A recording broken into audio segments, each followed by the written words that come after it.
What's up, y'all? Kyle Hamilton here. I want to give a quick shout out to Lucas, Connor, and Ryan in the Week Zero podcast. Jackson rolling out, 3rd and 7 after the penalty, and it's a completion to Kuma. He's still running. Kuma breaks free against a tired defense as the Hokies deliver the dagger here in Tallahassee. Empty look for Richardson. Oh, that is danger! Oh my! Keidron Smith cuts inside, and he's gonna pick six it in the swamp. Cat scratch fever Smith. DJ is picked off, intercepted again by Benjamin Morrison. Here goes Morrison down the sideline. Can he go? Yes, he can. Touchdown, pick six, Benjamin Morrison. Nix drops back underneath. Touchdown, Ducks. Wow. Chase Porter.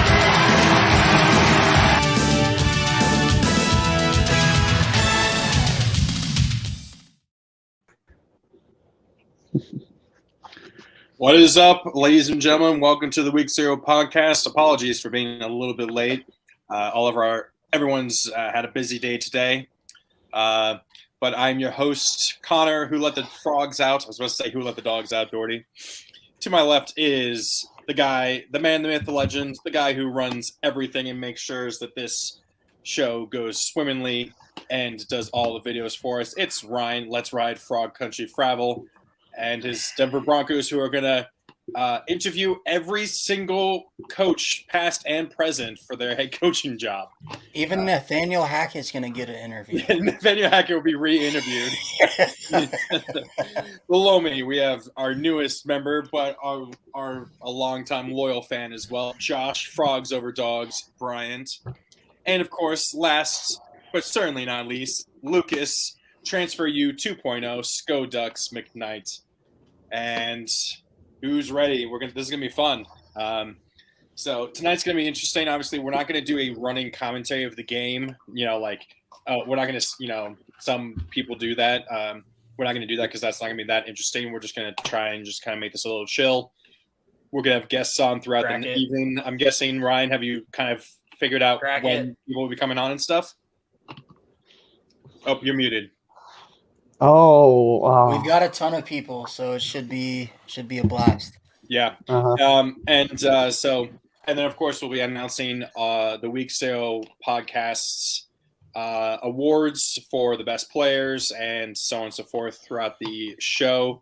I don't know how we're gonna do it every 5-10 minutes or so. Probably. So basically, every 5-10 minutes or whatever break, we'll just decide. I got people lined up that are gonna. I'll let them know. I got guests coming on that are going to announce the winners. So, nice. All right, guys, I'm starting. There it is. Hey, Ryan, we have you message. Actually, I'll message you. But first things first, I wanted to start off with this, and this was announced about 3 hours ago. The 2023 College Football Hall of Fame class. I wanted to just quickly go over these guys because there's a bunch of names in there that we all will recognize very easily. I will read them out to you if that's okay. We have Eric Berry from Tennessee, Michael Bishop, quarterback for K-State, Reggie Bush, USC, Dwight Freeney, Syracuse, Robert Gallery, Iowa, Michael James, Oregon, Derek Johnson, Texas, Bill Kollar, Montana State, Luke Kuechly, Boston College, Jeremy Macklin, Missouri, Terrence Mathis, New Mexico, Brian McKinney, Miami, Corey Moore, Virginia Tech, Michael Stonebreaker, Notre Dame, Tim Tebow, Florida, Tony Vincent, Wisconsin, Brian Westbrook, Villanova, and D'Angelo Williams, Memphis. Those are the players. What are you guys' thoughts just quickly about the players that were chosen? We I just realized all three of us had a player on there. Well deserved. Stonebreaker, Michael James, and Corey Moore. Michael James, still a Heisman snub. Yeah, I mean, I can't argue with any of these guys. I mean, I think they all deserve to be in there. Obviously, there's like a handful of guys that you could put in there too, but it's got to be tough. Thinking about it, it's got to be really tough for these voters because, you're not voting for the NFL Hall of Fame where there's, slim to no guys, to put into it, where there's so many different schools and so many studs that you got to look over for the College Football Hall of Fame. So, yeah, and I wonder. Sorry, I didn't mean to interrupt you. I do wonder what the, the NFL and all professional leagues, they have a minimum 5-6 years or something you have to be retired.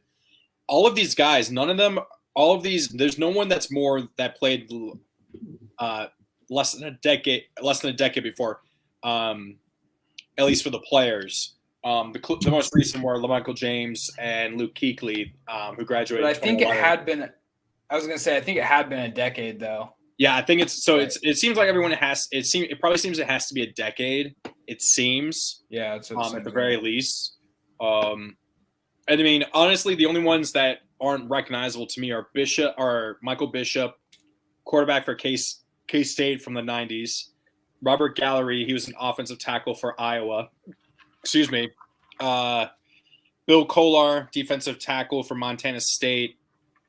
Terrence Mathis, New Mexico wide receiver.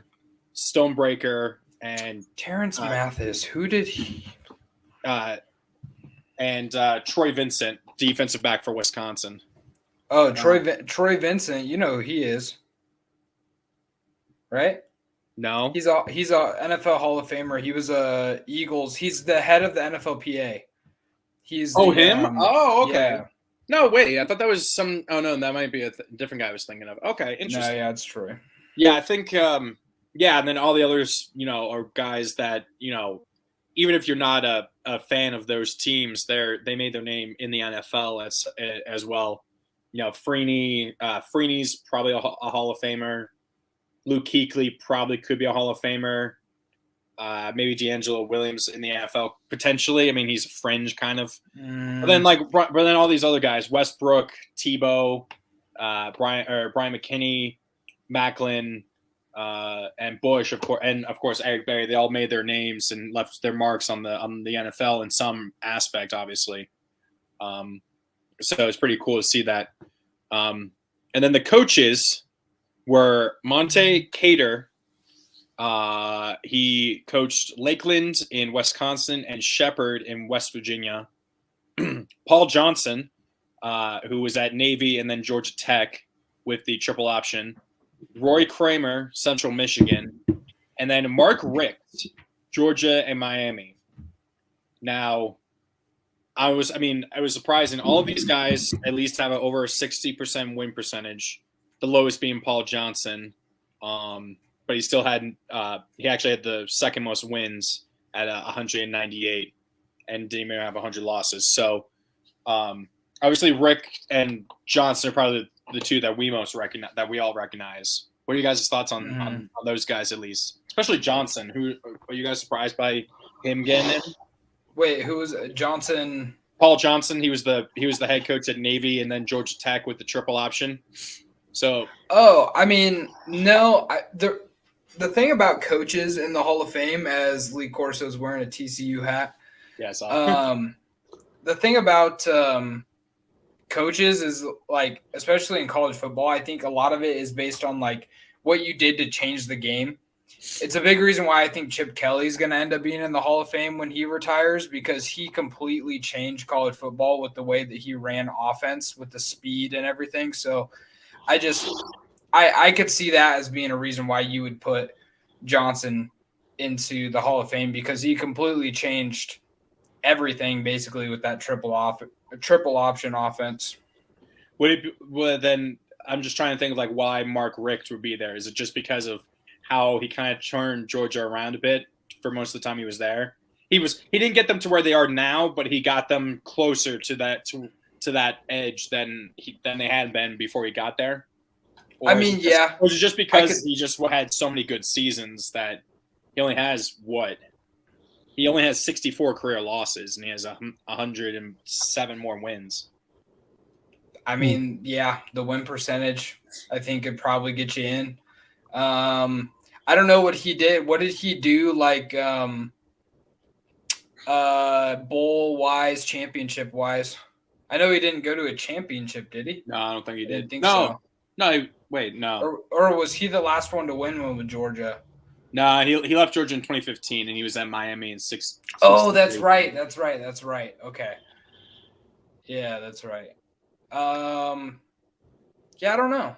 I mean, like I said, it's got to be tough to be a college football Hall of Fame voter because there's just so many people to pick from and look at and see the differences of this guy and this guy and this guy.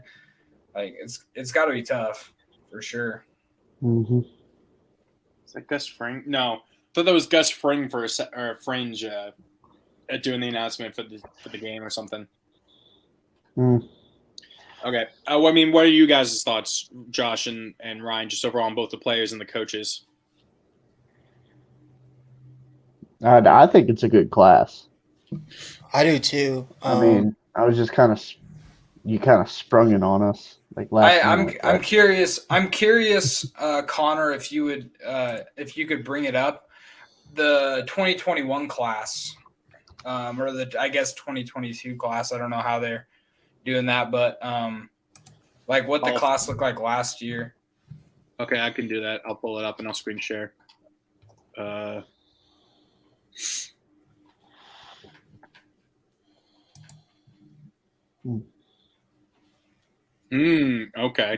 Here we go. Okay, let me present. Let me share my screen real quick. Tab. Let's do this one. So, okay, can you see that? So, a lot less names I recognize. This is last year's, and then okay. But the only ones I recognize are Arrington, Champ Bailey, Michael Crabtree, Kevin Folk, maybe Marvin Jones, Andrew Lunk, Rashawn Salim, and Roy Williams, and those are about the only guys I recognize overall from this class. Yeah, I think I'm about in the same boat. I know Mike Hass, obviously being a Oregon going up State against guy. That's a name. If he's on here, that's a name that going up against you, growing up, you'll recognize that name, unfortunately. Yeah, I mean, RIP Rashawn Salam, Heisman Trophy winner. Oh yeah. I mean, I would say that this class was probably a better class overall. But again, yeah, I don't know. I mean, it's interesting that if you looked at that class too, there are some guys that are on this that probably should have been on there sooner. Actually, now that I think about it, like Reggie Bush, why did it take so long for him to be in the Hall of Fame? It's kind of the whole wild thing with the Heisman, obviously, and then I think he just got it back a year or two ago or something. Just just the politics of college football. You know what I mean? Yeah, ridiculous. That guy should have been our first ballot the minute that he could. That he left the game. The moment that he was eligible. Yeah. So yeah. Okay. I know I sprung it a little bit. I shared it in the mod chat earlier. I did want to get us to talk about it just very briefly. But game is about to get started. John Williams is producing some music or something. So. Oh boy. Oh, joy of joys. Oh, so Georgia's a 13.5 favorite Don't agree with for this that. game. Okay. Yeah, that's what I. Do we think they're going to do that? No. Didn't we? I think. Well, I know you and Ryan took TCU to win outright. I think I took TCU with the points at the very least. I could see it where Georgia. It's like what happened with TCU. TCU might jump out and be up a bit, and Georgia has to come back. Now, you know what I mean? Mm-hmm. Yeah, I could see that. I do think that they win by more. I think my score was like 24-38 or something like that. Oh, 38-24 Georgia. Yeah. By the way, I think sent that's what it something to the group chat. If you guys want to let me know what you think of that, figured we'd make that announcement during the stream as well. Oh, yeah, we have to do that. Yeah, definitely. Yep. We can do that. We can do that at the end, or I guess. Yeah, that'll be a reveal at the so, end. I mean, I like that. I mentioned it before, but I think what could hinder Georgia is their pass defense has looked suspect at times. It's their run defense that's carried them throughout the year. So Quentin Johnson, I could see him having a big game, and if Max Duggan, if they are able to get Keandre Miller and whatever his backup was for the game last week, I forget his name. He has a really long name. If they can actually get some good runs, I think TCU can, do pretty good. But I think Georgia can win, or Georgia should win. Mm-hmm. I don't know. So, of course, what are you guys' thoughts? So I don't. Where was Sonny Dykes last year? Sorry, I can't remember. SMU. That's right. And then before that, wasn't he at Cal before that? Yes, he was at Cal. So what I'm thinking about this, in order for TCU to win, they're going to have to jump all over Georgia, just like they had to do against Michigan. I don't think that will even be enough, though, because I don't know why, but I have a weird suspicion. That this game will end up playing out kind of like the Ohio State game did, where Ohio State kind of jumped out all over Georgia, took an early lead, and Georgia kind of sleptwalked that until the fourth quarter. I don't know why, but I have a weird feeling that TCU comes into this game. They're the underdog. They're going to use that as bulletin board material. They come out with like a 14-0 lead, and Georgia somehow comes back and wins it at the end. I could see that happening. Can I tell you? Can I tell you why they don't need bulletin board material? Why? Because it is the college football championship game. I understand that, but that's it. You don't need any more. No, you gotta go out. You gotta play the best game you could possibly play. Listen, hey, it's you need all the motivation you can get. They've been hearing all week since the playoff that TCU doesn't belong. They couldn't even win the Big 12. Michigan got screwed out of the game by the refs, and we all know TCU has no business being here. They're 13.5-point dogs for a reason. Mm-hmm. This is another cakewalk championship for Georgia. We've heard it all. So I don't know. I think TCU wins this game, but I could see Georgia kind of sleepwalking their way into this game. We didn't think they'd sleepwalk against Ohio State, and they did. Well, I think another thing we can say here is Ohio State has better athletes than TCU. I agree. Top to bottom, yes, but top to bottom. I mean, at almost every single position. Yeah, 100%. You could argue Quentin Johnson is on par with Marvin Harrison. On par, sure, but they're 2 and 3 are. They're at a different planet. Like they're not even close. So, I think Georgia's just honestly. I want TCU to win. I think Georgia's going to overwhelm them. Defense is is better than Ohio State's, though. Definitely. Yeah. Definitely. I mean, do you? I mean, J.J. McCarthy kind of shredded them. I mean, Ohio State's back end is atrocious. I mean, plus TCU's defense at times, like they had so many tackles for loss in that game. It seemed, it seemed like every 3 or 4 plays they would just blow up a run or. Well, I mean, they were in the behind the line of scrimmage. They were pushing around Michigan like nobody else has this year. There's a few differences in this game, though, and the names, the biggest differences are Kirby Smart and Stetson Bennett. Mm-hmm. I mean, that's just what it is. Stetson Bennett's been there; he's done that. Obviously, he's 47 years old, still playing college football, and he's 25. He's the Perry Ellis of college football. And Kirby Smart, obviously one of the best coaches in all of college football. I just think Sonny Dykes is going to get out-coached, and I think Stetson Bennett is going to. I honestly, this is the biggest stage Max Duggan has been in his entire career, and he's been in 2 big games in his career and lost one of those. So I mean,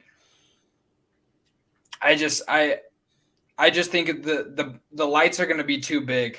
I think they're going to be too big, too bright, and Stetson Bennett's going to show why Well, I mean, Lucas, do you probably think the best quarterback in football this year. do you think Georgia listens to all the noise about how they're supposed to dominate No. TCU and kind of sleepwalk into this?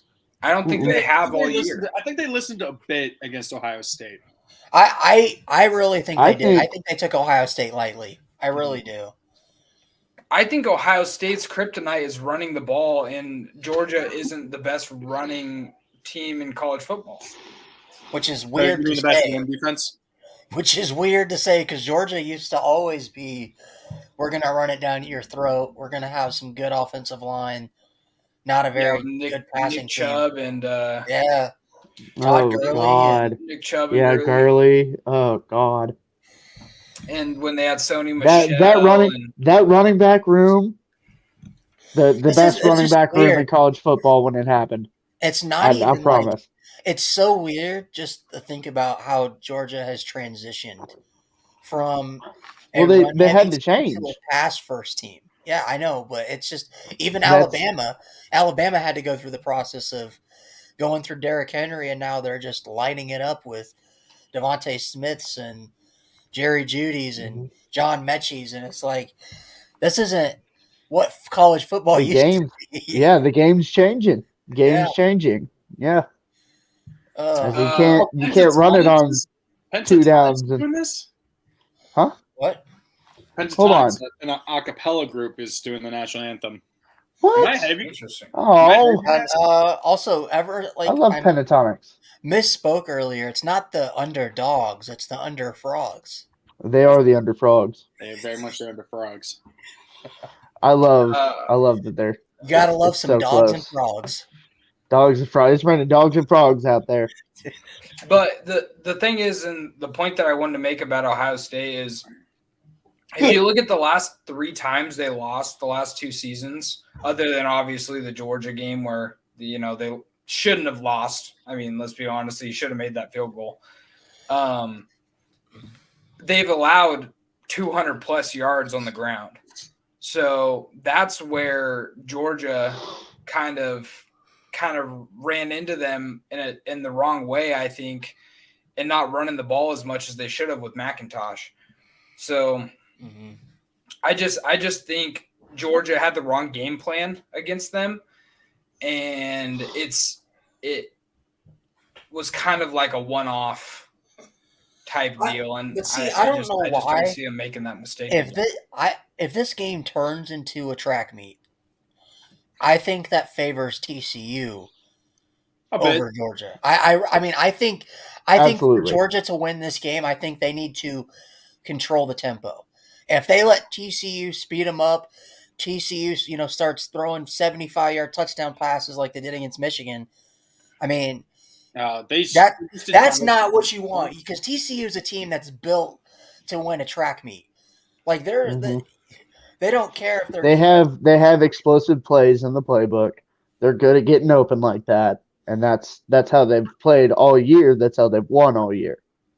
That's how they've come back in the fourth quarter. That's how I mean, both of these teams have done everything you need to do this year.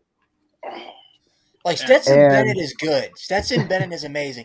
Okay. He's not. Oh yeah, no. But they've done everything you need to do. They've been through every situation. Neither of these teams will get into a situation that they've never been in this year. Throughout it doesn't matter what happens this game. Stetson Bennett. We already talked about it. Stetson Bennett. They win this championship. College Football Hall of Fame. No, 100%. Oh yeah, 1,000%. Absolutely. Oh man, Dude's got almost 4,000. By the end of the night, he should have 4,000 yards this season. Last year, I mean, he played great, but last year, let's be honest. 2 touch. Oh, His you're going to say, hands- that he rode the defense. No, how many college football quarterbacks have won a natty having the number 1 defense in college football? Maybe the best defense of all time. Well, I'm going to tell you right now, I'll tell you another guy that's going to. He still had to make that crazy big throw. Also, Alabama didn't have Jamison Williams for that. Don't you dare. Doesn't Don't matter. you dare. Doesn't No. matter. Alabama, Doesn't matter. no. That excuse does not exist for Alabama and Ohio State. As much as I have to hear, everybody wants to play for Alabama. Alabama's got 5 stars and, three rows deep in every single thing. It's the same thing for Ohio State. If Ohio State had Marvis Harrison, they probably win that game. If Ohio State had a decent kicker, they win that game. Yeah, exactly. And also, I'll tell you. Also, Ohio State has a worse winning percentage against the SEC than Vanderbilt. Let me tell you a name that will be in the Hall of Fame that had almost the same exact career. Honestly, if you count like his last 2 seasons, Joe as Burrow. Stetson Bennett, and his name is AJ McCarron. Ooh. If you tell me that AJ McCarron doesn't belong in the Hall of Fame, I mean, you are ridiculous. but And you are not a college football definitely fan. rode. You never watched that Alabama team back then. AJ McCarron 1,000,000% belongs in the Hall of Yes, Fame. but Lucas, he was a game manager. Oh my God, LaDainian Tomlinson He is was a there with a giant. Like, I love AJ McCarron. And I mean, I think he's underrated as hell. Am I about to hear Ryan say that AJ McCarron rode the defense at Alabama? No, he didn't just ride the defense. He rode, what was his name? Mark Ingram? Yeah. Who might be one of the best college football running backs of all time. But he had the best completion percentage at Alabama. Because he's like an Ian Book. Dude made his throws. Well, here's the thing. When you got Mark Ingram in the backfield, you play action to him, everyone's biting. Hey, everyone. Josh, you put Ian Book on those Alabama teams. Guess what? They still win those natties. Because okay, guys. To go win you the game. Okay. Guys, I think we should do the first award real quick before the game starts. Okay. Oh, okay. Just real quick. Sorry.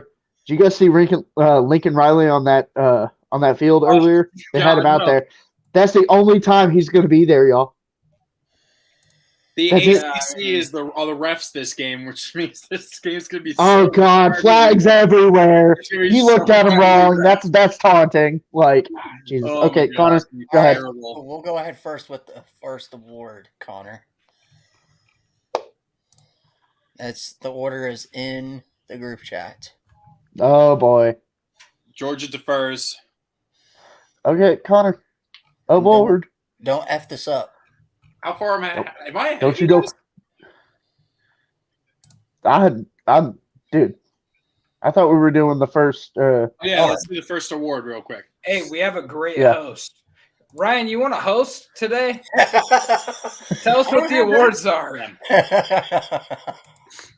That's Connor's job. I do everything else. Exactly. He's telling us if they picked heads or tails. So we got to get to this first award.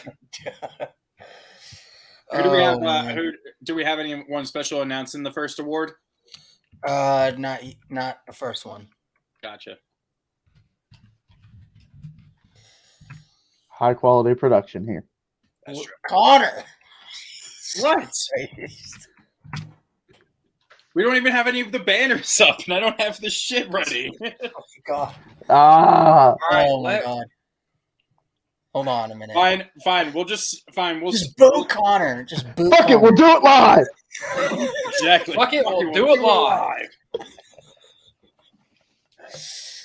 Oh, we just lost all of our viewers. That's nice.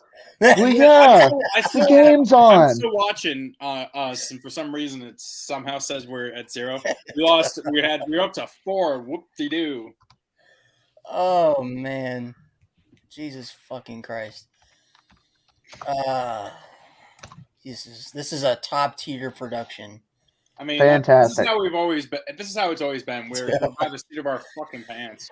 I would love to just listen to this audio.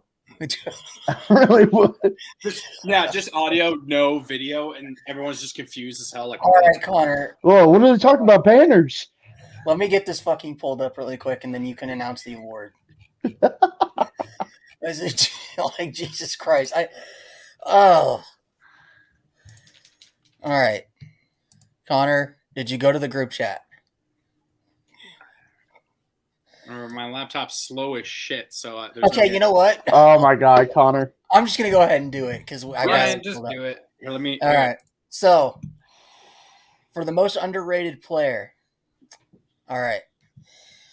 I gotta see. 1 second. Should we give the options first? Yeah, you have to do Yeah. the nominees first. You have to do the nominees first. Yeah. Let me go to. I'll go to the week 0 at the very least and pull that up. Jesus, top tier production. Oh yeah, Top no, this is tier production. Absolutely top tier. Hey, fantastic. we start out with the flag on the first. We called it. The flag on us, not even a flag on. It's All a flag right. on us. All right. So, for the most underrated player in college football, the nominees were Frank Gore Jr., the running back from Southern Miss, Frank Harris, the quarterback of UTSA, Malachi Corley, the starting wide receiver for Western Kentucky, and what the fuck? Mansour Delane? Is that how you say his name? Delaney. I think, yeah, Mansour Delaney or something like that. I don't know. It's Connor's guy. Yeah. It was my guy. And he muted himself. Good job, Ryan. Top tier production. And Duggan missed a wide open receiver on first down. And he muted Miller's himself again. Oh, Murray's still not playing? I thought he was playing. No, they're playing. No, Keandre Miller's not playing for the. Oh no. No, they're not. Okay. Are we good? We're good now? Yes. Yep. I can hear you now. So, all right. Let's do this really quick before we get Phil on. So, yes, the most underrated player of 2022 is Frank Harris. What are your guys' thoughts? Quarterback for Well UTSA. deserved. Quarterback for UTSA. 4,659 total yards, 41 total touchdowns to 9 interceptions. Had one heck of a season. Yep. And he's coming back for a 7th year. He is coming back. Is he? Left- There you go. Looking for hopefully for another great year. And hopefully people look at him this next year. And hopefully Goodness, I barely heard anything about him.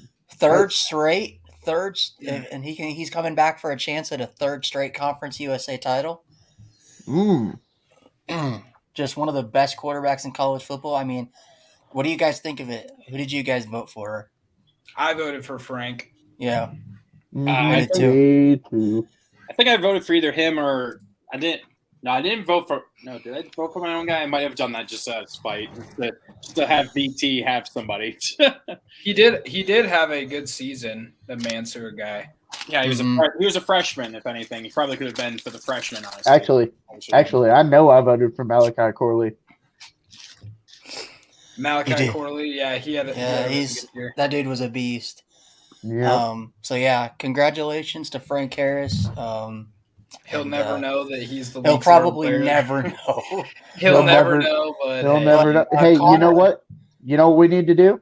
What? Clip that, put it in the short, tag him.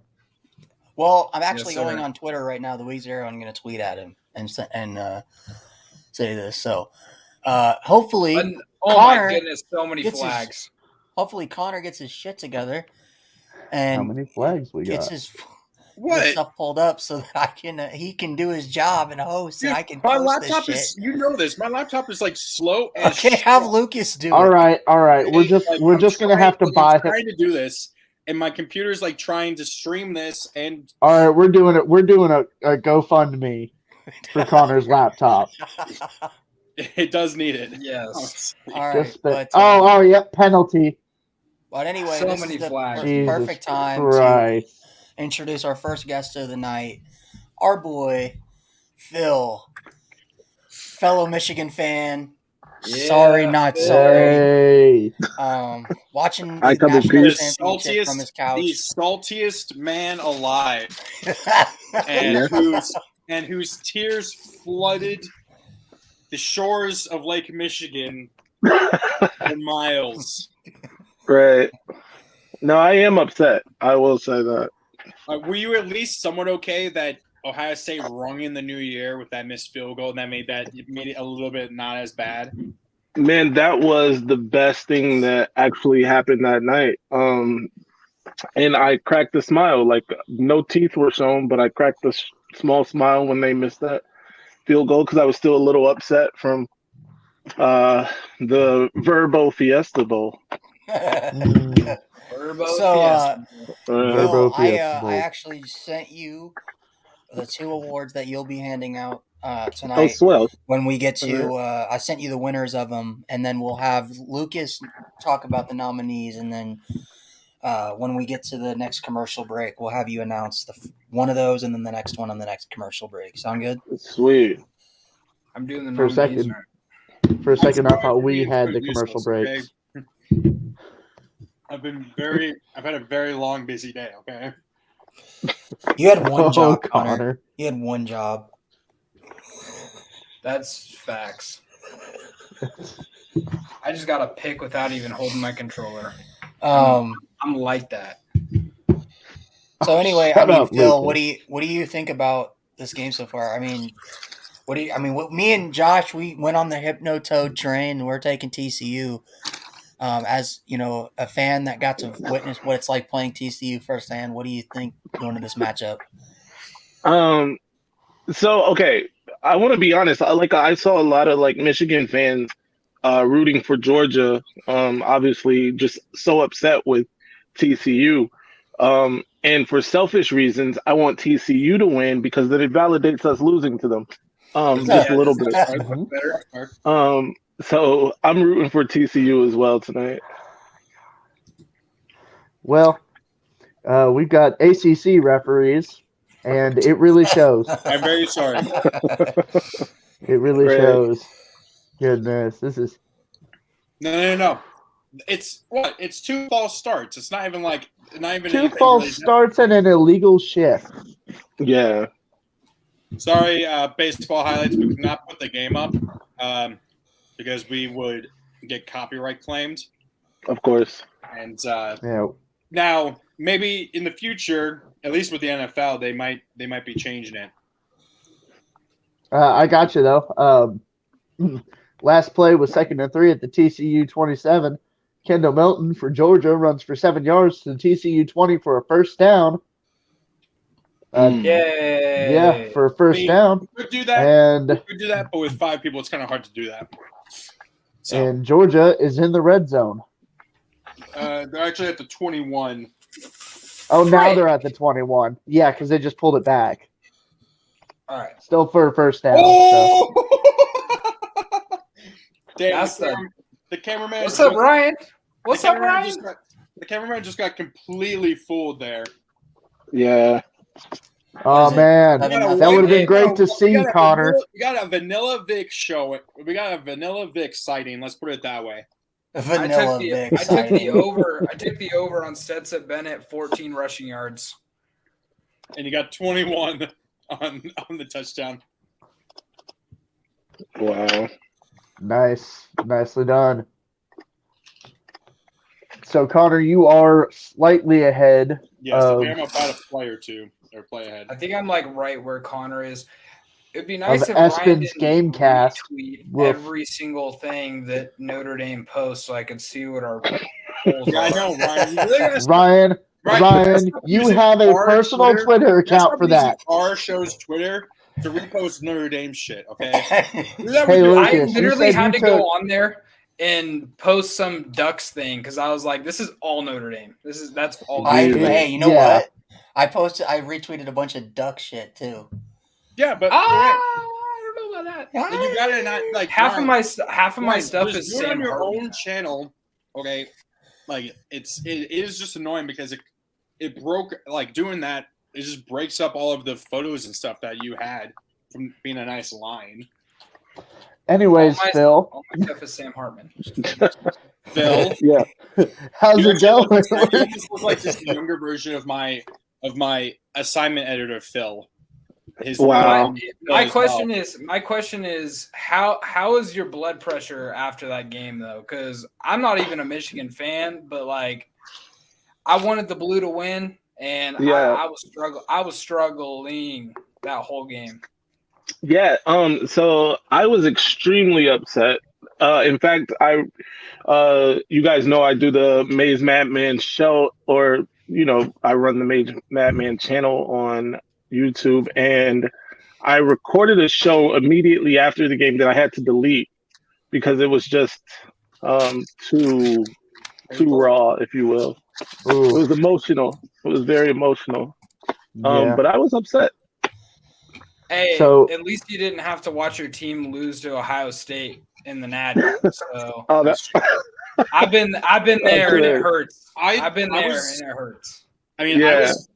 I was fully expecting almost having like I was almost rooting for Ohio State, Michigan, because then it would have been the college football equivalent of UNC Duke playing each other in the Final Four last year. Because whoever wins that game, if it was especially in the national championship, will have an eternal one-up. Right. Yeah. Let me tell you why that wouldn't exactly work. It's because as a Kentucky fan, we do have some of those against Louisville. Doesn't matter. Like, in basketball, you could knock them out of the tournament. You could beat them in the Final Four. You could, just. Well, I think what makes, at least talking just about that UNC Duke real quick, is the fact that it was also just Coach K's final game. Like that's actually what makes it truly a one-up. That's a way bigger deal. We could have. It would have been Harbaugh's final game too. He ain't coming back. Yeah, he's going to be a Broncos head coach. Okay, Phil. I mean, what's your thoughts on that? Now that while we're waiting for the game to get back, do you think Harbaugh 50-50 he'll leave, or what's your thought? At this point, I do think it's 50-50. I think before I saw the interview that he was going to interview, I was heavily leaning Michigan. But it's really like lingered on for like a couple weeks now, and I saw a report that they were going to offer like $20 million a year, and you just can't turn that down. I don't believe they will offer $20 million a year, but anything upwards of 10, you can't turn down. I don't know if we can have this. Brian, you can't. Yeah, we'll get. You cannot do that. It's not even just a copyright. We'll literally get copyright striked. Yeah, we'll get pulled off of YouTube. How do people do it all the time? Yeah, because but it's not like they're take another big accounts. Channel very easily. Did you see the guy who faked it by like acting like he was playing a video? He had the video game controller in his hand. Yes. Hey, Lucas, there you go. I remember. What was it? I remember. Not gonna be good. What was it? It was Oklahoma versus Army like a year or two ago, and it was on some random channel that nobody had. It was like, and everyone was trying to find this a game, trying to find it because Army took Oklahoma to overtime, I think. And this one dude found it and he just put it up on, I think, YouTube. And he's just like sitting there and he just shows it, but he has like a thing of him just sitting there watching. He's like, "Hey, you guys want to see my feet?" And he just pulls his feet up and just holds them right in front of the camera for a minute. Just puts him back down. And like 50, well, not the piggies. Like 50,000 people were watching the game. But you know what I just realized? I realized that a lot of people that make football highlights on YouTube, specifically HD people, like they make all like where I download my videos from. A lot of those people, I just realized what they do. They go on StreamYard or another screen recording service. They screen record the entire game in full HD, and then they download that shit. Yeah. And I just realized that. For what? For the plays? Ryan figuring out pirating. Yeah, that's There we go. Dude, hey, they have better quality videos than ESPN does. I'm sure. This Georgia defense is locking these fools up. I hate to say this, but that guy who had the 50,000 people on his stream and then threw his feet up on camera, statistically, there had to be some people who were That like, should have been targeted. Yes! Holy shit. This is the shit I wanted to see. Yes! No, absolutely. This is what I came here. I didn't think this could get better. But for Phil's sake, that should have been targeting. Why did we block that guy? Oh, gosh. Yes, Phil. Way to rub it Targeting and the touchdown. We'll give it to you now. Yes, thank you. Does us a lot of good now, but I'll take it. I mean, that targeting. Did I miss something? What happened on that fourth down? It was. Oh my God. Wait, These guys are going to get blown out. Defensive holding. Defensive holding. So Another penalty. Wait, they went for it on fourth down? No, it was. They said there was defensive hold on Georgia. Oh, he fumbled. With- Holy shit. He fumbled on the end around. That's instant karma right there because that was not a holding. He fumbled around. Hey, they're getting locked up. TCU is going to go down 14-0, and they're going to come back in the second half. I hope so. I've dug in over. Second. You might want to make that second quarter. Hey, no, TCU's a second half team. I wonder if I should. Place any $5 bets on anything. To be fair, I did say before this in the last show that the first half of this game does not matter. It really doesn't, because both of these teams are second half teams. Yeah. I don't know. Georgia was like the first half team on that first drive. I remember a certain someone in the group chat when Michigan's first play went for 75-yard rushing. Oh, this is it for me. This is it for TCU. TCU's done. This is going to be a blowout. Lucas. Yeah, but they didn't score with their little white quarterback on the first drive. So Georgia did.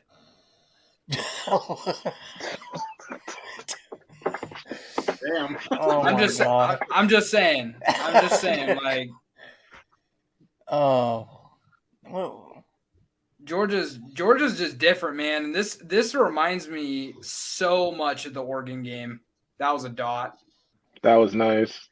Yeah. This reminds me of the Oregon game. So it looks like Lucas, me, and Phil are all around the same spot. Get him. Hey, was that Ladd that caught that? No, that was that was Bowers. Hockey. I didn't know. I wasn't sure if Ladd was going to play much in this game because he was hurt last week.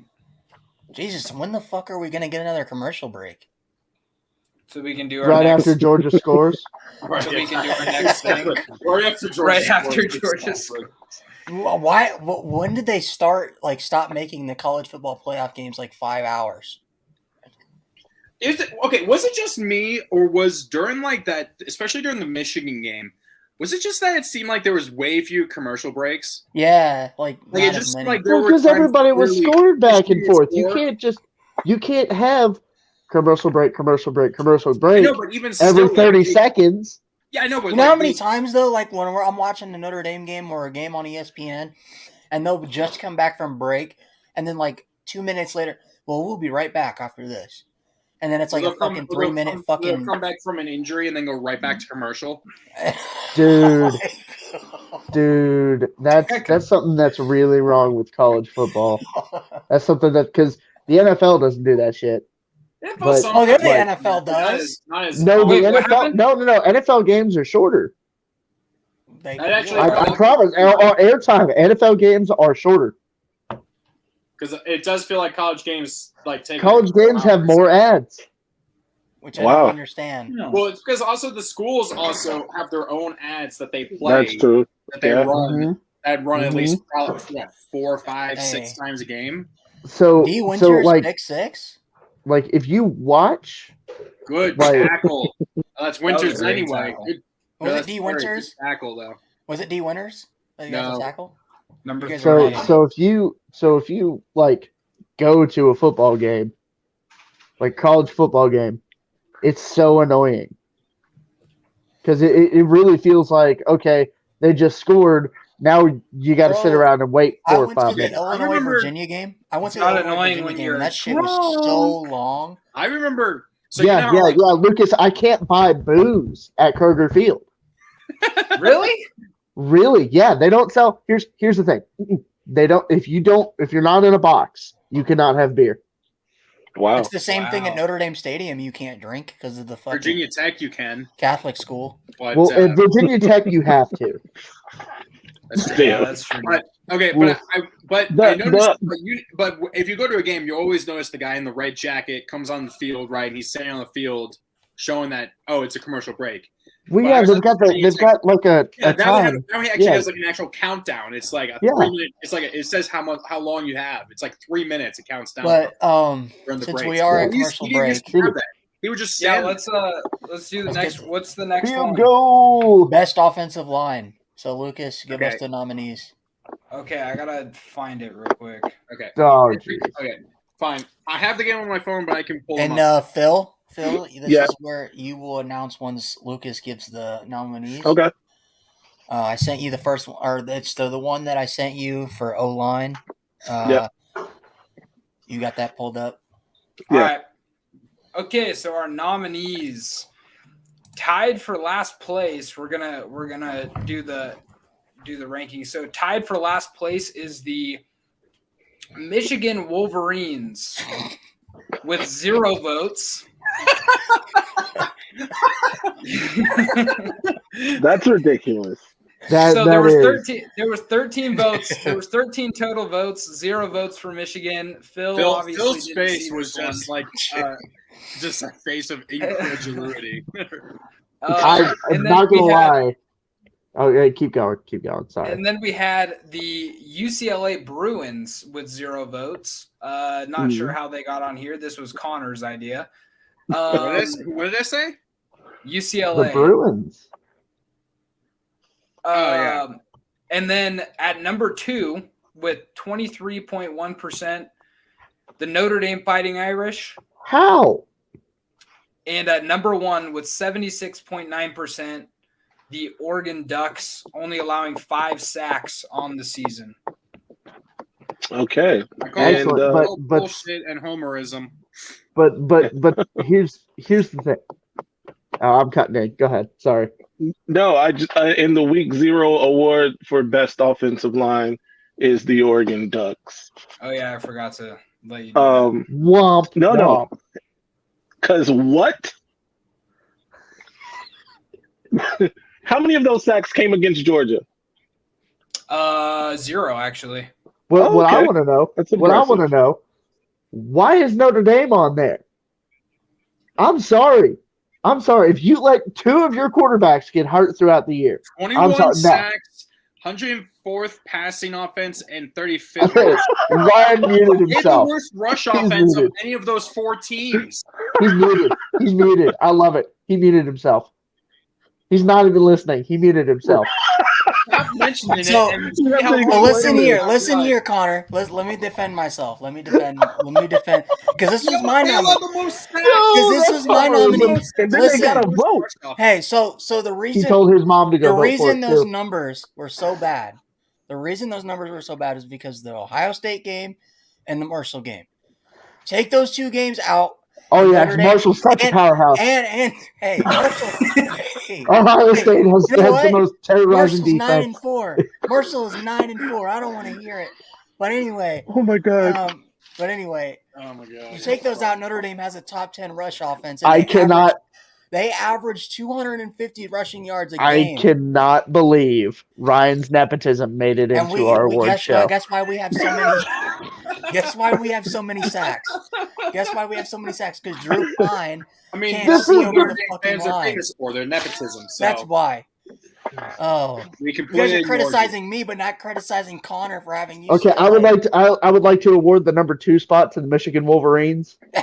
I mean, we did- Oh so yeah, right. because UCLA, Notre Dame 19 definitely would sacks. get They had killed. the 39th pass Oh, offense my and the God. 6th rush offense.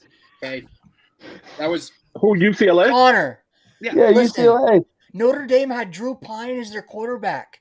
That's why our offensive line looks worse than it was. No, don't do that to No. Drew. No, That is Drew. no, No, no, no. Drew's You guys not had No, no, Butler no. before No, no, no. that, Y'all heard him. and then he died. He died Because you guys weren't because that nobody good. can pass Hey, protect. guess That what? guy's All wide I know, open. Look at this. hey, all I know That guy's is wide Something open. going on. Jarrett Spinning. Patterson. What's Listen, going on? go. What's going on? Go. There's things happening. Dude, if Duggan didn't underthrow that by a mile, that guy's scoring. Oh yeah, Duggan redlined his arm right there. That's the He kick return. redlined his arm. Darius Davis is So open. God. But no, I need to listen, pull this up. Let me defend let me defend this. Okay, so Please. first of all, Jarrett Patterson, who is the best offensive lineman on that team on Notre Dame, hasn't allowed a sack in 6 years of starting, and the fact that Yeah, but Notre that's Dame's not- offensive line didn't Oh my even God. make the Joe Moore Both Award watch quarterbacks list. followed Johnston. That's why he was so open. They both were covering Johnston. That's not your whole offensive line, though. That's what their award is. Yeah, that's one guy. I mean, if you Yes. only allow 5 sacks all season, and I don't know how Oregon didn't win the Joe Moore Award, only allowing 5 sacks. But the all fact that season, Notre having Dame is 2 top offensive 20 line university That's- and you don't give us in the Joe Moore Award just off a default is incredulous. That's Like, what? like, you don't even we know what got- that word means, Ryan. Cut. The $4 word, Ryan. I do. My guy said just by That's a default. big boy they should word. be in. He's basically that like. You he's can't saying look at this is okay. college- Go to this is Notre college Dame's baseball World Go Series to Notre rules. Dame's like take away the Ohio State Marshall game and go look at their stats. Go look at the number of yards they averaged rushing the ball. Hold on. And sacks. Ryan, I want to announce, as long as you take away every single loss, Kentucky has an undefeated season and should be in the national championship. Hey, I don't want to hear it.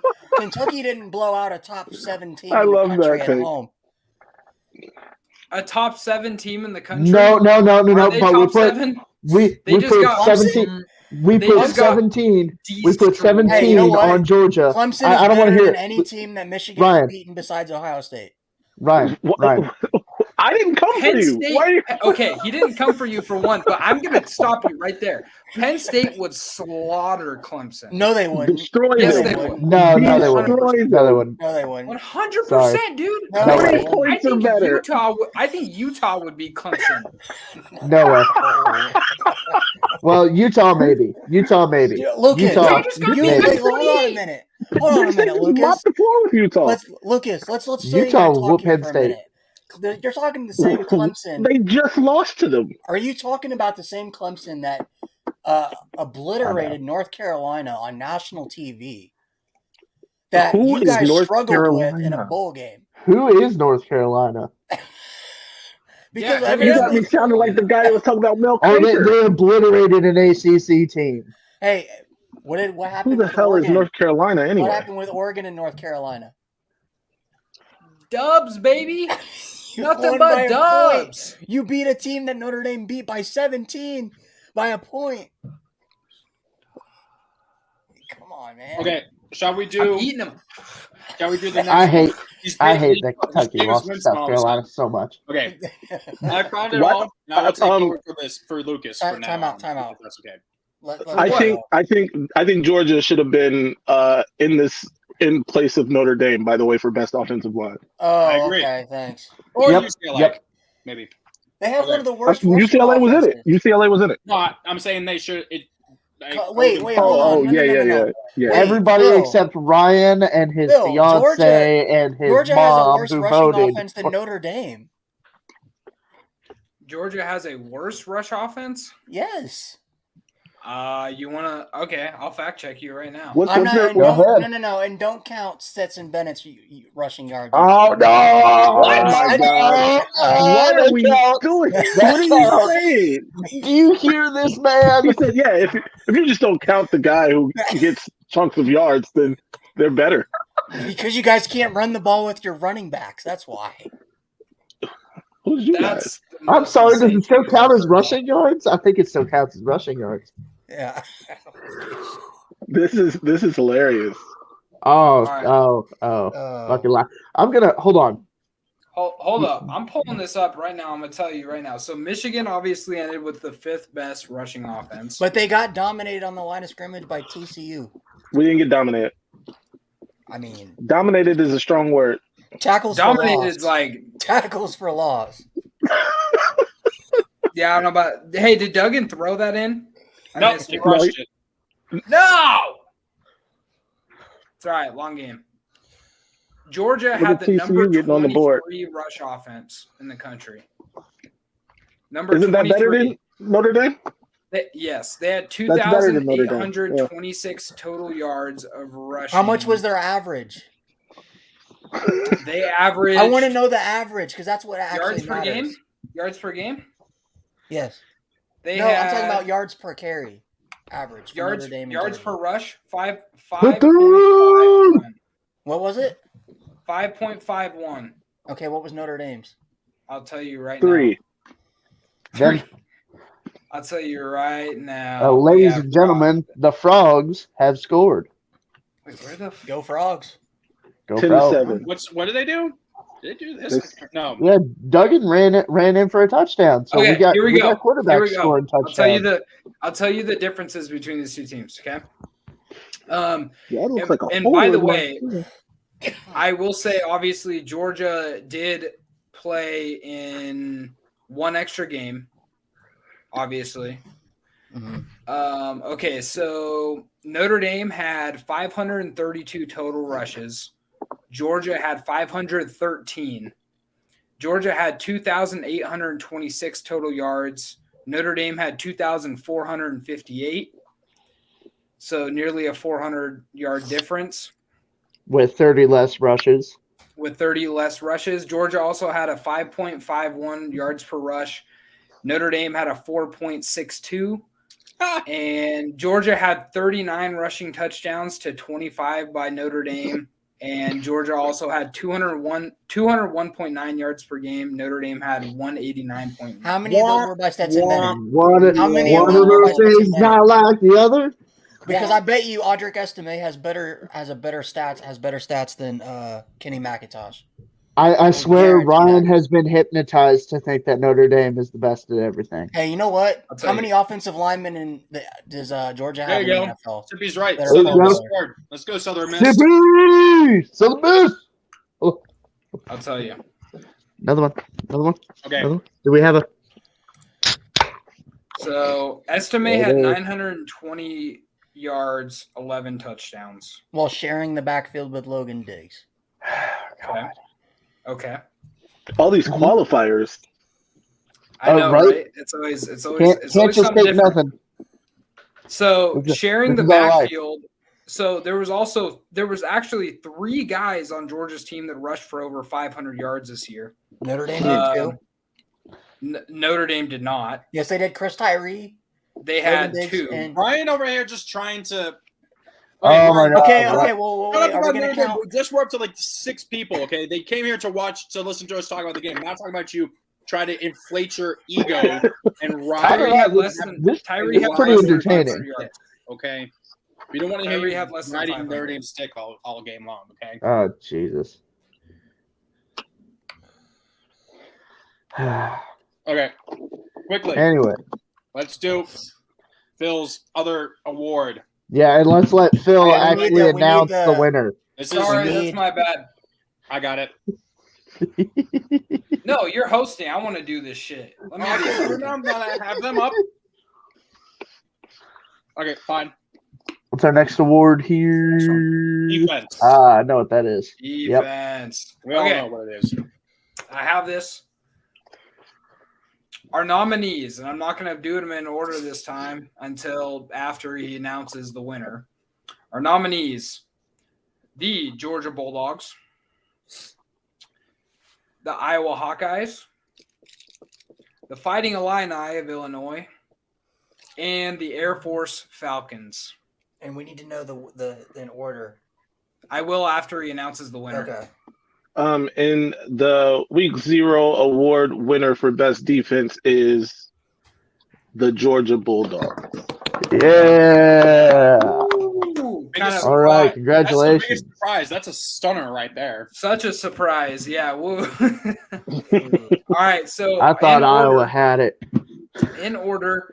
And last place there was 10 total votes here, and last place with no votes. Surprisingly, even with having the number 1 total defense in college football this year, the Air Force Falcons. Yeah. But who did they play? That's true. They I'll didn't give play you that. nobody. No, I'm kidding. I'll give you that. In second place at 10% was the Iowa Hawkeyes, although having the number 2 total defense and the number 1 scoring defense. Number 1 scoring defense as well. 30 turnovers on the season. In third place, Illinois at 40% for Illinois. So it was a close one. And then Georgia with 50% with half the votes. So I can tell you right now, I voted for Georgia, I believe. I feel like Michigan should have been in this category. Who would you have put over them, though? Or put did we lose? I probably would have me. Iowa. The only reason why I had we did it the way that we did was because of we put the 1, 2, and the 3 total defensive teams in there, and the 1, 2, and the 3 total scoring defenses in there, along with you couldn't. I mean, you had to add Georgia in there just because. I mean, unfortunately, that is kind of a default. Even though ironically, Georgia did have the least, but statistically it was worse than all 3 of those others. But they also SEC. They played the SEC, so that gives them. They also played some of the top most explosive offenses like Tennessee. Tennessee. Tennessee, Ohio State, all these. What is the? Oh, we lost Josh. Oh well. Phil, you Bennett. Oh, he's wide open. Lad McConkey. Wow. McConkey. What? Lad McConkey. How is he that open? He was so wide open, dude. I have no idea. This is about to be a game. I'm so happy. It's still the first quarter. What you guys think? Over, under 70? I said 60, but by the way this game was going, probably closer to like 80. Right. I mean, the over under in the TCU game was like 52, I think. In the Michigan TCU game, and then they nearly beat that. They nearly beat that in 1 quarter. And TCU almost had it by themselves. Right. Hey. Kind of crazy. By the way, what did you guys, Lucas? What did you think about that edit with the pancakes and the duck? I think it was. I think it was great. Love it. Gotta have I figured you'd like the pancakes because you gotta have that on there with some syrup. It was sad because we didn't get Pancake Honcho or whatever the hell his name is. Where did he end up going? I think he committed to Georgia. Oh. Fucking dogs. Dude, I think Lad McConkey might be my favorite player in college football. I think he's one of the most underrated for sure. Yeah. Hey, do you guys hear me all right? Yep. Yeah. All right. Cool. So since we've got that, I'm gonna invite our next guest. So Phil, you can stick around with us if you would like. We're just gonna. Everyone's gonna stick around. We have like 20 people in here by the end of the show. Well, we can't do that because we got only 8 spots. But had to put some people backstage. Had to put some people backstage. Well, if one of you guys wants to go eat, we can do that. Phil, we'll add you back. We'll add you back later. Okay. We'll add you back around after like at halftime or something for around that time. All right, guys. All right. Well, thanks, man. Thanks, brother. All right. No, thank you. We'll see you again, Phil. I ain't leaving. I'm getting my buzz. Yeah, same I got me some here. B-dubs waiting for me. And I just beat a dude in a Super Bowl, so at least you can dream about your Titans winning a Super Bowl and something. Dude, I immediately went on Madden and started playing a franchise just so He just said, all right, I'm trading Malik he's been I'm trading Treylon Burks. They lost yesterday. I'm trading Ryan Tannehill. Dude, Connor? no, I traded Tannehill, and then I drafted because like the pre-classes they don't have like people staying and whatnot. So I drafted with the Mr. Irrelevant pick. I drafted Sam Hartman, and he's my quarterback now. Yeah. And I'm actually killing it with him. He's How like slow is he? Oh, surprise, surprise. He's doing He's well. like a 67. He's doing well in San Francisco right now, too. Hey Connor. Oh yeah, Mr. Irrelevant. Yeah, Connor. I know kind of what it's like to be a Ravens fan now. You cannot count on Joe Flacco to do anything. Waiting for Sippy to get on. Except when he When the except most when a improbable contract season. except when he needs a new contract, then he becomes a goat. That is true. But I do find it hilariously ironic that you guys were having to rely on Joe Flacco to, get you into the playoffs. And he let us down. Let us down one more time. Got it. Seeing his throwing motion, I'm like, oh dear God, I'm having flashbacks, both good and bad, watching that shit. I was just like, oh my God, no. The cock back all the way. Yeah, it's just like his arm motion. It's like he looks like he's like throwing like this the entire time. He looks like he's gonna just rocket it about 50 feet above the wide receiver every time. He's aiming at the top of the stadium. Exactly. It looks like he winds up and he's just like looking like he's about to just bomb it every time. Oh my God, I hate when people throw like that. It just Come on, Duggan. it's like, oh, he's going super deep. Nope. Oof. You guys are way too far ahead. Sorry. The thing I was trying I'm to on watch where he got gets struck. sacked. Yeah, I this just happened watched him about get 10 crushed. seconds ago. Oh, okay. Yeah, you guys are ahead of me. We're ahead by 10. Can I 15 just seconds. say, like, how icy TCU's uniforms are? Like, there's, I don't know. Okay, what are they wearing for this game? What? Because I don't They are have. nice, but Oh, the white jerseys with the black. I just they're love right the now. helmets. I love those helmets. they Is should it- have went does it more. have the They should have frog? went more purple. Yeah, Does it have the frog on it? They should have Well, gone they purple. probably jerseys. Dude, couldn't have went Georgia purple. is so They won't let- good. Because I don't think you can. Both teams can't wear colored Yes, jerseys, right? They They can. can. It's just there's a fine to be paid for it. Oh. Yeah, but they could have gone like purple. I think they should have just went like They purple should pants. purple. Maybe like a shinier purple helmet. Though, like I did like the old TCU helmets, like the bright chrome purple. I Like, it would always. have been cool for them to go back to like the The like, Andy the old Dalton ones. days. Yeah. Oh, I see the helmets that they're wearing now. Man, I do like those. Now we're at I like the now horn that we're at frog on the this, let's side. are we going to bring in our next guy to do the next award? Our next guy, our next guest. What's our next award so I can pull it up? Best transfer. Best transfer. Oh, jeez.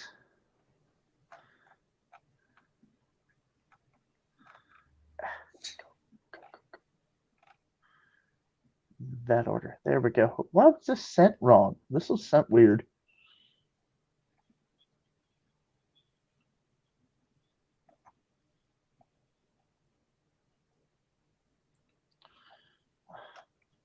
I keep. Okay. There we go. Where's? Ooh, this was actually a close matchup. Damn.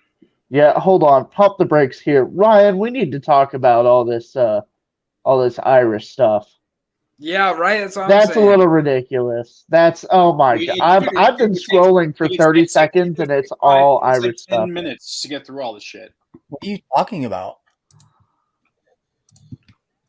on on Twitter. on our Hold on a Twitter. minute. The week 0 promotion. Well, some of them Twitter. I didn't even mean to retweet on our. Just that don't account. even retweet them.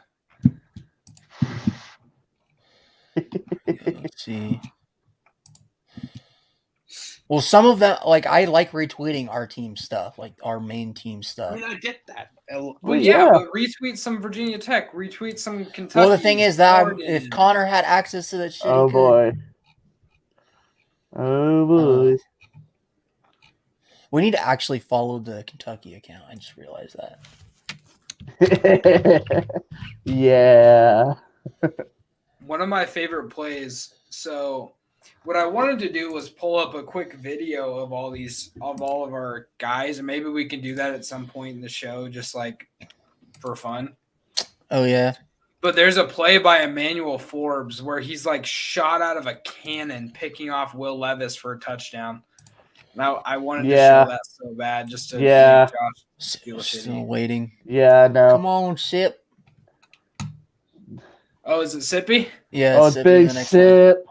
Big Sip's coming on. I can't even find the poll for this.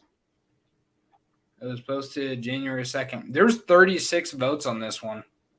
36 I votes think on I this saw one. one that had like 52 or something. Had a good number on them. The fact There was a that couple. There was a couple that had a lot. Like obviously the best creator one because Sippy retweeted it and it kind of blew up because he did that. So I had a lot. So did who else retweeted that one? I think Phil did. Yeah, Phil retweeted that one. Yeah, so that one got a lot of votes. And then the wide receiver one I think got a lot of votes too. Uh-huh. That's not what I wanted. Come on, sip. I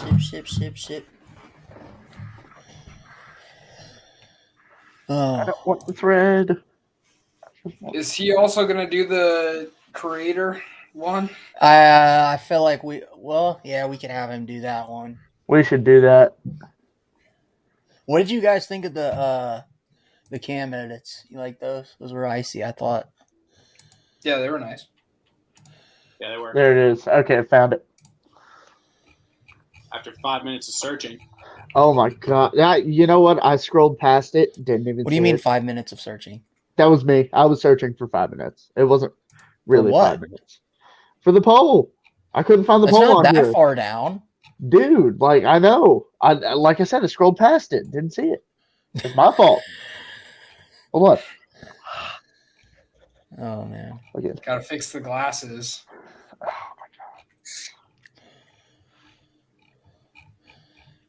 You know what? I got a big enough screen. I can't.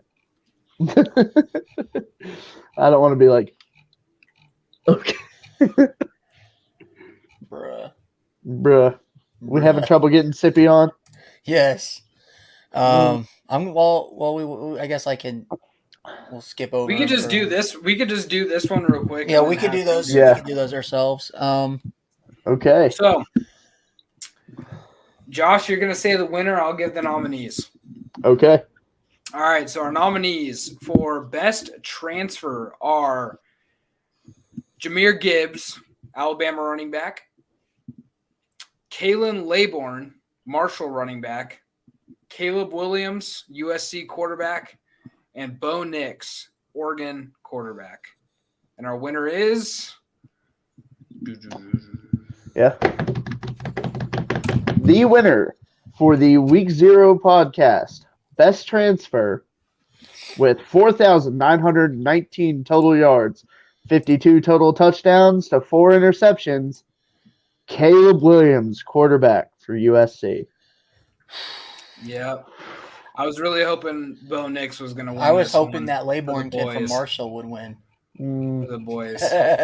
Only to make yourself feel better, right? Hey, This was a close poll. With Caleb Williams winning it with only 30.6%. This was one of our more even polls that we had. Bo Nix coming in at second with 25%, and Kalen Laborn and Jahmyr Gibbs tied for third at 22.2% each. We all kind of knew it was going to be Caleb Williams. Had to be Caleb Williams. Unfortunately, I don't like his attitude, but I also haven't met him in person. Don't know him for real. So I don't like the whole painting his nails. I don't thing. like the painting his nails thing. That's my only real gripe against him. My thing about it is like it's his thing. Like, what is it? Like, what is it with West Coast teams and profanity? I've noticed that a lot. It's LA, bro. I think you can answer No, that it is not. No, it is not. It is Oregon too. Don't you dare. I think you can answer that yourself. What do you say about Oregon, Washington? What do you say about Washington? What is it? They're the Fuskies, bro. Is it Huck the Fuskies? Because I think it's Huck the Fuskies. Where's the profanity in that? That's implied profanity. But hey, that's not the same thing, though. I mean, watch your profanity.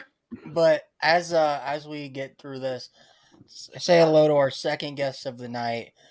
You know him as the myth, the legend, our boy Sip, Big Sip, Sippy Sports Show. What's going on, man? Let me tell y'all something, baby. It might be Georgia, and it might be doggone TCU, folks. But tonight, Southern Miss still wins. But tonight, it's Southern Miss versus all y'all. You hear me? Oh, yeah. Some of you. It's Southern Miss versus every single one of y'all. As you read the shirt, I had the T-shirt made just for y'all, brother. Just for y'all. Y'all can see it. Southern Miss versus all y'all. Y'all gonna get with it, get after it now. The reason I'm going for TCU, all jokes aside, is years ago, LaDainian Tomlinson came to the Rock in Hattiesburg, and they were on the looks of getting a BCS bowl game. Back then, the BCS was still around, and Southern Miss knocked them off, man. Knocked them off the rocker, and the field goal post came down in Southern Miss. First time in history that ever happened. Only time we've ever brought the field goal post down at home. And, yeah, so I feel like, which is probably not going to happen, but I feel like if TCU wins, Southern Miss wins, right? I felt the same way when Tulane was going up against USC. You guys beat Tulane. Exactly. We beat Tulane. So, therefore, just like UCF, when they claim UCF, oh, we beat Auburn. Auburn beat Bama. Bama won the national title. That means we're national champs, baby. That's kind of how I felt in the Cotton Bowl. You see what I'm saying? I love that y'all just. So what you're saying is, Sip, Frank Gore Jr. would have 400 yards rushing against USC in the Cotton Bowl, and you guys would be Cotton Bowl champs. You put Frank Gore up against someone that coaches doggone nails this color and that color. Ain't no telling what's going to happen. I mean, I can't believe it. So, went on TV. It's one thing to do something that you don't, that ain't cool with the fellas, right?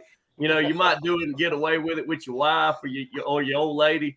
But let me tell you something, fellas. When you go out there and you record it, not only that, but then you put it out for the world to see. And then not only that, with all this being out there, you'll go and win a Heisman. People actually voted for old. I don't know. Oh man! But hey, Sip, I actually sent you the 2 awards that you will be announcing tonight. Lucas will give the nominees for each of them. When he is done giving the nominees, you will let us know who the winner is. There you go. All right. So what's going on right now? We're not at commercial yet. So when we go to commercial break, we'll do the first one. Anyways, the first one is the creator. Okay. But I wanted to ask you, Sip, real quick. What was it like bidding up on good old Rice for your bowl win? I felt like a doggone chef at the hibachi store, brother. I mean, we whipped it this way, we whipped it that way. I mean, there wasn't nothing. If someone asked me to imagine a stereotypical redneck, it would be you with the accent and everything. Hey, but no. Sippy's a cool redneck, though. No, I'm just saying that he just the way he speaks. He sounds like the exact stereotype like a foreign movie or TV show would do to pretend to be a redneck. Take my socks off. I got guys that'll like be in these little votes and be in different run-ins and stuff like that. And like, hey, Sip, will you endorse me? No other reason than I like your accent, bro. And I'm like, sure, dude, I got you. What do you want me to say? And a lot of my videos lately on YouTube were, voting for they had the Liberty. It was the Liberty Twitter bracket challenge. And they wanted me to say that fast, right? So, I sound like a Liberty Mutual commercial, And anyways, the dude I've been, endorsing and all that, they're up there at Liberty, wherever the hell Liberty decided. That might be inside the statue for all I know. But for what I'm saying is, I don't know where that's at. But he wanted me to endorse him, and hell, he's been winning every damn week. He said, I just like the way you talk, brother. I said, hell, I don't like the way you talk, but hell, we can go one way with it. Let me close the door. I'm going to close the door. I don't want to wake your youngins up. Yep. Oh. But anyway, we got TCU 24, or not TCU 24, Georgia 24, TCU 7. Fuck. Hey, Quinn Woo! Johnson only has 1 catch for 3 yards. Hey, that's another Stetson Bennett run for a touchdown. Let's Yes, see. sir. Three carries, Let's see another 39 Max yards, Duggan 2 come back touchdowns. from 17 points down. Ryan was disrespecting These teams come down a Stetson lot. before this.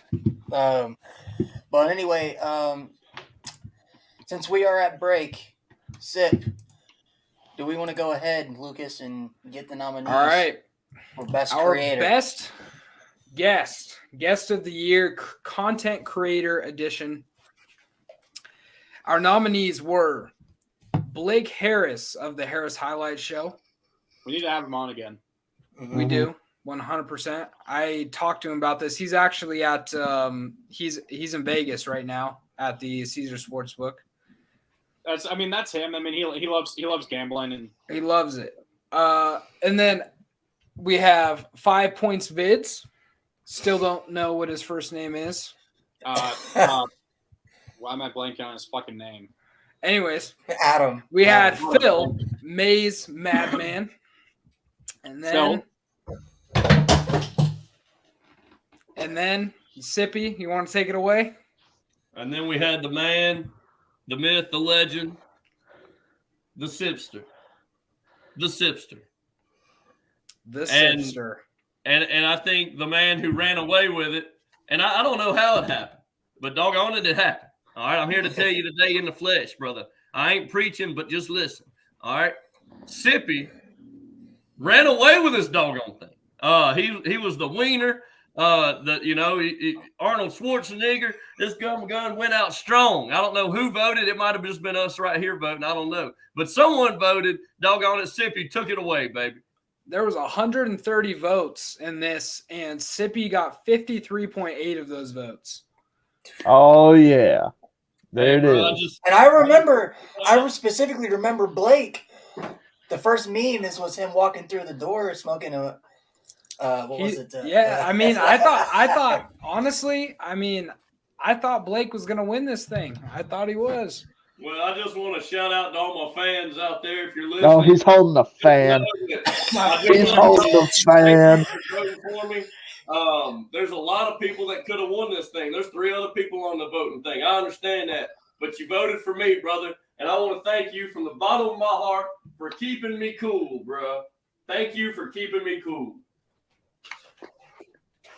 Now, as for everyone else, I didn't prepare a speech for y'all. So just deal with looking at me for a little bit. But I'll be honest, y'all. I didn't think I was going to win that thing. When I clicked on all the other people involved, I was like, look at what I'm up against. This guy's got 500K. This one's got 200K. This one's got 10K. And I'm sitting here at 2.5K. And the people wanted it. So you're still doing better than us. So I was about to say, fantastically, everyone's doing a lot better than us. I feel like I was the underdog in this, and I guess it feels good to be the champ. I want to apologize to absolutely nobody. Absolutely nobody. There it is. There it is. There it is.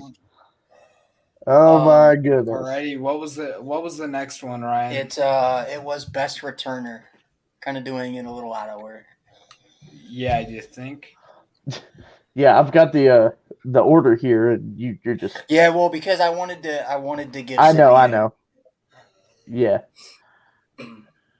Okay. There it is. All right, I found that one pretty easy. All right. Was it above or below? Creators? It was below. Some bitch. Hey, I'm curious as to who's all autographed this Notre Dame flag. I mean, is it just one dude that just went crazy, or? Yeah, it's let's just say it's guys from the 1988 championship team. Last time we won a natty, so got Tony Rice and all them boys, and Tim Brown, and so it's his prize. The glory days of Notre Dame before they became the Cowboys of the college college football World. That's true, Oh, man. That's true. I never thought about that. That's so true. And Notre Dame is all style now, no substance. Hey, Just number like one that. recruiting class in 2024. Get at me. Hey, you guys Not could beat South anymore. Carolina by 1 point. A 6 or 7 seed in the playoff in 2024 and 2024. Not when we joined the Big Ten. Hey, man, you guys were almost beating Stanford at one point this year. I know. You mean the Ivy League? Oh, goodness. You guys almost beat an Ivy League. Congrats. Almost. All right. Our best returner of the year. Our nominees. Jalen Lucas from Indiana. Brian Batty from USF. I think his name is Ladarius. I just put Lid because you know how Twitter works. You know how Twitter works with their character limits. So Lid Griffin, which I like better almost than Ladarius, from Mississippi State, and Smoke Harris from Louisiana Tech. Which he had quite a decent amount of votes. Yeah, there was 27 total votes on this. I remember voting for Smoke Harris. I don't even remember. I think I voted for Jalen Lucas. I voted for Lid. So you're telling me that? Well, we'll get to it after Sippy announces the winner. Well, all y'all seem to vote for the one that I didn't vote for, and I voted for the winner, baby. Our guy, Brian Batty. I voted for him simply because of his last name. I was like, this guy's going places. He's going to get drafted in the draft. Someone's going to look at that last name and say, boy, we need baddies on this team, baby. Come on to wherever it is. This If anything, that actually makes it sound worse because all I can think of is we need some bad bitches on this team. With that. I'm just like, that doesn't sound good. The great thing was, I'm going to tell y'all this. When I saw him and I saw Smoke Harris, it was hard to pick. That's a hard. Smoke Harris is I good picked name, Smoke dude. Harris That's a great because of his name. Especially I know I if did. it's fast. I mean, it's even perfect. You know, it's more perfect. Well, who does Smoke Harris play for? Was it Louisiana Tech. Louisiana Tech. La Tech. That's right. We I think got to see a lot of him 2 years ago. I nominated him because I think he led the country in total return yardage, punt and kick return total. That's why I think I nominated him. Whoops. Yeah, it looks like he had over 700 total. Yeah. Most of these guys, Ladaytrick. That's right. Okay, that's his name. So most of these guys were only kick returners. They didn't do a lot of punt returns. Smoke Harris actually did punt and returns. kick returns. Yeah. I gotta say, I was upset that my boy Cam didn't get in this. Well, we I did. I understand we were going off of stats and all that. Yeah, But that if was we're my going only off issue. That of was my only coldness, issue. baby.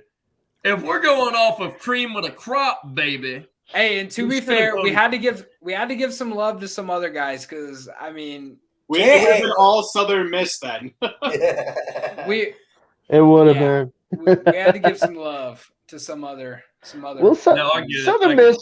Southern Miss showed up a lot in our polls. Oh, they did. They did for sure. Hey, can Yeah, we they also did. talk about how icy this edit is?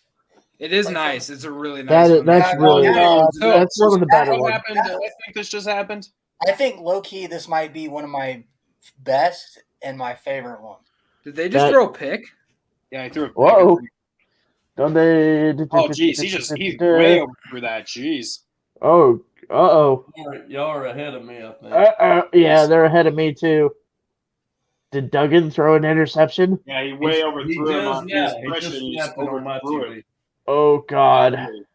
So I will say too, Brian Batty was actually the starting running back for USF this year, and he had over 10 touchdowns and over, I think, 1,100 rushing yards as well this year.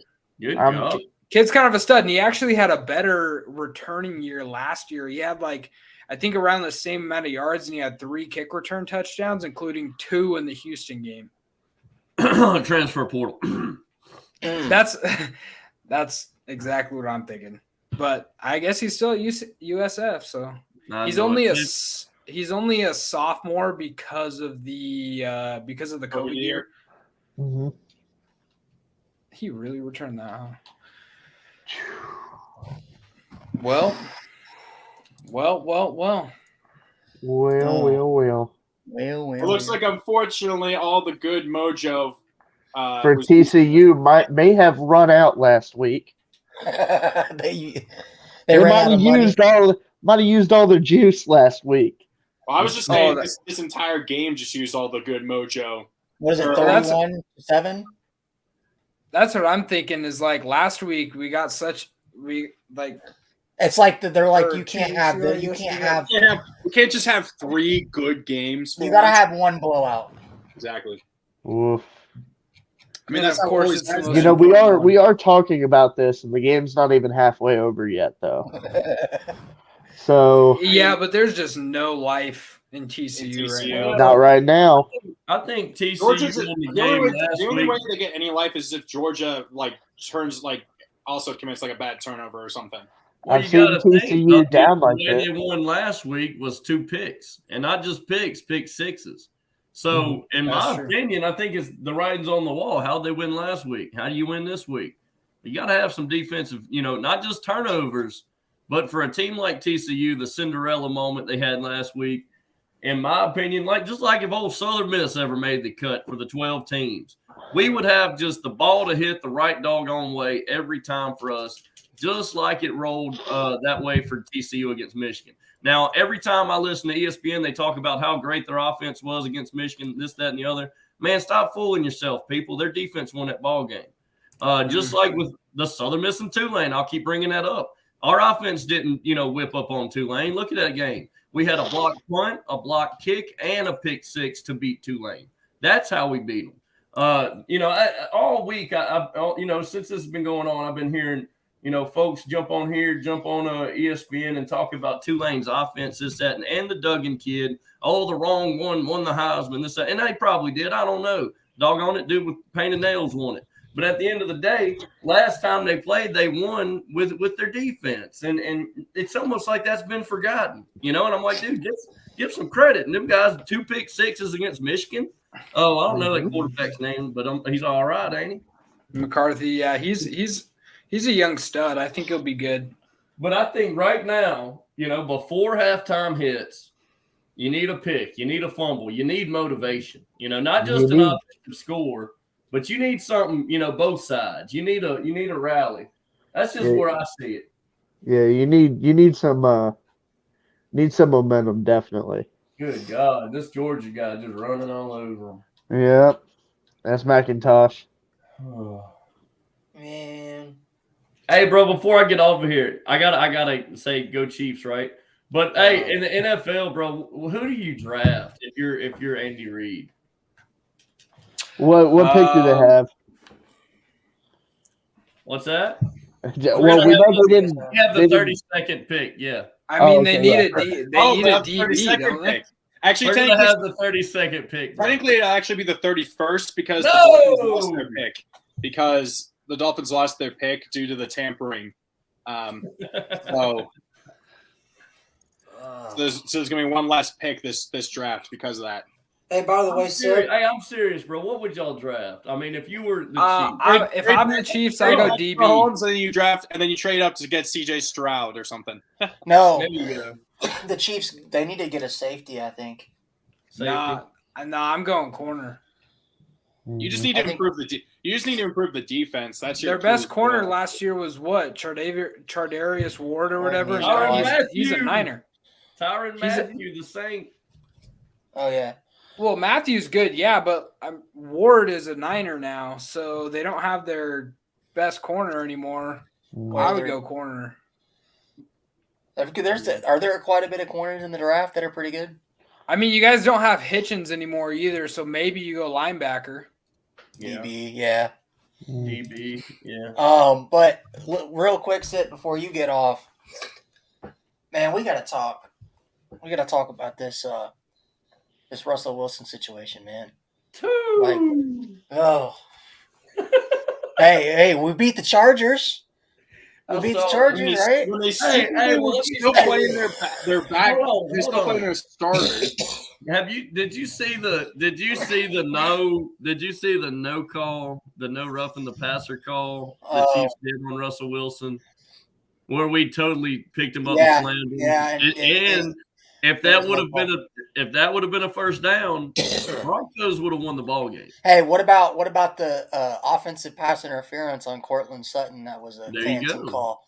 I mean, it seemed like for years the Chiefs were the team that they would call those against, right? But since Mahomes got there, man, we've been getting all the calls. Brady's the old thing. Now it's Mahomes. Now Mahomes Yep. is going to start getting all the calls. Yep. But I will say this though, Sip. Seeing Russ throw 3 touchdowns against the Chargers gave me some hope.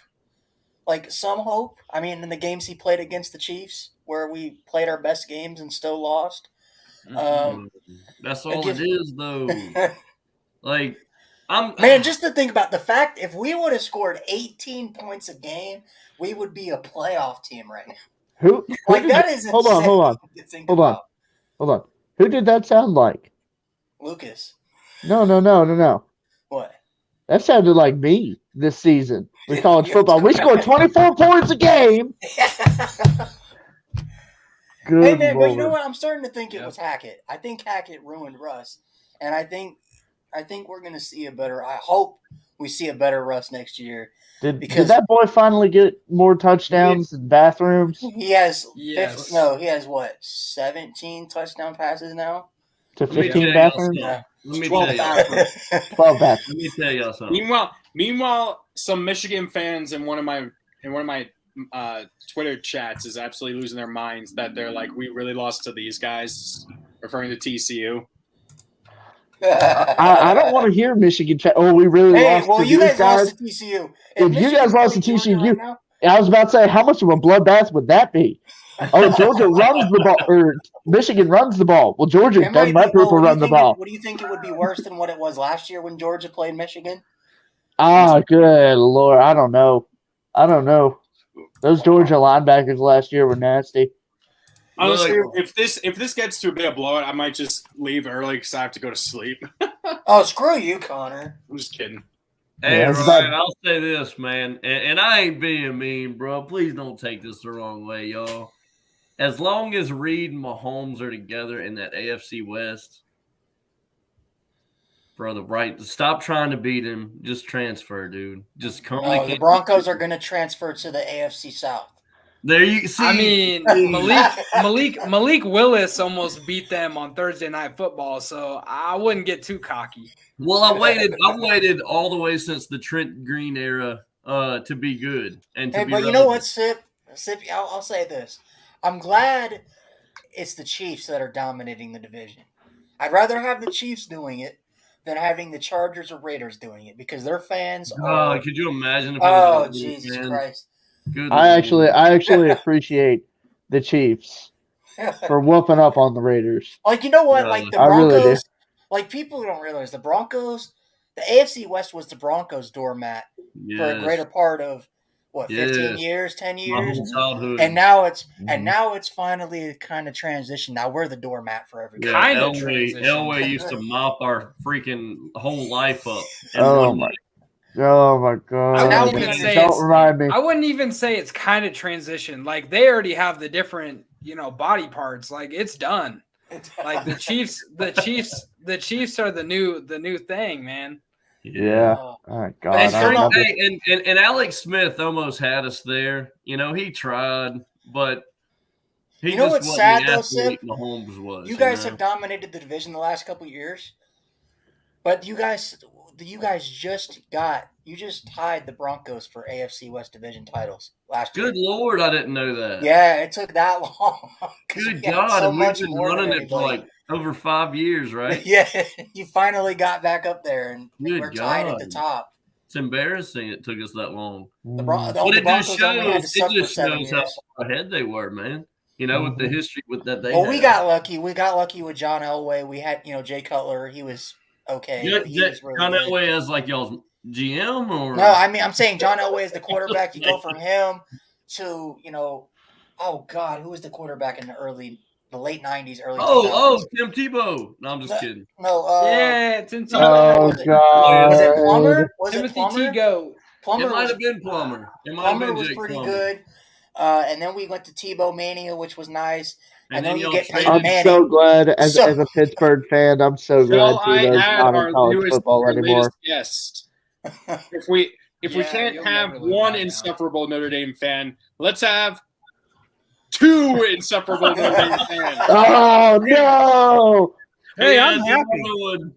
I'm enjoying So- myself, man. I'm having So a good introduce time. yourself, man. We've never actually, I don't think we've ever had you on the show. Just introduce yourself real quick. Well, my name is Sean, and I go by ND Sean 45, as you can see, and I am one half, along with my buddy Irish Benjamin 57, from the Two Irish Brothers podcast.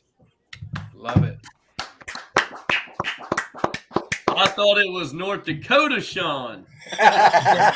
I'm just kidding. I'm just Very, kidding. very salty because North Dakota State just lost in the FCS championship. Oh, that's know- right. Well, let me tell you guys something about the Bison. Back in 2016, I loved it. Absolutely freaking loved it when they upset Iowa. I loved it because I'm where I grew up. I'm right by the Iowa border, and so naturally there's a lot of Iowa fans. And boy, did I love seeing them in misery. It was so wonderful. And then you guys went and lost to Marshall, and then Oh, You know, I could geez. tell us a story about that, but I've told Ryan the story, but it probably wouldn't be appropriate. But let's just say I almost said something I'm not proud of. Well, actually, no, I did say it actually. But we had a Marshall fan that was, making typical jokes about Notre Dame and it being Catholic and priests molesting children, which I don't find that funny at all. But No. let's just say I said something back to him that I don't know if I should say. Oh it. no! like you wish did not another say- plane crashed or what? Get involved about. Oh, God. Oh my God! Woo! Lucas. Hang on. I didn't say anything about wishing a plane crash. Did you say, Ryan turned his camera off just to get away from say that. something about Matthew McConaughey? No, but I'll tell you guys this much. It's it was embarrassing when when we lost that game, of course. But what was really funny after that is you had all these Marshall fans talking so much shit like they were actually going to do something with their season. I mean, they did go 9-4, Sean. I mean, they won a bowl game. They won a bowl game. All right, they won a bowl game. But 9-4. they were talking like we have all this 5-star talent that came to us and we're going to go all the way. Like, you play in the freaking Sun Belt, you're not making the playoffs. You're going to get beat by Southern Miss in your own conference. Keep talking. So I do have to say though, Ryan completely jinxed you guys in the Stanford game, and here's why. Last year, Oregon went to Stanford and lost. And the entire season, I couldn't hear enough of Ryan saying, Oregon lost to Stanford. They only had 3 wins. Oh, they suck so bad. Oregon sucks, blah, blah, all this stuff. Couldn't hear enough of it. Yeah, What? I had nothing to do with that. Damn. I also. I'm just jinxed saying us- it's Ryan's fault. I It's think Ryan's I also fault. jinxed us for the Notre Dame Marshall game because I thought it was going to be a blowout, so I decided to go buy a ticket to go watch Illinois play Virginia. And I'm on my way there, and I get a call, I get a text from you guys while I'm at the game, and you guys are like, I hope to God Ryan's not watching this game right now. And I said, what's going on? I said, I'm at the Illinois game watching them play Virginia. And you said, Ryan, you don't want to know. Don't turn it on. Don't turn it on. Well, Don't. let me just say this: with both those games, Marshall and Stanford, I'm still trying to figure out what the hell was up with those games. What was our coaching staff doing? What were the players doing? I'll tell you for the Marshall game, you had Buckner in at quarterback. That was your problem. Pine should have started from game 1. I'm sorry. I mean, But that's just I could argue that because the way Buckner played in the bowl game, but 2 The pick only- sixes, real nice, huh? the only thing that I could think of with the Marshall game is I think a lot of the guys on the team were thinking, oh well, we were predicted to get blown out by Ohio State in the opener. We didn't get blown out, and if we can hold Ohio State to only beating us by 11, then we can just stomp all over everybody else. And clearly, that was not the case. Bro, I think it was a combination of Buckner being in his second start and a combination of the team being way too overconfident. Yeah. I think a lot of it was playing a team from the Sun Belt. hey. You know, as a Kentucky Look, fan, I'm kidding. these- I'm just as a Southern Miss fan, I am proud to be out of the crap French USA. What a I'm gonna say it. I'm just gonna say it. God, Grandma, close your ears. What a shithole of a conference. Hey, you know what? It's so bad that UTSA. It's so bad that UTSA is going to win 3 straight titles. Poor Liberty. Poor Liberty. They had to go to a conference that Sam Houston State's going to. They're having to go to a conference that Marshall, that just beat Notre Dame's leaving. Hey, Marshall's in this. Southern Miss couldn't even handle it. All right. Right now, somebody on this podcast, name me one school that benefited from being in the Conference USA. I'll wait. Western Kentucky and UTSA. Watch this. Every team that's done something in a national scheme had to get out of that conference. Look at UCF, Houston, Tulane. I could go on for real. Like in all sports, name one conference, name one school. Well, Sydney, we know the Conference USA made themselves better. Conference USA is not going to be a conference. They're going to be disbanded. They got. No, I know, but in the next couple of years, they're going to be disbanded. Correct. It's going to be heading out pretty soon. It's sad, man. And for years, Southern Miss was all prideful about, well, we were here when the conference started. We're going to stay through it. And I'm like, dude, look, we should have went with Tulane. We should have went with Memphis, Cincinnati, and all them when they left for the American. Well, you know what I could so big on, our history of being in the, and I'm like, bro. I got the perfect thing to compare that to. That'd be like Harvard and Yale saying, "Oh, we're one of the first college football teams ever," and how'd that pan out for them 100 and some odd years later? Not even playing in the FCS playoffs. Yes. Hey, you know what? Harvard, Yale, and Penn, like the Ivy League schools, they still hold on to the fact that they have national championships. Yeah, like the first 5. Well, hey, Southern Miss does too. Southern Miss does too. I mean, 1956. University of Kentucky Wildcats. I got you beat 1932. Where they were like number 1 and number 2. But Lucas, let's go ahead and so the first one we're going to do is the best punter that we're going to have Sean announce. So go ahead and give us the nominees, and then Sean, when he's done, go ahead and announce the winner for best punter. I sent you the winners to your DMs. Yep, I see it. Not doing me any. And I think you might like this. I think you might like this one, Sean. Just a little bit. Mason Hunt won it. It was tough to pick 4 punters. It really was. 4 punters. It's tough to pick 4 when there's only one to really pick, right? We wanted to give him a chance, so we didn't put.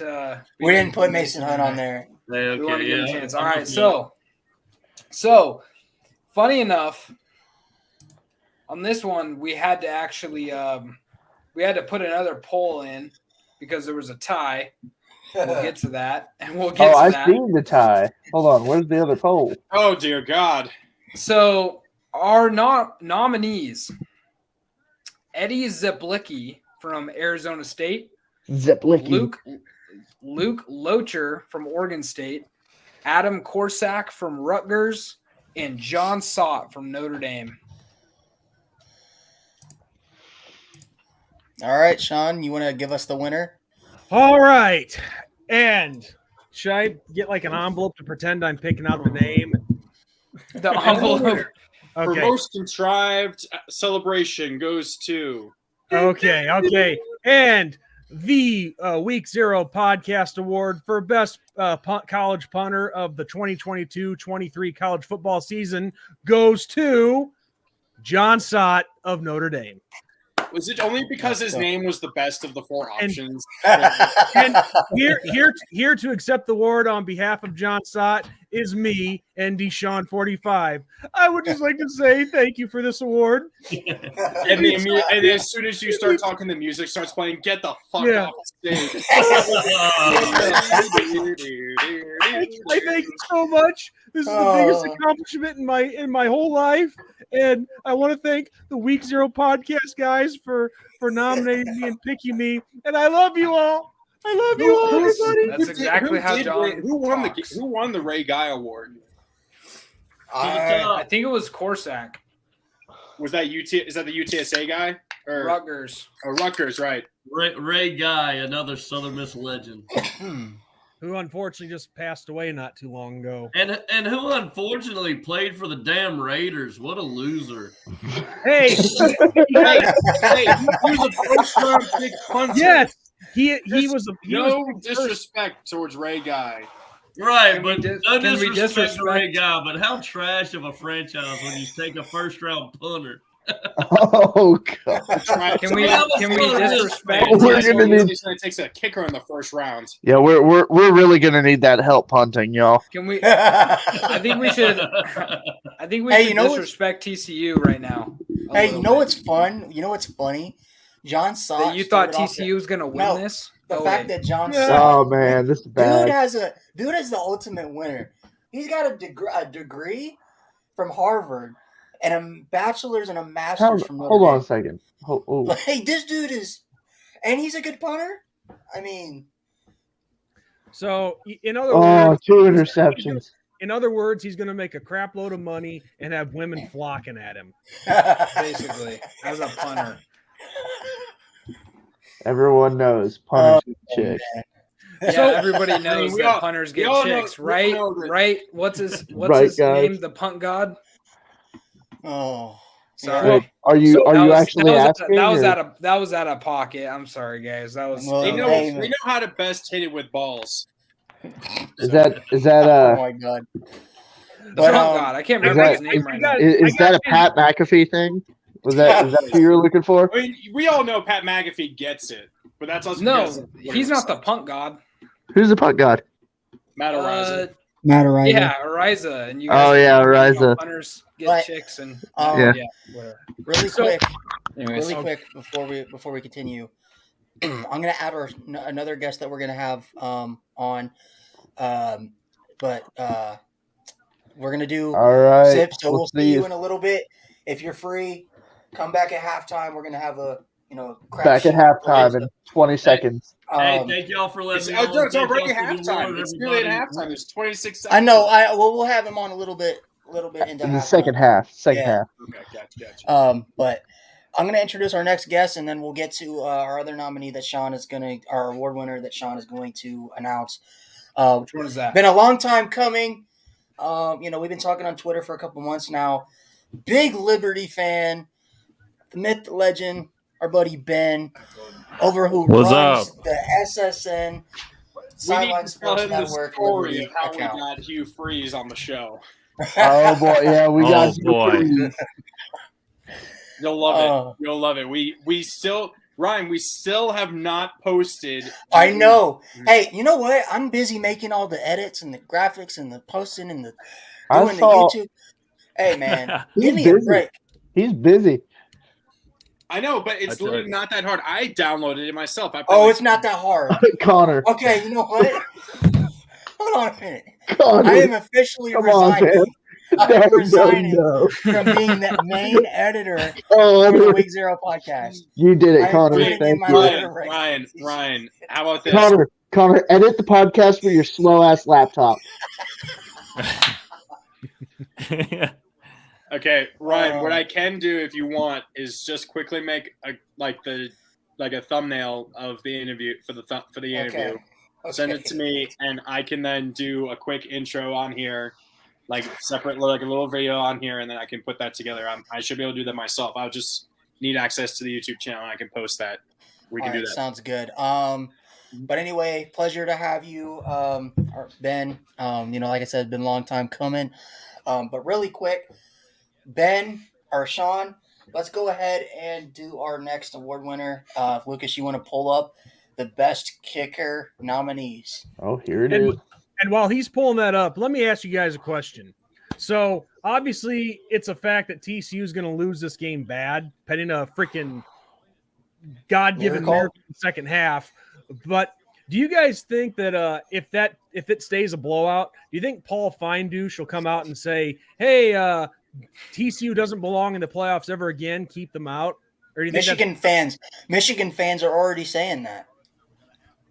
Yeah, but I don't think. Paul Feinbaum has a boner for wanting to say we don't belong in the playoffs. So I don't know. I understand it. I understand it. I think so here's what I think Paul's going to say about this. He's going to say, it was a good story. But then reality happened. And then it just reinforces the SEC is just so much better than everybody else. Where's Alabama? Yeah. Man. I mean, seriously, Paul Feinbaum, he looks like a penis with ears. I swear to God. That's not very Catholic of you. I'm not Catholic. I'm not Catholic, so it's okay. Oh, I cracked myself up. I need another drink. Paul Feinbaum, that's a penis with ears if I ever saw one. Oh man. Yep. That was fantastic. Okay, we'll do the best kicker, and then we'll tell the story of how we got Hugh Freeze on the show, and then during halftime. Okay. We tricked him. Best. Yeah, we tricked him. We made him think that we were a quality show. We're definitely not a quality show. All right. Best kicker nominees. Harrison Mavis. I believe that's how you say his last name. The hefty boy from Missouri. Jared Sackett from UTSA. Diego Guajardo from USA, South Alabama. And Christopher Dunn from North Carolina State.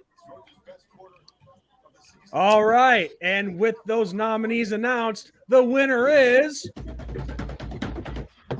Jared Sackett of the University of Texas, San Antonio. Congrats. Yeah. Is that the second win or the third? Roadrunners. The Roadrunners have, I believe, the UTSA? They have 4 award winners. That's insane. That's now, pretty nice. Now, when Mr. we are like a show that tries to, celebrate the smaller guys, but still, that's crazy. I mean, statistics. I mean, you can see him right here, 81.5%, which isn't great compared to the other teams, but 51 is his longest, and he was 59 for 59 on He's 100% on extra points. And he had a very nice 69%. Yeah, he got on the votes. Yeah, very nice. Very nice. Very nice. Very nice. Oh my god! And he also retweeted that. Yeah, he did. Oh, yeah, I forgot about that. He retweeted it. Yes. Which is cool. What was I about to do? Yeah, so best kicker. I'm actually kind of depressed that the guy from Missouri didn't win just because he's like hefty. Oh, the hefty Mizzou. He's like the guy from Penn State. Yeah, he's just, Joey Jewish. Yes, he's just a hefty boy. Hefty boy. Well, if that's his only job is to kick, then it's not exactly like you need him to be, like freaking scrawny and the sprinter type, Mm-hmm. Exactly. It's like what's the punter for the Steelers right now is a hefty boy too. I can't remember his name. His last name's Harvin. It's like Presley Harvin, if I remember correctly. It's Harvin. I feel like it would be way easier to kick, Harvin. place kick as like a hefty dude, but to punt, like because you actually got to lift the leg up. Yeah, you got to lift the leg up. He doesn't look like he lifts his leg very often. I mean, that guy is. Well, unless he's hungry and has to go to the fridge, right? He's got to get to the fridge. Yeah, exactly. There you go. But even then, that might be a little, you know what, I'm good. He's more than I'm thinking of it. It's like, is there anything in the fridge that's worth it? he's in the league now, so he's got a robot, going over there grabbing stuff Got for a him. robot. He's got so much money, He's gonna look like Sebastian Janikowski by the end of his career, Harvin will. He's got the robot from Rocky 3. Yes. Hi, Paulie. Here's a Happy birthday, Paulie. beer. Oh, Paulie. Oh man. But if you're resorting to robots, there's seriously something wrong with you. Oof. Yeah, That's tough. But then again, they won't tell you no. Yeah, that's true. Until they do. Until they do tell you no. Yeah. That's when the Terminator series happens. When when the cyborgs become aware, and you're like, "Fuck you! I'm not listening to you." Apparently, TCU is trending so badly. It's trending damn TCU. Then there's well TCU. Then man TCU are all trending on man TCU. Hey, I told you the lights are going to be too bright and too big for old Dougie. What's the team stats? Hey, okay. No, you know what it is? Let me go through first half. Nah, man, you know what it is? Max Duggan's looking forward to the NFL. Well, let me go through first half stats, all right? First downs, TCU 5, Georgia 19. Third down efficiency, TCU 1 for 5, Georgia 4 for 5. We got total yards, TCU 121, Georgia 354 total yards. That's it. Passing. That's all Georgia could muster? Passing, TCU 97, Georgia 213. The completion and attempts, TCU's 8 for 12, Max Duggan's 8 for 12, Stetson Bennett 13 for 17. Average yards per pass, 8.1 for Duggan, 12.5 for Bennett. Georgia has 141 rushing yards to TCU's 24. But Georgia does have double the amount of penalties. You know what? Let's just put it That's this really way. hurting them here. They could at least have 40-something points if it weren't for these penalties. Let's just put it this way. Wherever they order the championship rings from, they already have all the players' sizes picked out already. They already have their sizes from last year. They're already shipping out TCU national champion shirts to third world countries as we speak. But no, so I do love that that's an actual thing, and you'll just see a random photo of those kids wearing the shirts, and they don't understand what they mean. To them, they're shirts. It's blocked. It protects them from the sun. We haven't really gotten to have you talk much. Yeah. Talk a little bit about yourself, about how you became like a Liberty fan and stuff. You're good. I mean, I'm just kind of speechless. I'm kind of glad that the fact that I missed the first half, because I don't think I missed too much. My goodness. I was hoping for a better game, to be honest. Had a reminder that I had a friend's birthday party that I had to go to tonight. So got back from that. But so I actually grew up a Penn State fan for everybody in here. Still love Penn State. Went to a lot of Penn State games. Grew up a big football guy, my whole family. Came down, I always wanted to go to Liberty just because of my background and all that such. But didn't get to go for undergrad, so went for grad school. Still was like a big Liberty, big Penn State fan. Cared more about that than Liberty football. But I had followed Liberty football probably since like 2012, and I went to grad school in 2019 to 2020, and kind of just got plugged in with different people here, got to know some of the players, worked in the ticket office, fell in love with I get it. It's a religious school, so we're not going to tailgate the same as Penn State, for example. But at the same time, it's just been really fun to cover these players. And last year around this time, actually, I was like, well, podcasts, doing college football and like scouting and NFL draft. And one of the things was I was initially wanted to be a scout. I loved, going through the draft and watching the combine, all that, but also doing, I was writing up pre-draft evaluations on all the different players. and just really love the grind of that and like being able to evaluate players and such. But learned really quickly that I wanted to have a family eventually one day in my life. And instead of having to drive around all of whatever territory that I have, I'd rather just, pick it up as a hobby, So I started doing podcasting, and then around the time last year, I was like, I mean, you guys might have heard of a Sea of Red for Liberty. If you ever like look at Liberty, like that's our main sports media outlet that isn't like affiliated with the school directly. And I was like, well, there's no one really doing like recruiting podcasts or anything like that. So just said, why don't I do it? So kind of picked that up, and I've gotten to know the recruits and the different players. And you guys are going to talk about Freeze. I didn't really know Freeze. He's kind of keeps his cards to himself when it comes to really hanging out. I'll tell you guys this, like Chadwell is already different than Freeze when it comes to like Chadwell, and the whole staff showed up to the Liberty basketball game a couple nights ago, and I wasn't able to go, but like they were interacting with fans, just like walking around and just talking to people, like people they've never met. And Freeze, I don't know if he ever went to a basketball game. I would see his daughters there, and like maybe some of the coaches here or there, but like, you could tell that they were only here for a short term, and they didn't really want to get too connected, I guess you could say. But of course I'm thankful for Freeze. So, but I'm more excited about what's to come. I saw that Sippy was on. Sippy's also a friend of mine. I was gonna, if I ended up getting on the same time with him, I was gonna, brag on him the fact that, we got Trey Lau now, or Trey Lowe. So I see you, Sippy. I see you, ripped out of you. Yeah, play us again next year, big dog. We'll see how that goes. Yeah, he's going to be our third string quarterback. He was you guys' backup. So, ooh, even worse.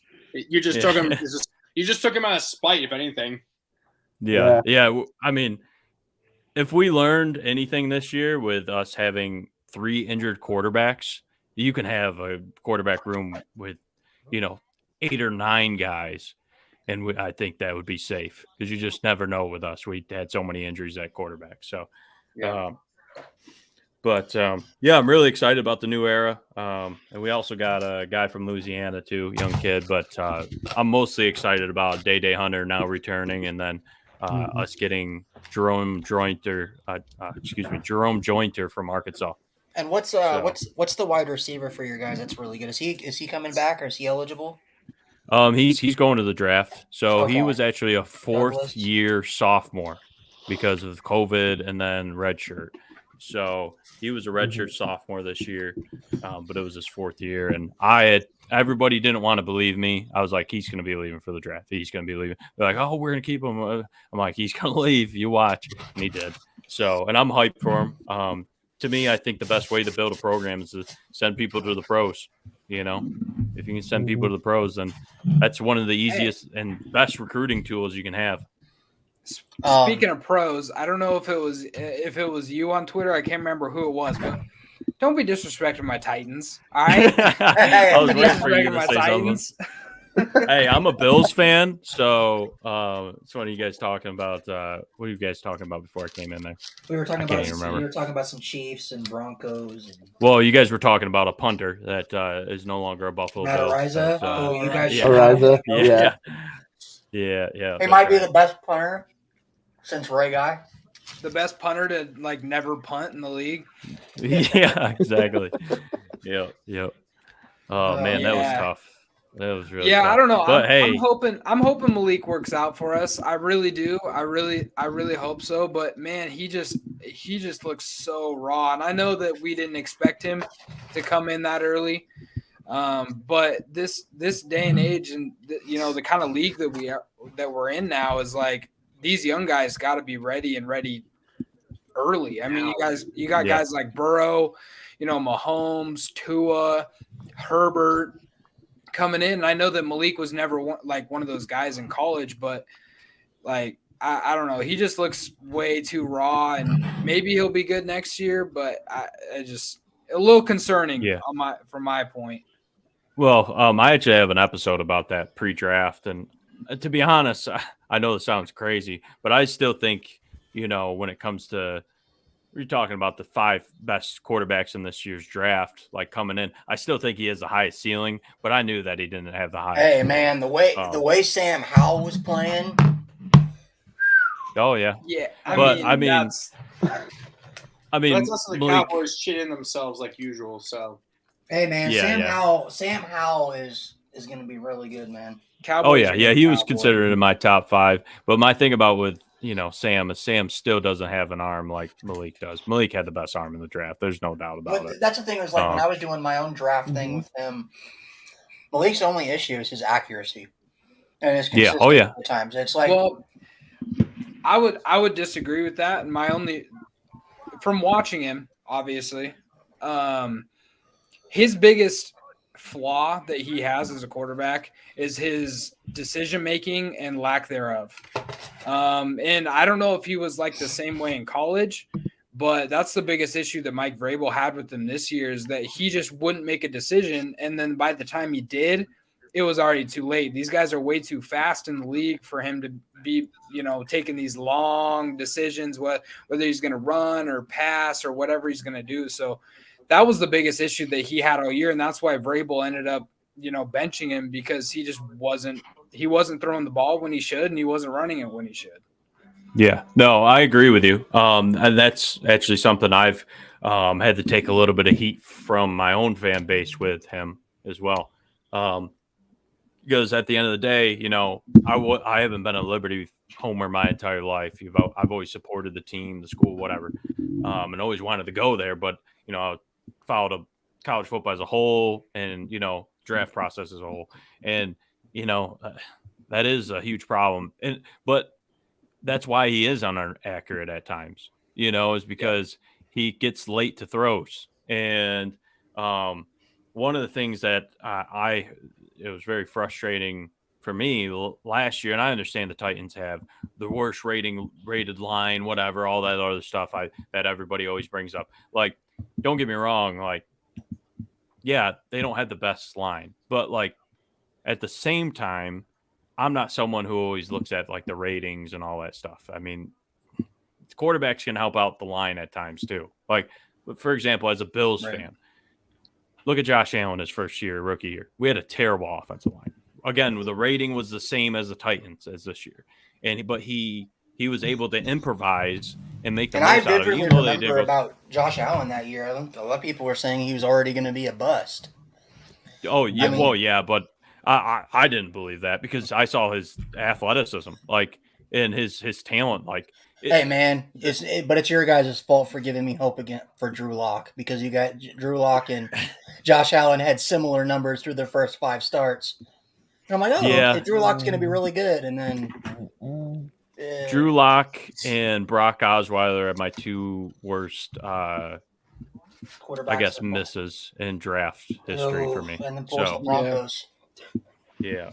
Drew Lock was a miss for a lot of people. Same with like Rosen. Josh Rosen. I actually didn't have Rosen in my top 5. Josh Rosen, I don't feel like really got a chance. I had Rosen as and this is my worst one that I've ever had, but I had Rosen as my best quarterback in that draft. I thought he was the best. I thought he was the most pro ready. He had the better arm of the group. He had the most accuracy. I just thought he was ready, and then that clearly didn't work. He definitely didn't have the strongest arm, though. It is funny how the two guys considered the biggest risks, Lamar and Allen, became the 2 best quarterbacks in the draft. That was a lot of hate that Lamar didn't deserve. Yeah, that's true. Well, and the thing about it too, and this is going like circling back to the Malik Willis thing.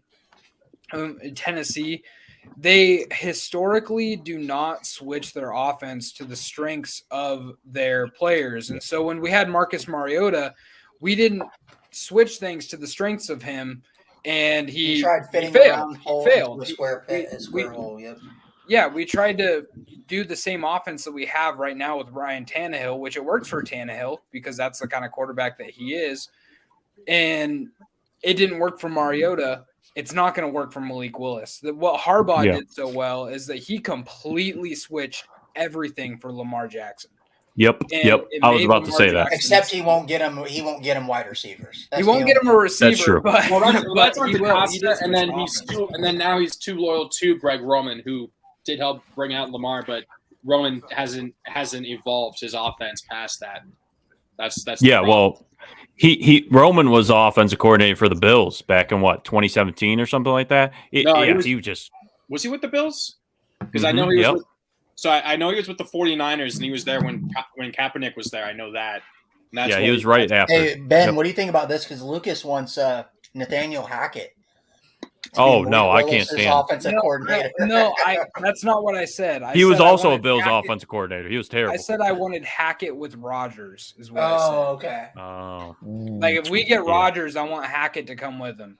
Well, let's be real. But who I really want as our offensive coordinator, because obviously Todd Downing just got fired, who I really want as the OC is Cliff Kingsbury. Oh, yeah. I don't think he's going to get another head coaching job. So if Tennessee can offer him an OC job, I mean, he you know what? He gets a lot of crap, but he made Kyler Murray pretty good. I mean, the offense that he ran for Kyler.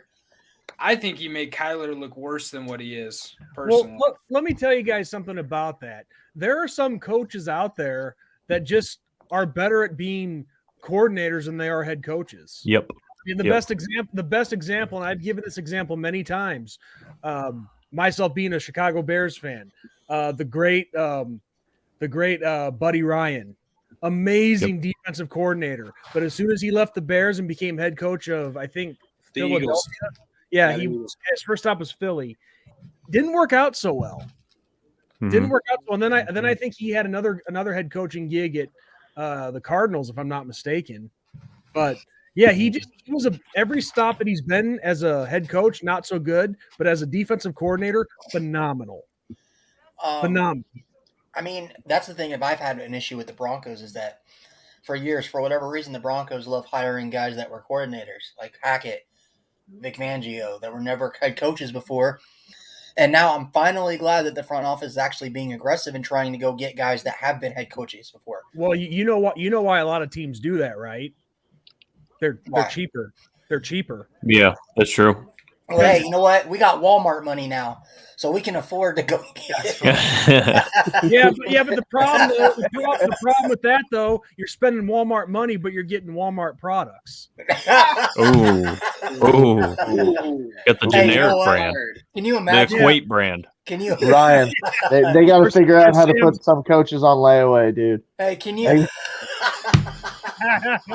Did you see that? Could you see that by the counter at Walmart? A big body. No, you know what? No, we're gonna put Cliff Kingsbury on layaway. And we're gonna pick him up. We're gonna pick him up right before Thanksgiving, so to have on the Christmas tree for next year. Yeah, bro, I've already seen the memes behind the counter. Hey, have they come to pick me up yet? No, Cliff, shut up now. You're scaring the customers. Hey. And he's like, okay. And he ducks back down, and then you look underneath the desk, and it looks like his house from Arizona with the giant vista and stuff behind him. Yeah. No, man, I can't. No, I love that. You know how many memes I've seen of Broncos fans putting Russell Wilson jerseys on a clearance?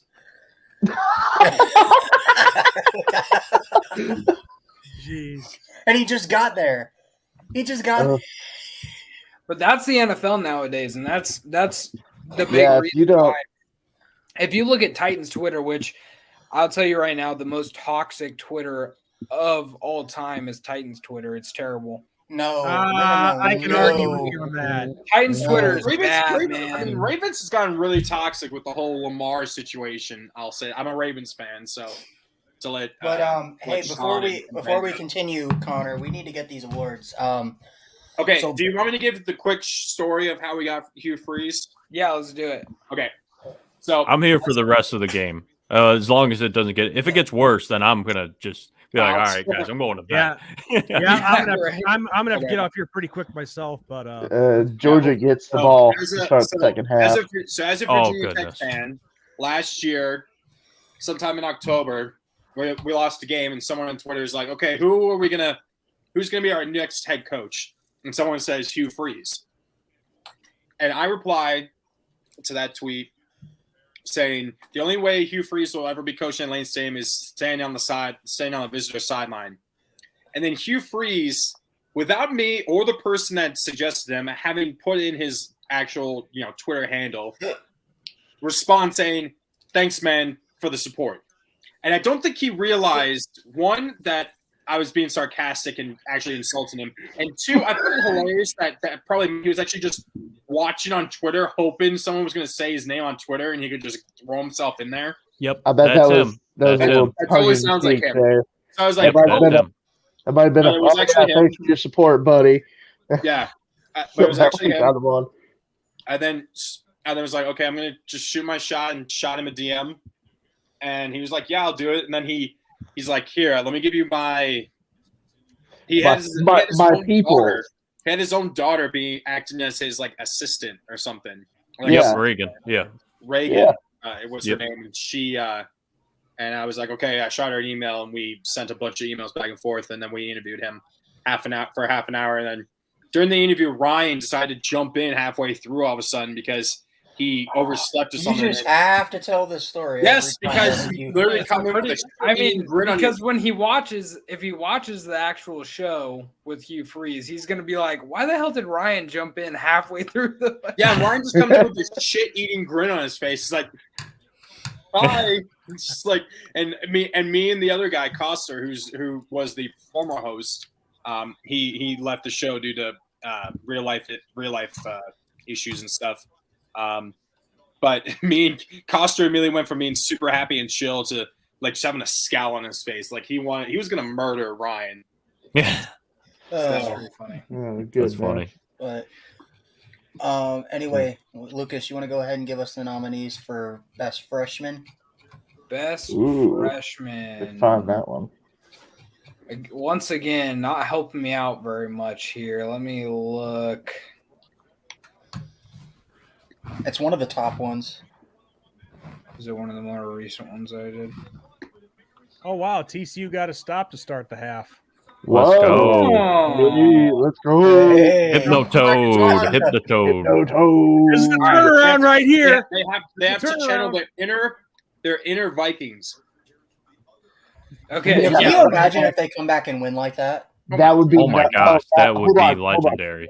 Somebody call Disney. We're gonna have the movie.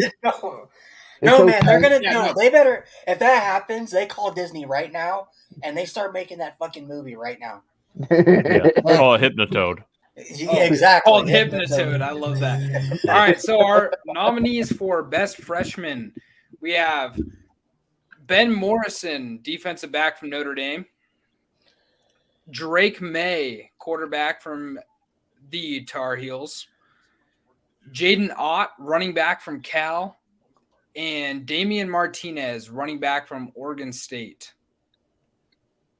All right. So the winner of Freshman of the Year, Drake May, quarterback, UNC. Ooh. Yeah. What a pick. I think I expected voted that. for him, too. You gotta give it to him. You see a top 5 Heisman favorite going into next year? 100%. Yeah, I agree. Oh, I think yeah. So, yeah. I mean, top 3, top 2, maybe. Wait a second. We got to have like the Miss America song. He's the freshman of the year. Look at him. He's so beautiful. Look at him. Yeah, Drake May is a stud. He actually won by a narrow margin, 42.4% against 39.4% to Ben Morrison, who finished the season, I believe, with 6 interceptions. 7. Yeah, 6 interceptions. He 7 interceptions because he had one. Yeah, that's right. And one of those being a pick 6. One of those being a pick 6 against Clemson. 5 passes defended. 1. Yeah, there you go. There's that touchdown. And you know what's crazy about those numbers? He didn't even start until like midway through the season. So he basically got 7 INTs in 7 games played. I'm That's a considering little nuts. I'm considering this kid a diamond in the rough. I think he's going to be something. He was a 3-star, dude. He wasn't. He was ranked outside the top 1,000 players. I mean, Ryan. Stars don't matter so much. I know, but man, like They look nice, but when they Freeman don't matter says so that much he all could be the time. next Sauce Gardner, I mean, that's high praise. I wouldn't say anything from Freeman is high praise, but I'm saying from the guy that coached and found and recruited Ahmad Gardner. I'm just pulling your leg there, Ryan. No, I know, man. But yeah, and then the person from the Fan the Flames podcast, That's Ben, which is Ben. Didn't know that until just now. I'm sorry. He's got 2 accounts. I'll watch it. I promise. Listen, not watch. Ooh, He said Allen and Singleton, which Singleton had like what 250 yards or something against Utah. I want to say something like that. He had like 200-yard game against Utah. Definitely could have been on this list for sure. We're a little pack. What I responded to, we're Pac-12 lovers here. Speak for yourself. Hey, to be fair, I didn't put in Jaden Ott or Damian Martinez. Hey, man, you know what? Second weakest conference in the Power 5. I'm not a conference lover. I'm an independent lover. Just ask Ben what it's like to be an independent. Josh, do not disrespect the Pac-12 or the Pac-10. Do not disrespect the Pac-10. All right. I mean, the Pac-10, it is the Pac-10 now. The Pac-10 doesn't lose bowl games. No, you have to lose teams. Except for the Big Ten loses bowl games. You guys just don't make the playoff. Hey, at least we win playoff games, Ryan. Maybe against one of the worst playoff teams to ever make it. No championship Notre Dame in the past 15 years, right? What are you talking about? Florida State. Man, you guys argue like you're married. Gosh. I mean, you don't even know the half of it. Like, you don't even realize the amount of arguments, how crazy the arguments get on our mod chat. Connor. What would you say? About 50% of our podcast is Lucas and Ryan arguing. Yeah, I mean, honestly, I was surprised that one episode where there was just the two of them wasn't them just. We actually had 2 hours long. No joke. When me and Lucas did the show by ourselves, it was the shortest podcast we've ever done. It was an hour and 50 minutes. What are you talking about? No, it's not. Yeah, Connor and mine's was the shortest one we've done. I thought ours was. Well, that's because you lost signal. No, we were wrapping it up. Connor lost signal, and then Josh was just sitting there like we were wrapping it. Oh no! No. I did for probably about 10 seconds, and then I hopped into it. We were fine. It was pretty funny though, just seeing you there. I was like, I lost Connor. And it was like a solid 3 or 4 minutes, and I put it up on my phone, and he's just like struggling to just even keep it going at that point. Who was I talking about? Oh, I was talking about Mississippi State because Coach Leach had just passed away. Yeah, that past week. Yeah, so I was talking about how Mississippi State was going to go out there and just whoop up on Illinois, and that didn't happen.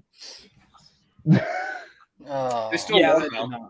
They still won. Still won for Coach Leach. It was a bad game. Did you see Will Rogers' interview after the game? Oh my God! They asked him, the lady, whatever, asked him, what would Coach Leach say about this game? And he's like, honestly, he'd be pretty pissed off about my performance. Yeah, I put that in there. He'd be pretty mad. He'd be pretty mad at me right now, but glad we won. I was like, at least he's honest. Yeah. Oh my God. But anyway, for our best linebacker, Connor or Lucas. Best linebacker. Not Abdul Carter. Are you serious? Penn State? I'm just kidding. Just start throwing out Penn State players, even though I'm not. Jeremiah Owusu-Koramoah is not. We're doing linebacker now. Wait, where's Manti Te'o? Exactly. Why wasn't he in the College Football Hall of Fame induction? Oh, he's still searching for his girlfriend. I forgot. You stole my joke. Have you seen his wife? Does he have a hot wife now? Yeah. She's gorgeous. Are we sure? Good for him. Are we sure? Are we sure she's real? Yeah, I know. We've seen her. Photoshopped, right? I feel so bad for him. I felt so bad for him when that happened. Did any of you guys see the documentary on Netflix about that? Oh yeah, it was actually a really good documentary. What pissed me off the most though are the two guys from Deadspin. You know that fat bearded dude with the girly voice. And, like those guys are so full of shit. You mean to tell me that when they got that text from that person who claimed to have inside knowledge and they didn't know it was going to cause all the pandemonium with Manti Te'o? Bullshit. They did. Yeah. Yeah, and Manti was like the one fat dude. Manti was one of the most famous people in like America at that point. Like he was his grandmother and his girlfriend died on the same day. Yeah, that was that was weird for sure. All right, so our nominees for best linebacker. Oh, we're doing that. We have Sean Dolick from Buffalo, John Marshall from Navy, my nomination. Love that guy. Yeah. Jason Henderson from Connor's favorite, Old Dominion, and Jack Campbell. Boo. Which, hold on, funny enough, Dolak, his mom and his sister retweeted and liked. Did he really? Yes. Yeah. That's Cool, fantastic. All right. The best linebacker goes to Jack Campbell from Iowa. Isn't he like all right? Yeah, he won the award for best linebacker. So the Dick Butkus Award. The Dick Butkus, yeah. So Goodness, Brock Bowers. The Dickus. Big. Yeah, Brock Bowers just rubbing his nutsack all over this TCU defense. Is that what's going on? Yeah. You know, I'm now thinking of that Monty Python movie. I think it was The Life of Brian. No, that's what it is. Is it funny when I say my name? Say the name Biggest Dickus? Yeah, Biggest Dickus. Try to not laugh. So Jack Campbell. I like that. I like that one. 45.5%. Unfortunately, John Marshall did not win. Definitely wanted that guy to win. Sad. Tragic. Because it's tragic, man. He tied for second. Tragic. He tied for second. That is true. Yeah, he tied for second. That was second. He's good enough to be. Anybody not first just finishes last. Yeah, well, is this the worst national championship of all time? Second. Hey man, Notre Dame. Did you watch Notre Dame in 2012? Hey, Notre Dame scored 14 points. I mean, this is getting up there. I'll fully admit. So. Oh, there it is. Yeah, that Brock Bowers touchdown just popped up for me. Whoo-wee. Man, I sure am glad I put money on Georgia to win. Boy. And you didn't at all say TCU was going to win. Oh, no. I came on here, publicly said TCU was going to win. And then I went and bet my rent. I went and bet my rent money on Georgia. So there we go. Yeah, you gotta create. Look, guys. If we all said, "Yeah, Georgia's gonna run away with this," how entertaining would this podcast have been? Exactly. Viewers like smart people. Literally have one person watching. Wait, hold on. Did Lucas just say viewers like smart people? Lucas, what did I say at the beginning before these playoffs even happened? What did I say? You said TCU was going to win by a landslide. That's what you said. No. Before the playoffs even played, I said, I hope TCU beats Michigan, but it doesn't matter because they're just going to run into the meat grinder that's Georgia. Yeah. So I'm really surprised that Georgia-Ohio State game was as close as it was. So there's only one person watching right now. And that's it's probably it's not me actually. I just have it running. Unfortunately, see that we had like 6 people. Well, you see, the thing is, there's a lot of competition on here. I mean, yeah, we're on during the game, although it's not much of a game. Yeah, we just need them all to come over here, right? I mean, how many people are watching? Why isn't Josh, Ryan, and Lucas having this playing on both their laptop and their phone in the background to get us to like 8 people watching? Okay, I'm gonna bring Connor. How about this? Why don't I just screen share my Hulu live TV, have the game on? That way, people can, and I can. That's where everyone's at. Guys, Yeah. Guys, we check got almost 3,000 people watching Uncle Lou right now. That's where everyone's at. Yeah, I'm not surprised there. He's probably cussing every TCU fan up one side, down the other. that guy's a piece of shit. I can tell you that much. Wait, who's Uncle He's Lou? an entertaining piece of shit. A what? Who's Uncle Lou? Oh, wow. Uncle He's Lou is entertaining as hell. he actually changed his name on his YouTube account this season to the Uncle Lou because of what boy. Ohio State did. Oh, But he's a YouTuber, college football YouTuber, commentator. Good Lord, these beers are getting to me. Trust me, I know who he is. I challenged him. Okay. Well, who asked? Somebody I asked me. I challenged him to a fight last year, and he said no. You challenged him to a fight. Dude, Wait, trash talks everyone. Dude, trash talk his mom. Like, he's hilarious. He takes it too far with a lot of people. I mean, the guy. He takes it too far. Guys. It's not just football, you know. Let's go ahead and get through these awards. So There's I got never too far. Your wife's a meet DMs. Has it gone up to 2 people? I have it on my phone right now. No, I mean it is weird. Like it doesn't really. It takes a show second. How many there actually are? Yeah. So I'm sure there's probably more than one person. It just doesn't My actually baby say. is freaking out in the background. Yeah. All right, well, look, guys, I got to take off, okay? But thank you for having me on. Yeah, thank you, Sean, for Yeah, it was coming great on. to have Absolutely. Thanks for coming on, Sean. Nice to meet you, Oh, Sean. no, Anytime Ryan can't come on the show, we'll have you come in and his replacement. And because advocate for Notre Dame. we always need at least one delusional. Advocate for the Catholics. Well, that's the funny thing is I'm not even Catholic. I'm actually Lutheran. No, man. No, you know what? Well, We can- close. It's close. I Hey, grew up we can have Lutheran. Ben. We can have Ben cover my shift because, as me and him have discussed, Liberty is kind of basically Notre Dame Junior. Yeah, a little bit. Except for we. Yeah, sure. Except they're not nearly as hated. Except they as don't lose to Notre Dame is. Marshall. Yeah. Yeah, one I day. like Sippy's last comment here in the live chat. It's a long story. It's a long story, but I hate Lou. Yeah.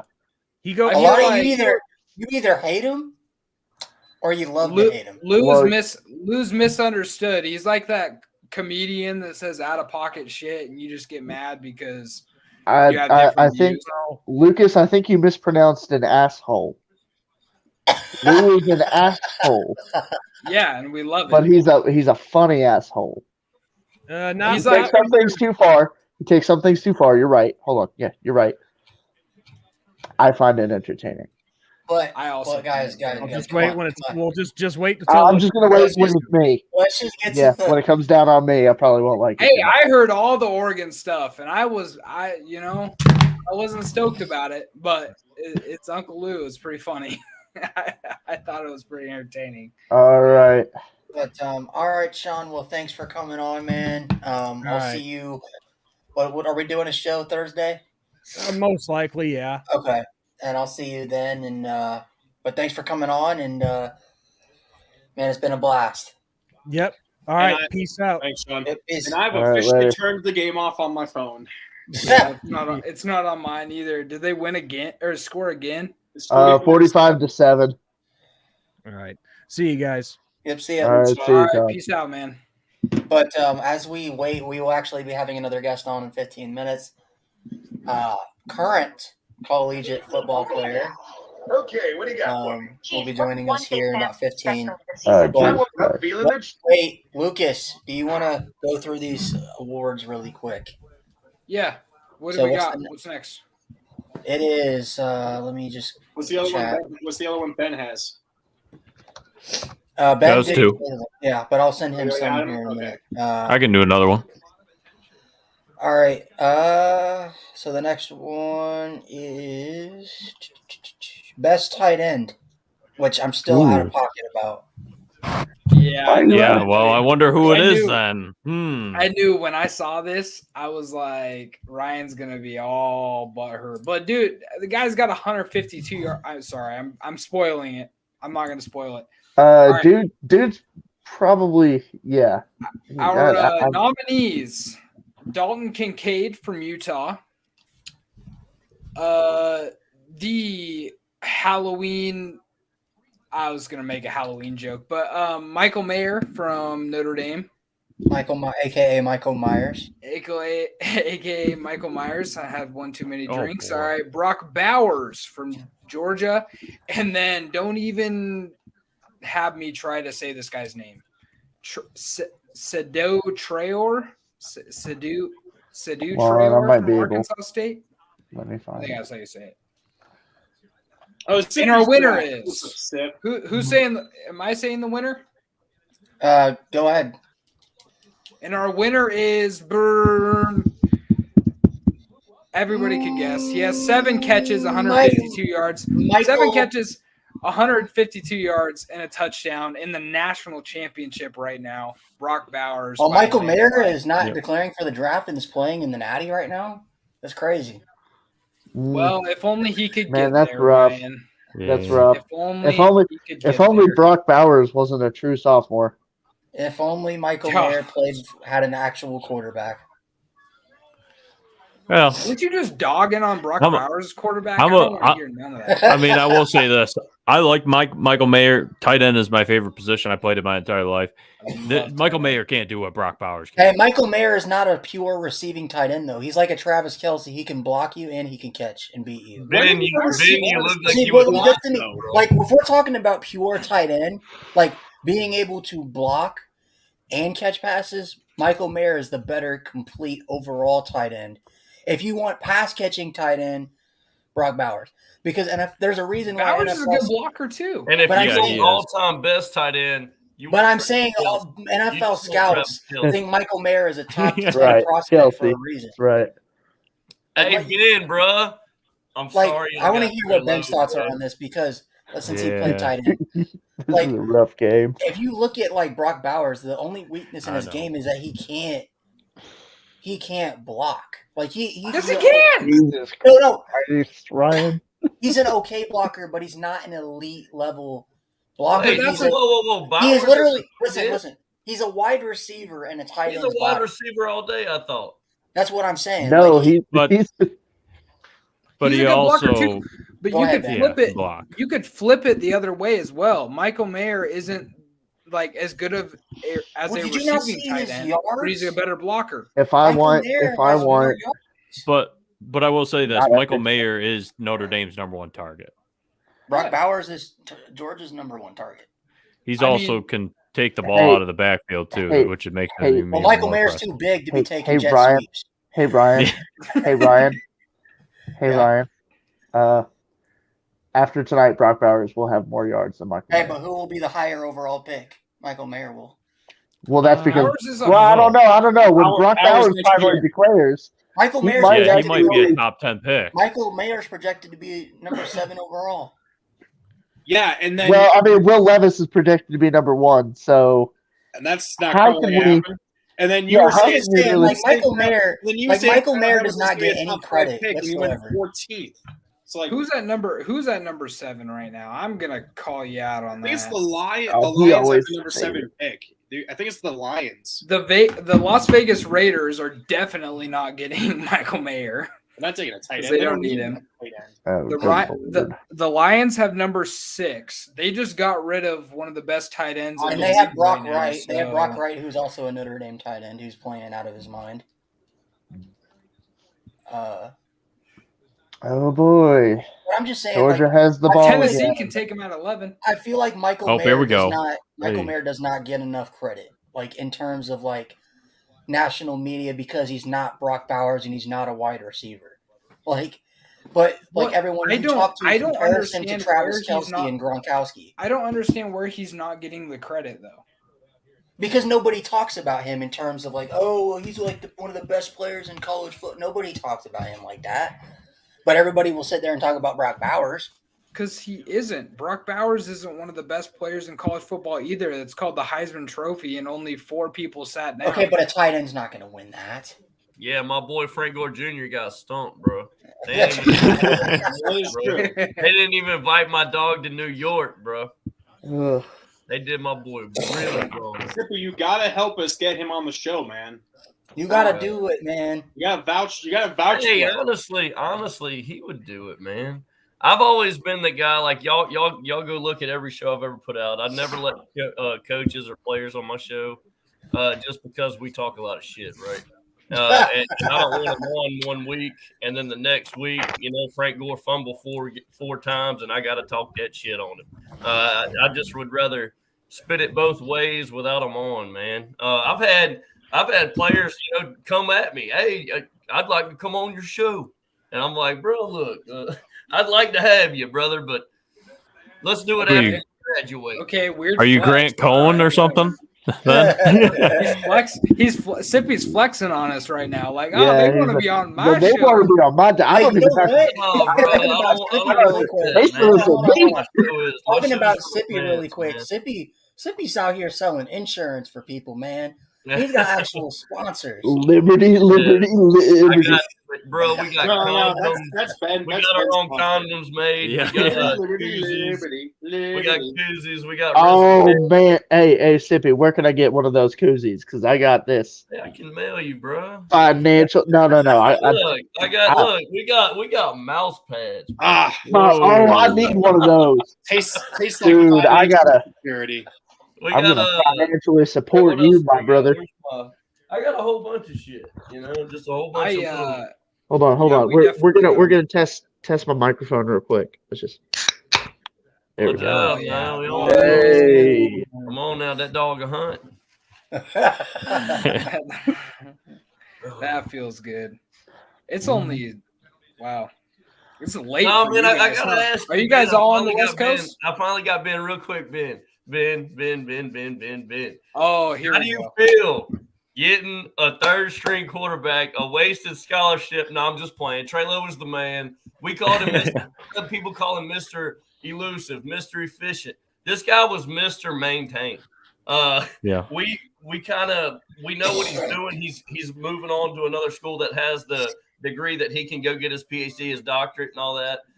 So that's the whole reason he's transferring. Southern Miss, obviously in Mississippi, we don't have a lot of higher education on campus, so he's going to Liberty and finishing his degree. But dude, what do you think, man? Honestly, about getting Trey Lowe? I was first of all shocked. We have two other guys. We have a guy from Delaware that we're looking at. Salter is that man. Well, he's not the only one.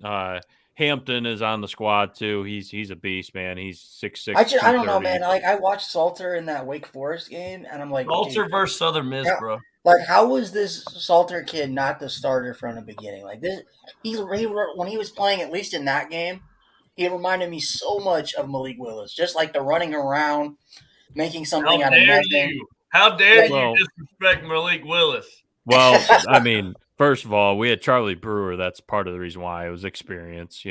If he didn't get hurt against a certain team, Southern Miss, he would probably have been the starter probably all year. He fits Freeze's system better than anybody else, even better than Salter. Problem with Salter is, I mean, especially after he got hurt, dude, he just, I don't know, is always looking for the deep ball, and but he dude, missed a lot of he's guys. electrifying. Like when he that's when he's at his best, is when he's got five guys chasing him around the backfield like that.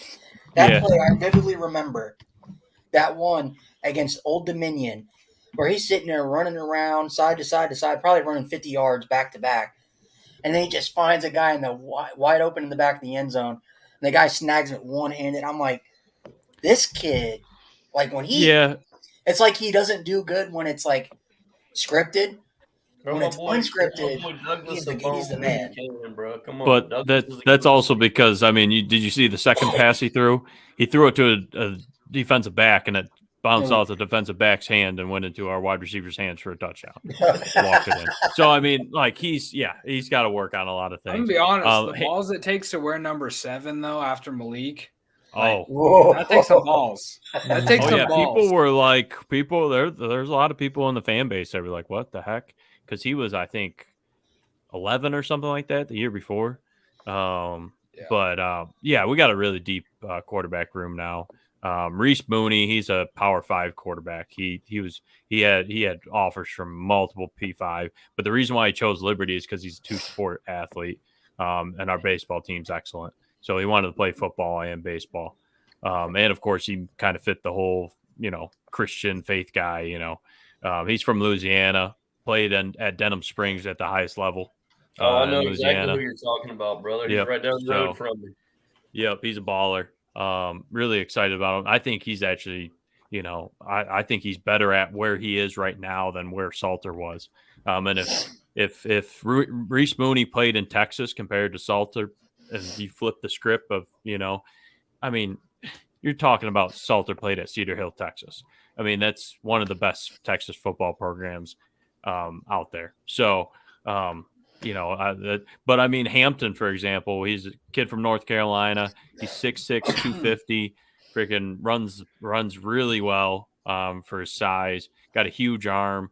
He didn't play his senior year because of COVID, and came from a smaller school in North Carolina, county school. He's on the team, and then of course we get Trey Lau here, or Lowe. There's a Lau. Hey, look, man, whenever he gets on the field, you got to do this, and he's going to remember his Southern Miss days. Do the Trey Lowe show. We had a whole every year, every quarterback on the squad, I've always given them nicknames, right? That was my old position, so I always we had all nicknames, right? I was Sippy, man. Sippy was a quarterback? Yeah, man. I was a quarterback in my college days too, baby. But ultimately, when he's on the field, you got to do the Trey Lowe show. Lucas. Trey Lowe show. It'll remind him of the Sippy squad. Don't disrespect me like that, where it's Connor. coming from. Nice. Yeah. I think he might come in as a guy to just kind of, because you guys know Chadwell's system, watching Coastal all these years. I think he's going to come in and be kind of like a package guy. I think that's why they brought him on. And of course, you mentioned the PhD and all that, and we can offer that. He's strong, brother. He's strong. If you're By up the way, 50, can if we you're talk up about 50, the fact? put him in and he'll maintain it for you. Well, I'll mention this after, but we need to go ahead and get to the next award. I'll send this one to Ben to do this one. Perfect timing because Georgia just scored again. 52-7. Let me go ahead and send this 52-7, y'all. to. I think Georgia might hit my point total for the game by themselves. All right, dude. I said sent it to you, 60. Ben. Cool. All right, so Lucas, give us the nominees for best wide receiver. Best wide receiver. This one. Which Lucas fucked up because he only made it 24 hours. I did mess this one up, but I think it was pretty obvious on who was going to win. But I did. It was pretty obvious on who was going to win, but it wasn't. That's not who won. Anyways, nominees: Marvin Harrison Jr. from the Ohio State University. Oh, I just threw up in my mouth. Oh, It's tough. Nathaniel Dell from Houston, Charlie Jones, a white boy from Purdue, and Jalen Hyatt from Tennessee. And our winner is the winner for best receiver, Charlie Jones, Purdue. Yeah, one for the white boys. I voted Hyatt on this one. He was incredible. I'm pretty sure I voted Hyatt too. I think I was the only one to vote Nathaniel Dell. By the way, can we also talk about how icy this edit is? That's nice. That's nice. I like that. Oh, that's a nice one. You were talking about the other edit, the USF edit. I like this one better. I think it's because it's the black and gold, baby. Black and It's gold. it's a different type of black and gold, but It's got to be though. Man, like, dude, He was fine. Charlie Jones doesn't get a lot of credit, like Jalen Hyatt and Marvin Harrison because he plays for Purdue. But talk about a guy that if you take him off of Purdue, that team might not even win 2 games. Very good. I mean, legit, they might not even win. They might not win 2 games. Did he play in the bowl game or no? No, him and Aiden O'Connell sat out. No. Okay. I was about to. And they got destroyed. Yeah. Oh my gosh. I was trying to say. But man, this kid, I watched him. I think that's your best edit, no doubt. Oof. I just, man. Oh. Yeah. But Yeah, no, he's good. I mean, one for the white boys. I think Nathaniel Dell had a really underrated season. he did. Nearly 1,400 yards, 17 tuds. He had a really, really good year. You know what's crazy though? Like I was looking like when I was making these edits, Charlie Jones was originally committed to Iowa, and he was there for 4 years. He was a grad transfer, and guess Yep. what? He was a bench guy at Iowa. Yep. He didn't even see the field, and he goes to Purdue, and we all know how bad Iowa's offense is. Yeah, well, they don't really preach out offense out there. Like, you're a wide receiver that can do something. We don't need you. Ride the bench. Yeah, he only played his last year at Iowa for a little bit. I remembered him on Iowa. But I mean, that kid. When he gets. Well, should we? He kind the of only reminds reason me. the only reason why he transferred to Purdue is because he grew up buddies with McConnell. But you know, he kind of reminds me of like in terms of like his skill set, and I know like people don't like doing this because like Cooper Kupp. guys that are proven in the NFL, but yeah, Cooper Kupp. Like I knew they're like shorter guys, but I mean, Yeah. What else? What else, Ryan? What else? Say what else, Ryan? High motor, high motor never Gritty stops. player. gritty. But He's the type of guy that brings his lunch to work type guy, you know? Yeah, somebody that you would let your daughter hang out with, you know? Hey, Oh, Jesus, Lucas. But real quick, we got our special guest on. Hey, I'll bounce out. Thanks, Sid. We'll have you on a little bit. But this guy I've been talking to on Twitter, he committed to Campbell University, 3-star running back, best running back in the state of Missouri. Welcome, Alan Mitchell, to the podcast. What's up, man? How's it going? Going pretty good. How about yourself? It's great. Everything's great. Oh, heck yeah! Let's go. The fighting Cedric Mullins. Let's go. Hey, let's go. So Aiden, first thing I wanted to ask you is, you're from the Missouri area, so I was looking at people that you're connected to, and I seen you're connected to the Jeremiah Loves of the world, and some guys who are committed to Notre Dame right now. I'm a big Notre Dame fan, so I was like, oh, that's cool. Yeah, that's cool. So what's it like playing ball in Missouri, and what's different about playing in the state of Missouri than you play in other states? Really, I think the main difference is, we can't play all year round. We actually have to have a true off season. A lot of us, we're all working out together, getting in the weight room, getting on the track. Jeremiah Love, he's a track guy. I'm a track guy. Same as Christian Gray, another Notre Dame commit. Both good friends of mine. We all work out together. And, during the season, of course, there's a rivalry, of course. We're playing each other. I was a teammate of Christian Gray. They just met before I transferred. But then, in the offseason, you're all just together grinding and, loving each other. That's what's Ryan, up. is your camera broken or something? No, I have it off right now because I got my girl was bringing me food, so I had to have it off. Because you know how girls are not being on camera. Yeah. But no, man. So what? I don't know if you got a chance. I know you just got off work. What do you think about this game so far, man? TCU's blowing it, man. I had my money on TCU. Hey, I did too. I thought there was a strong offense. A lot of things coming in on offense. And seeing them not really put up the points that I was expecting. It's definitely mind changing. But it is Georgia's defense. I always knew that Georgia's defense, was going to be a hard suit for them. Out of all the teams in college football, Georgia, I believe, has the best defense there is. Mm-hmm.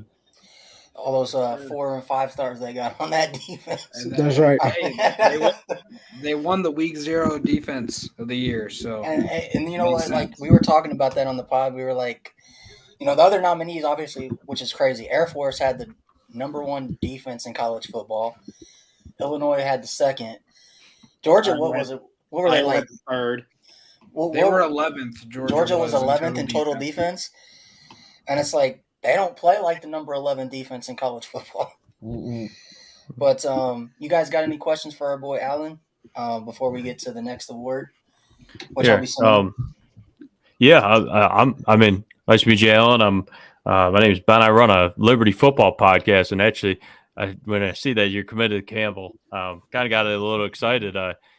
we actually open up against you guys in 2024. So I'll be there to watch you ball, man. Perfect. I appreciate it. Dude's gonna go. Dude's gonna go for like 250 and 3 tutties against you. I mean, geez. Got to. I mean, New Mexico State, man, they showed up and balled last game of the year. So I mean, even Campbell last year. I mean, we actually had Caleb Sneed because he was a hometown kid. He's from Lynchburg originally. He was the all-time leading receiver. Well, one of the all-time leading receivers for Campbell, and he was on the squad this year. He's actually a friend of my pod. So shout out to that. So I mean, whenever they don't play for Liberty, I definitely pull for Campbell. Of course, I Yeah, appreciate yeah. it. And I wanted to ask you, Alan. So, like, what made you pick, Campbell out of all places? Because, like, I'm sure you had, other offers and stuff like that, and other schools had other things they had to offer. But why Campbell? Yeah, the Mario Cream had Power 5 schools as well. They offered me, but it's something about Campbell, Coach D, Coach Mentor. Those coaches text me and call me every day almost. Literally, at 12 o'clock at night on New Year's, they'll say Happy New Year's. Some little things like that. And then, I feel like when a lot of kids, can only talk to coaches as coaches, I think it kind of dims their game because you're playing with a scare factor. But with these coaches, I feel like I can play loose and comfortably, play to my best effort, my maximum ability. That's awesome. So I actually, Alan, I DM'd you 2 edits real quick on your Twitter. Perfect. So I'm gonna have Lucas do the nominees for each of those, and then when he's done, we'll have you announce the winners for each category. Sound good? Do you mind while Lucas pulls it up if I just ask a quick Yeah, question? go ahead. So Alan, what if you don't mind telling us what other schools what were your top 5 schools that you kind of had decided between? I didn't necessarily have a top 5. I was talking to Air Force a lot, actually. I was talking to them a lot. I was also talking to Memphis. For a while, K-State was one of my top schools for a long time. Illinois as well. But besides that, I didn't really have much of a top 5. I went to Michigan State a lot. I like them a lot too. But the running back coach at Michigan State went to Florida. He's not a tight ends coach. But that was really majority of my top 5, if I really had to say. But Campbell was definitely that number 1. Nice. Mm-hmm. Heck yeah. And I guess I'll ask him after this first one. What is the first one? Is it best quarterback? I'm guessing. Ryan. He's lost muted. Ryan. Yeah, he muted. He mutes himself all the time. We lost Ryan. I guess with that being said, I mean, I know we were going to do it at the end of the podcast, but we already have Alan on, so we might as well announce that the Campbell Camels will be our Week 0 Team of the Year next year. Last year we had Southern Miss as our Team of the Year. The year before we had Presbyterian, which obviously didn't turn out very well for us. No, it did not turn out very well for Presbyterian. So that means that we will be picking Campbell to win every single game, regardless of their actual record. Of course. And we will always hope that the Camels get over the hump and do very well next season. Alan, I'm sorry about that pun. He's been waiting all day. I've been waiting to save. By the way, I wanted to show this to Alan really quick because he hasn't got to see it. I made this edit because we're going to post this on the Twitter. What do you think? Hey, that's hard. Like I got it's so yeah. Did you guys get? I had to step out really quick. Did you guys get to announce the awards? No, we're about to. We are about to. All right. What are the categories? So it's let me check real quick just make sure I got it right. Best safety and best running back. Okay, safety and running back. All right, let's do running back first just because I'm already on it. So our nominees were Blake Corum from Michigan, Chase Brown from Illinois, Bijan Robinson from Texas, and Mo Ibrahim from Minnesota. All right. And Alan, you want to go ahead and tell us who the winner was?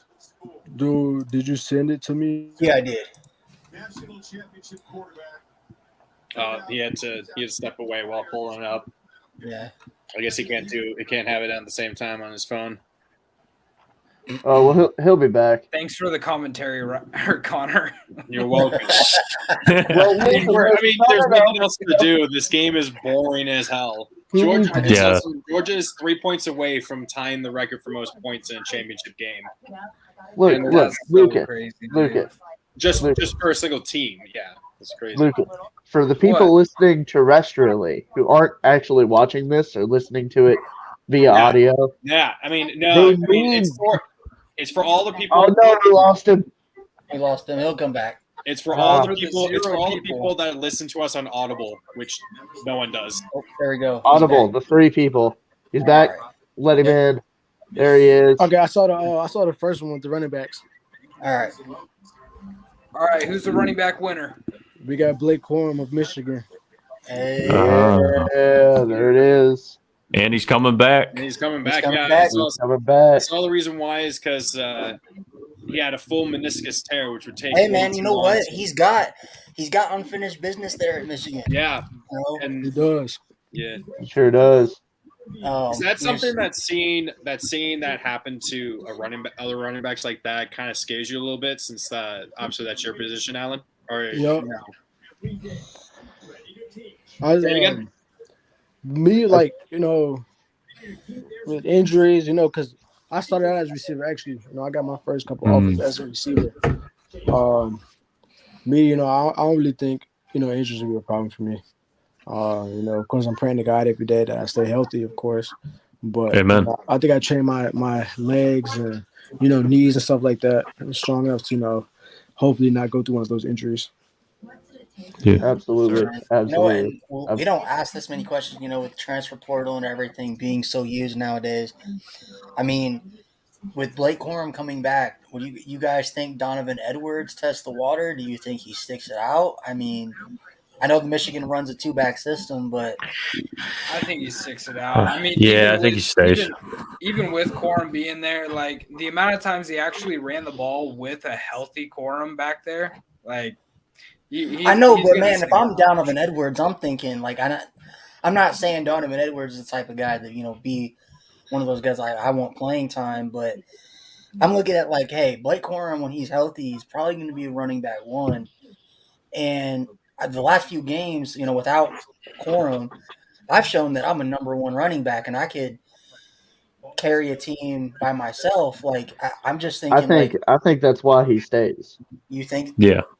Yeah, because, I mean, why was Michigan such a powerful run? Why did they have such a powerful running game? It's because when the backup came in, they could still run it down your throat. Yeah. I think him being a backup doesn't hurt his draft stock as much because of what he does when he's in. Mm-hmm. So, I mean, it speaks for himself.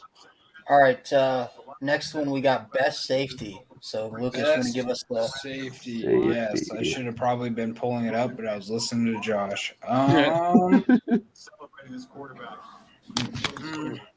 right, so our nominees have no idea how to say this guy's last name. Marcus Fuqua. There you go. Yeah, Second Buffalo guy we've had on the in the nominees. We have Clifford Chapman from UTSA. That's a good name. Yam Banks from USA, South Alabama, and Antonio Johnson from Texas A&M. And our winner. Did Alan get the second? Yeah, Alan has it. Yeah, he has the second one. I can't even see it. All right, can't even see it. Lucas, if you want to, I'll go ahead and say it. So our winner is another UTSA guy, man, Clifford Chapman. Was a 4th UTSA guy. Another UTSA guy. Hey man, I'm not joking, but like UTSA Twitter, it's kind of like Campbell Twitter. Like they come out and they support. Yeah. Like it's crazy. Yeah, they went crazy. 52.4% of the votes went to Clifford Chapman. Had 5 interceptions on the year, 72 total tackles. Had a really good Really, really good year for the Roadrunners. Oh. And I think. And so I haven't even looked at the game. Oh God, 52-7. Yeah. Jesus. I haven't Okay, even looked this at the game. might You don't be. need to. It's all Georgia all the time, baby. This actually, I'm not joking. Like this actually might be one of the worst. It is the worst right now. Well, you know what? We were spoiled by those playoff games, man.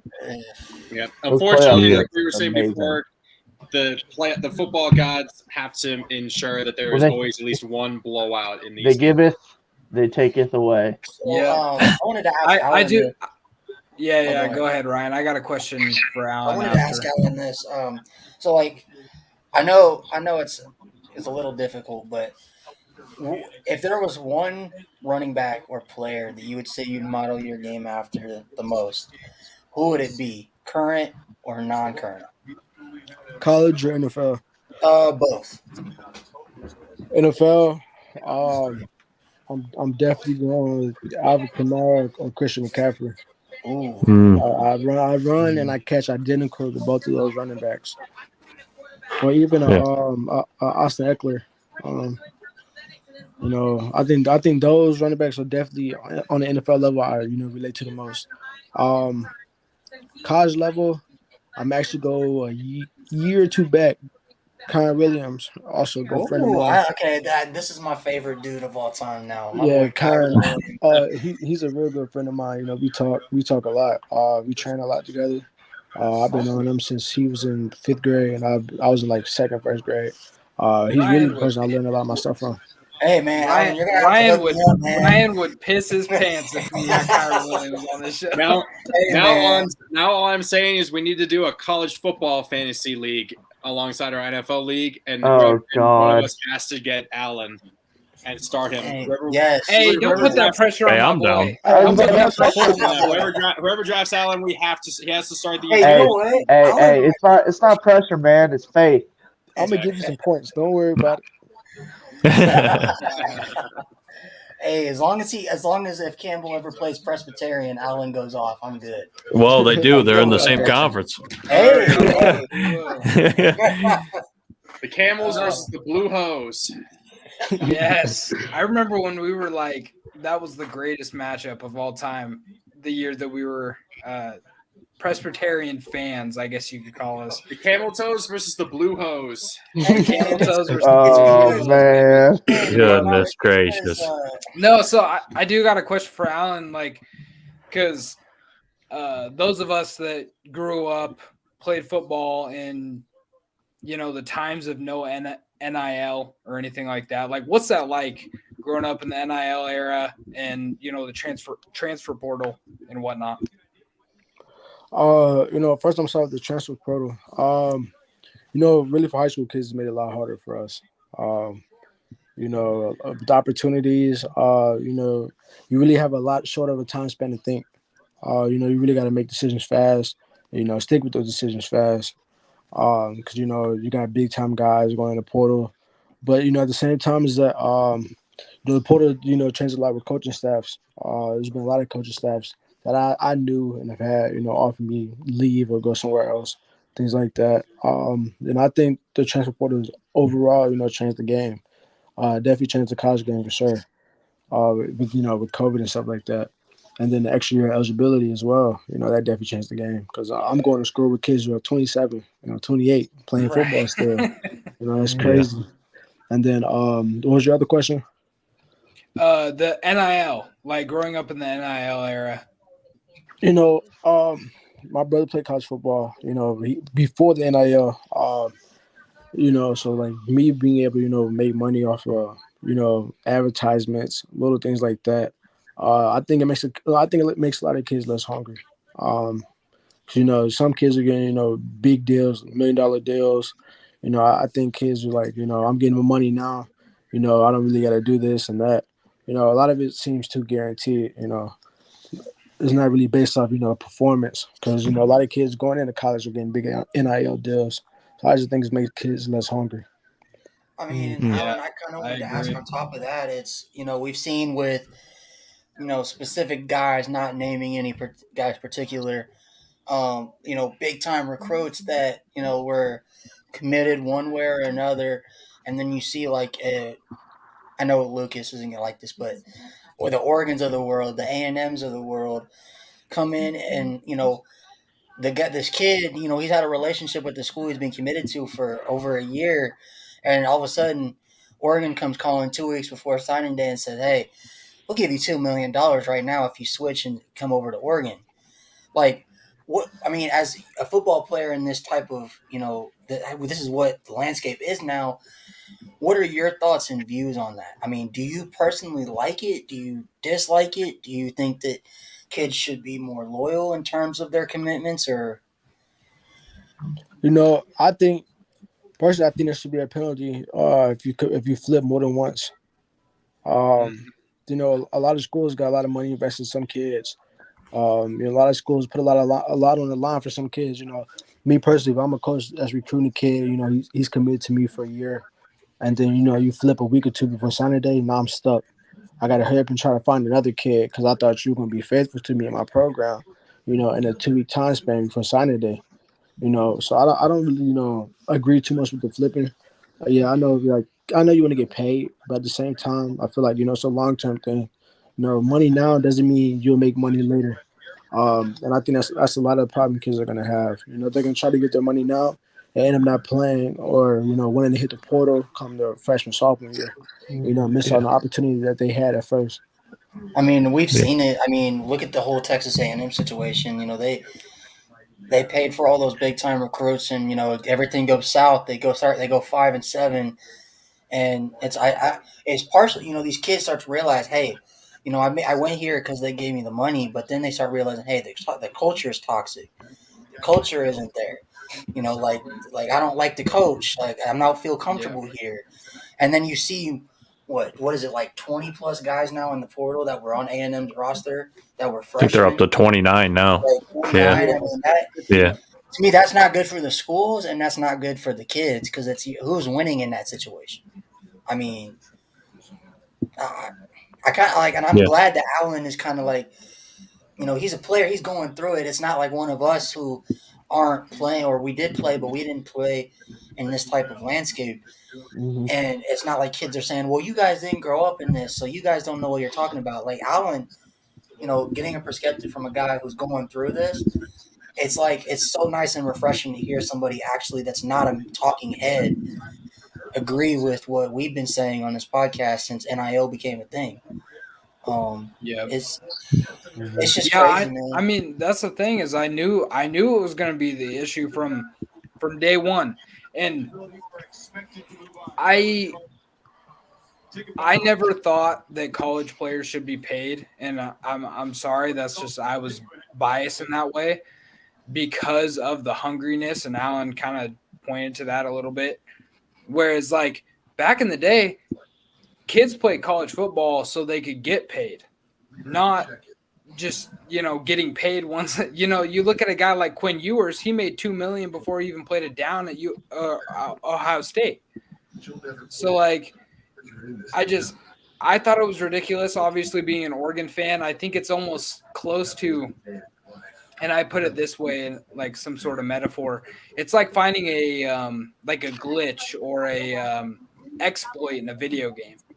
You're going to exploit it as much as you can because, hey, that's going to make you the most money or the most whatever it is in the video game until somebody fixes it.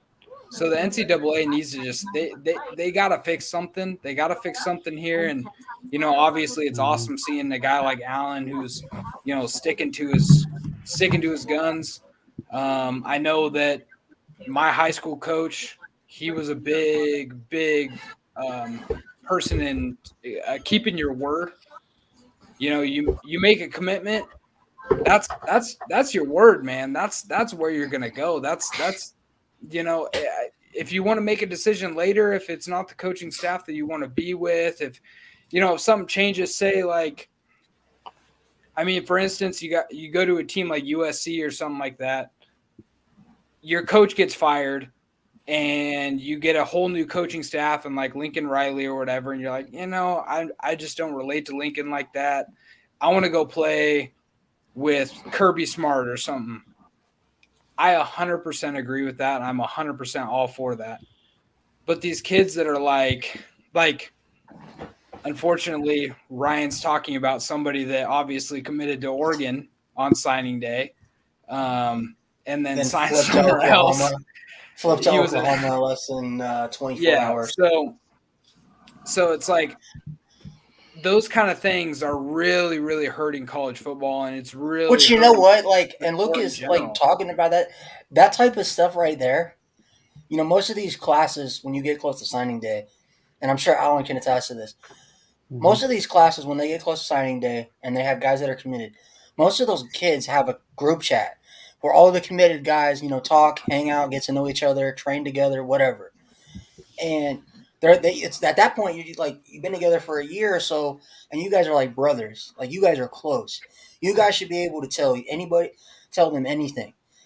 My thing and my issue with that situation in particular is kids saying, "Oh, well, I'm going to commit to Oklahoma," or they tell Notre Dame, "I'm going to commit to Notre Dame," and they tell Oregon, "I'm going to commit to you guys," and then they tell their teammates, "Oh, they tell the Oregon commits, I'm coming," or Oklahoma, and they tell everybody everything, and then it's like, at the end of the day, it's like, and I don't blame him because I think partially his problem wasn't his; it was just parents, because it seemed like in that situation, his parents had a lot of influence.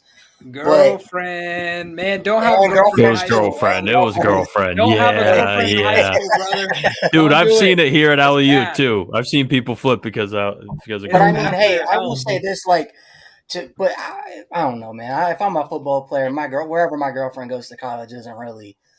Yeah, because we all know high school girlfriends are forever. Yeah, like you can always text. That's what FaceTime is for. But that's what FaceTime. That's what FaceTime is for. Good Lord, but, man, it's like, I don't know. I just don't like the whole shadiness of it. Like, if you're gonna decommit, like if you have an issue with where you're committed, right? Oh my God. And it's like, hey, you know, this isn't the right place for me. You talk to the coaches, say, I got their offers. This is the best decision for me. And you tell the coaches that, you tell your other, you know, your buddies that you were committed with that's so much more respectable than just playing this whole cat and mouse game, wait until National Signing Day and then doing like a Travis Hunter where you're like, hey, I'm going to I'm not going to FSU, I'm going to Jackson State. Oh, there you go, Ryan. Like, I'm just saying, like, it's that Sanders effect, man. I know. Like, I don't notice know. how wait, Ryan, I'm gonna interrupt you. You notice how every single like top 8 that comes out now has Colorado. Just so every time a top 8 comes out, it's got Colorado in it, man. Mm-hmm. Oh, I can't stand it. I wanted to ask Alan one more thing. So I've seen that. Oh God.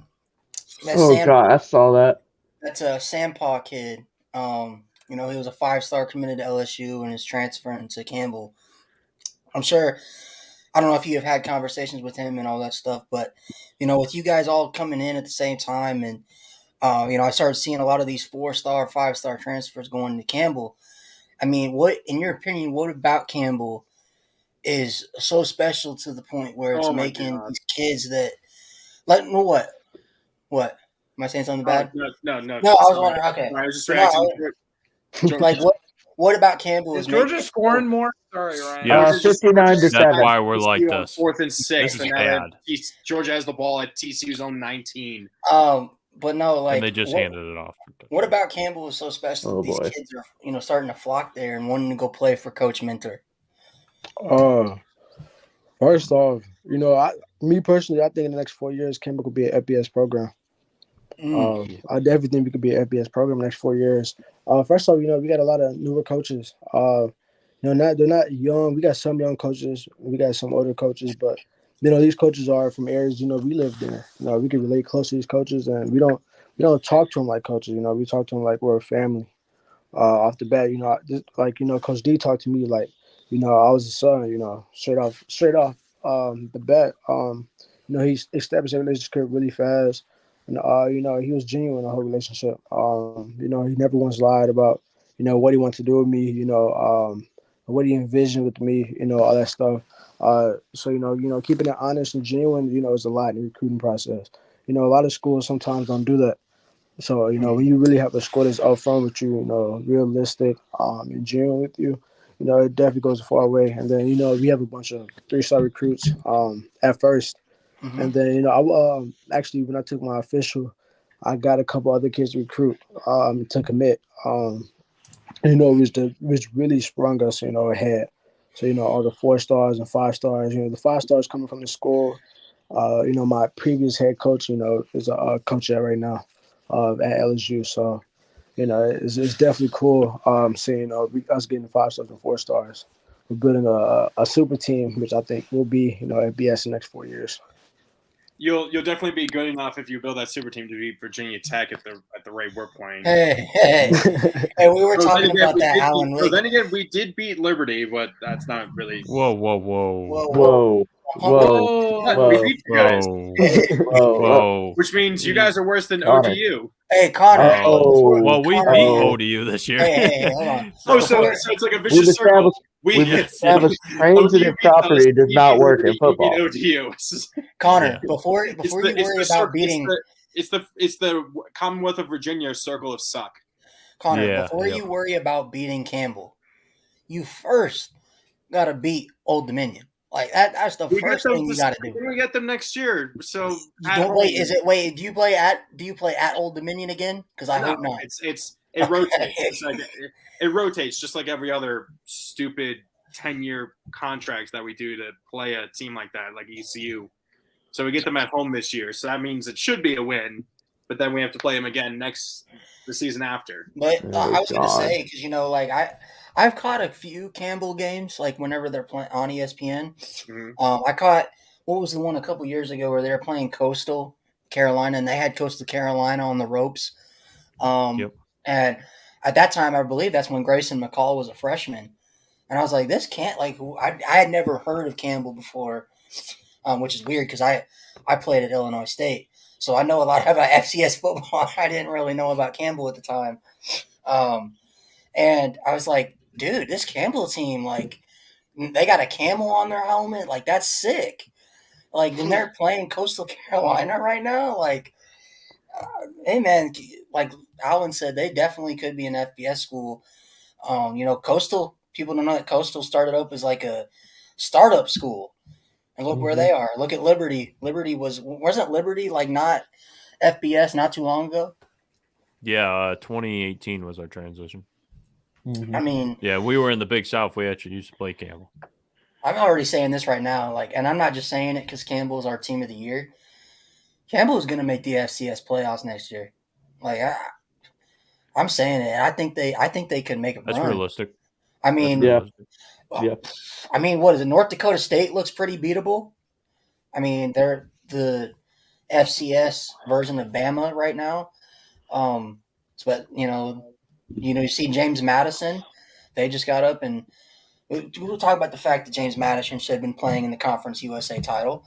The whole stupid NCAA regulations where you can't participate in postseason if you're a first-year FBS program. That's so dumb. I don't. It is. What is it? Who does it protect? What's the point of that? I don't really understand the point of it. I don't get it. I don't know. If I'm one of these kids that is playing for JMU, I'm sitting there dude, we almost beat Louisville. We just blew out Coastal Carolina. It was one of the best teams in the Sun Belt. You didn't say it right. What? Louisville. Okay, well, whatever. I'm so used to hearing Connor. And Are you sure it's not Louisville? It's not I'm Louisville. sure it's not Louisville. Louisville? I live here. Oh. So where are you? Wait, Alan, where are you from in Missouri? St. Louis. Okay. St. Louis. So you say St. Good Louis. football town. Are there some weird people that call it St. Louis or something? Nah, truthfully, we don't say Missouri, we say St. Louis. Somebody be like, "Where you're from?" Where are you from? We be like St. Louis. St. Louis is like its own country. So even if someone is all the way out in Missouri, where the University of Missouri is, they'll just say they're from St. Louis or something. They'll just say that's where they're from. No. Yeah. Well, for real, a lot of people that go to Missouri are from St. Louis. Yeah. Because technically Columbia is really an hour and 30 What minutes. was the 5-star kid that was committed to? Oh my God, he played for Missouri this year. He was really good, and he transferred to Georgia. You talking about Dominic Lovett? Yeah. I love it. I know. I was really sad when I seen that he transferred to Georgia because me and Lucas, we've been watching that Brady Cook kid, the quarterback there at Mizzou, and him and Lovett were like cooking the last few games. I said they're next up, man. They're next up. I think Missouri is going to be a problem. It's weird because like Lovett transferred, and then Mizzou got another 5-star wide receiver. Yeah, That's crazy. I'm a little biased though. My favorite fighter is from. He was a wrestler in Missouri. Michael Chandler. Oh yeah. Yeah, I don't like Drinkwitz. I think he's a nerd. You're a Kentucky fan. That's why. I am a Kentucky fan, though. Yeah. Did you guys beat Missouri this? Did you guys play Yes. Mizzou this year? We play him every year. Yeah. But all right. Well, Lucas, let's go ahead and get to the next few awards. We're on best head coach now? Yeah, we should be on best head coach. Best head coach. Wherever the hell I know. All these polls are all over the place. I'm just gonna have to delete these polls, man. I mean, you might have to. We might as well, because like it's getting too hard to find this stuff. Yeah, Alan, we're sorry. Hey, flying by the seat of our pants tonight. Seat of our pants. Please, that's every show. Every night, I know. Hey, but you know what? Would Alan rather be on like a politically correct YouTube channel, or would he rather be on just a bunch of guys that talk shit about football? He looked like he was about to really just fuck with you and just say, "I want the politically correct." He wants the good one. Nah. You still.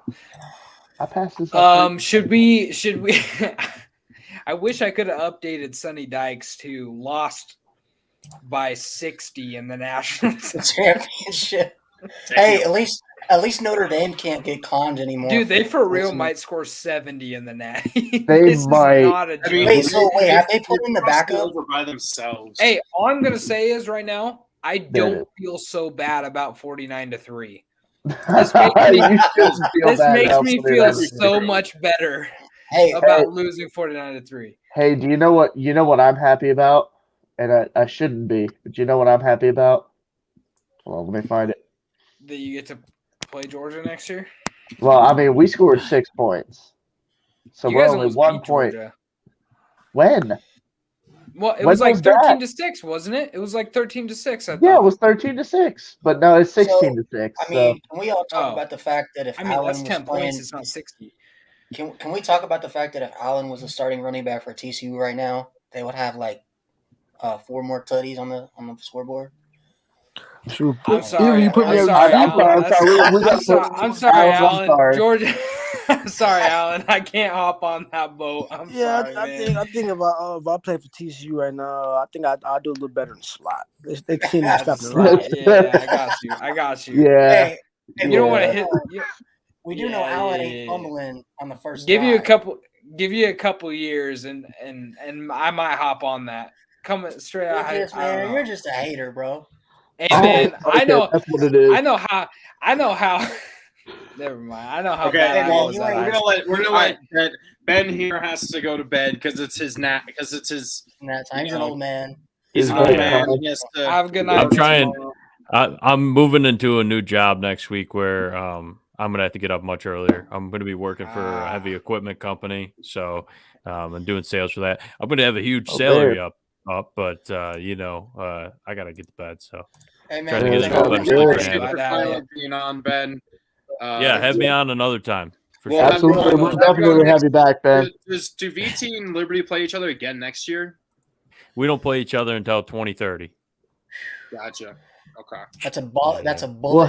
We'll have We'll catch you then. Bulletin board material right there. Yeah. Hey man, when our podcast is finally big, we're gonna do a live stream directly from that game or outside the game. Yeah, we'll have like a college game day set up. I don't. Before you go, Ben, all of us Week Zero podcast boys, we're going to be flying out for the Ohio State game and against Notre Dame next year. Ryan's paying for everything. Hey, we're having Jake Crane. We're having Crane and Co. come to Liberty next year. Oh, Fresno State? No, Crane and Co. is coming to Liberty next year. We're trying to convince them. Okay. Yeah. Cool. I see you. Yeah, became buddies with them. So, yeah. Nice.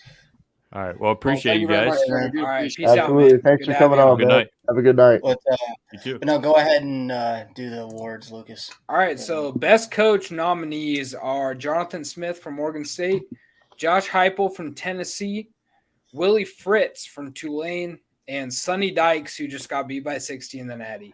You just had to mention that. I had to mention that. Jonathan Smith went 10-3. Josh Heupel went 11-2, won his bowl game. Willie Fritz won his bowl game at 12-2, and Sonny Dykes won the Fiesta Bowl but got beat by 60, as I said previously, in the Natty. So who's the winner? The winner is Willie Fritz, of course. Got to be Willie Fritz. Beat USC. You beat USC. Good for him. I hope you edited that a little bit, Ryan, because he looks red. No, he was yelling at Tajay Spears in that. That's what. He's also old as shit. Dude's like 78 or something like that. Like he's an old coach. I didn't realize how old he was. He looks about 40. There's no way. He's like in his 60s or 70s. He's kind of old. That's crazy. I didn't realize how old he was. I wanted to get him on the show, but I don't think he'd match the. Yeah, I did the same thing you did, Alan. I was like, hold on a sec. Hey, maybe Alan can get us Coach Minter on here. Lord, not too many favors, guys. Let me know. Hey. Former Carolina Panther. Dude, Mike Minter on here would be sick. That would be sick as fuck. No. But let me do that. But any thoughts on this? I mean, who do you guys vote for? I voted for Willie Fritz, but I don't know. Oh, yeah, Willie for sure. I think I actually had gone for Dykes. Am I the only person who voted for Heupel? No, there's 35. There's 35. Okay, more people voted for Heupel. Heupel had 8.6%, so. Dude like abused. Dude absolutely abused the hurry-up offense. And the game is finally over. Oh, it's over. They run the clock? 65. Oh, my God. It was a running clock for the last, 5 minutes. Did the backup quarterback for Georgia get to come in? Yeah, they gave Stetson Ben, a curtain call. What are the next things? The next award? I'm a little upset. I only won $112. The next award I should have bet on that game.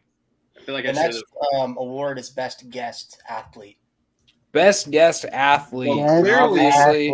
It should be Alan Mitchell, but obviously. So Alan. All right, something you may not know if you haven't watched a lot of our episodes. When they have a guest on, I don't get to be here. Usually, it's the first time you're on here when we've had a guest. I know. This is the first time. It's so nice. I haven't asked him one question. He's not allowed out of the basement very much, so that's why. I mean, that's where he is right now. Look how dark it is. He's in the basement. Hold on. There we go. All right. There we go. It's a little bright. Now there's a little bit more light. We rarely let him out of the cage.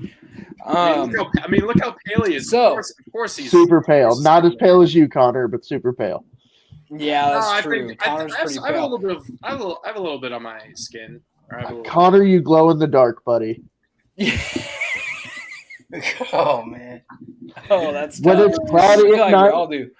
I'm way too white Connor right now. takes his shirt off. He can see for 20 yards. Best guest athletes edition. Obviously, I never hit up Jalen again to come on the show. But it's all right. He's moving, so give him a little break. But we got Jalen Jelks, former Oregon defensive end, Cam McDaniel, or Cam McDonald, as Connor likes to say. Keeps saying it every time. Dude, butchers, yeah, I literally did say that. I think every single fucking time. Former running back for Notre Dame, Cameron Harrell, corner for Southern Miss, and then I put myself on there because I was technically a college athlete, so I got to put that Technically, we were all athletes at one point. Well, I was not all of us were college athletes. I was a college. Hey man, I was a walk-on. Thank you very much. I was a walk-on. So that counts. For lacrosse. No, not for lacrosse. I actually played on lacrosse, but I'm saying like I was a walk-on in Illinois State. All I'm saying is if I didn't get hurt my junior year, I could if I didn't tear my ACL as a sophomore in high school, hey, man, I would have been a D1 athlete. I would have I would not have been D1. Hey, I didn't see that. I'm not joking. If I didn't pull my hammy in my here we go. Oh, here we go. I would have been Notre Dame. My hammy. You hear all these? We're bothering Alan. Let's wrap this up. I would have got recruited to North Mississippi A&M. So our winner for best athlete, Cameron Harrell, a buddy of ours. Super clean edit there. Yeah. Obviously, I like that one. I think Sippy would like that one. He hasn't been on the show in a while, so we definitely got to get him on. I've been trying. He's busy.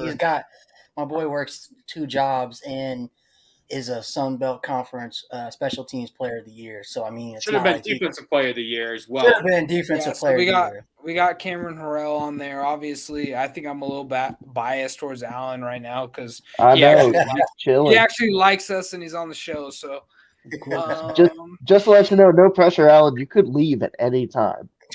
We're not like holding you here. Yeah, I'm probably gonna get about 5 more minutes. I got school in the morning. Oh, okay. Well, actually, I mean, if you want to dip now, you're cool, man. Like, you got school in the morning. I don't know what time it's what, 10 o'clock where you are? Yeah, it's 10. Yeah. Ooh, it's getting late. Well, let's go ahead and get through these really quick. Hey, man, he's still a young man. He can stay up this late. Back in my day. All right, so what's next? Meme team? Let's got to do meme team. Do you have any of the memes? I know all the memes I made are outdated because the joke. No, that's not it. His next one is best corner. Oh, corner? Okay. All right. I'm just gonna go ahead and say it. Just say it. Okay, I found it. Never mind. So, DeCorian Patterson from Middle Tennessee State, Keely Ringo from Georgia, Clark Phillips III from Utah, and Emmanuel Forbes from Mississippi State. Winner is Emmanuel Forbes.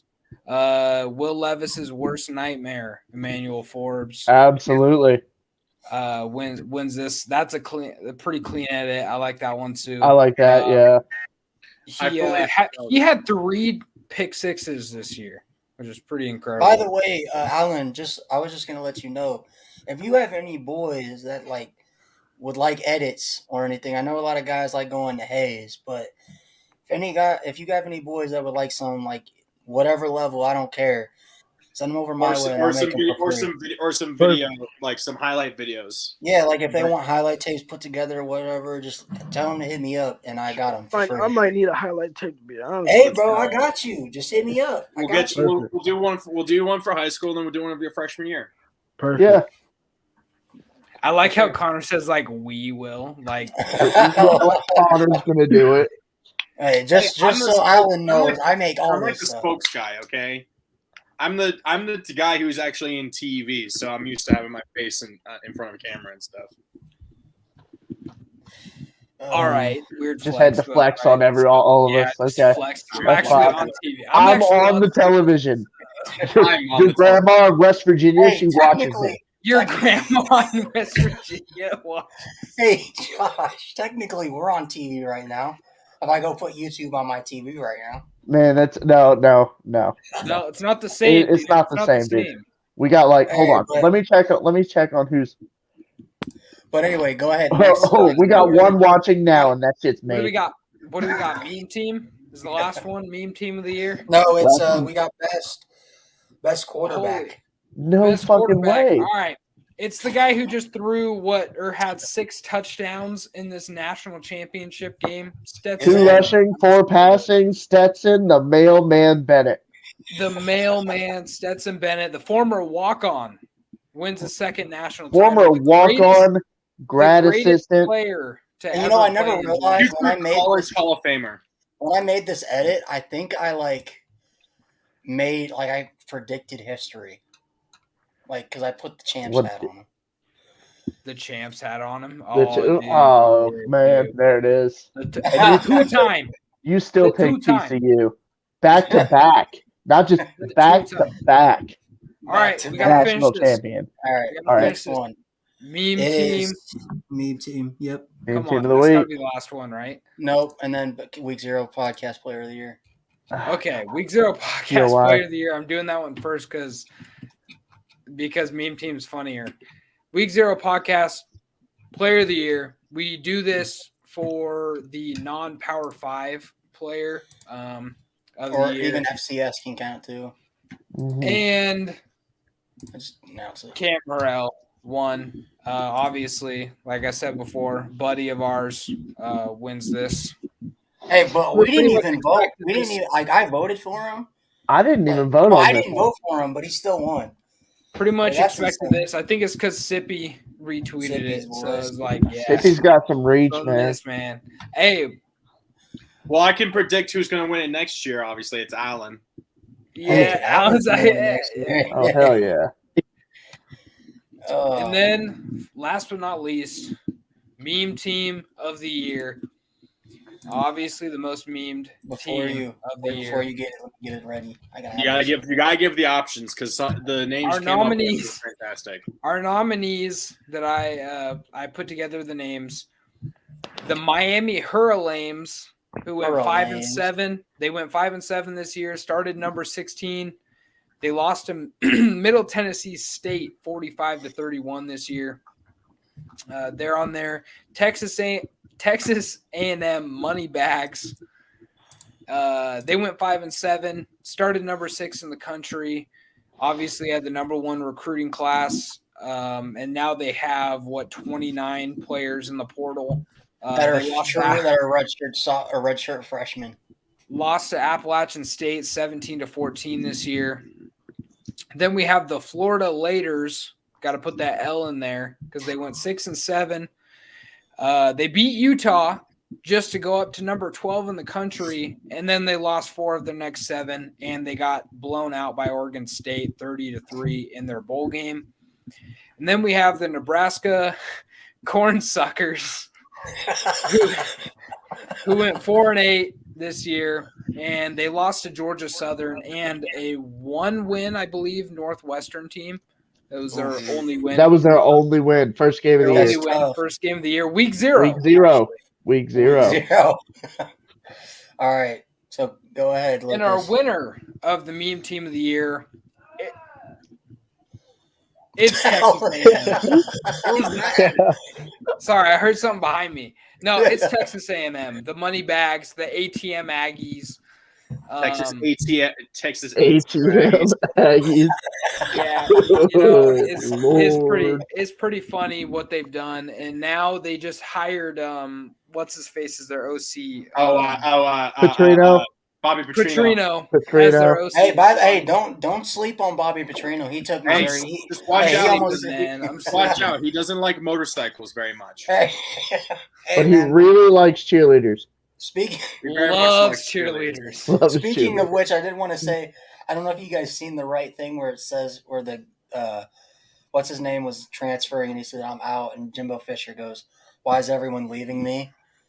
And it's just 17-14 to App State. Yeah. Oh God. Love that. Love that so much. But no,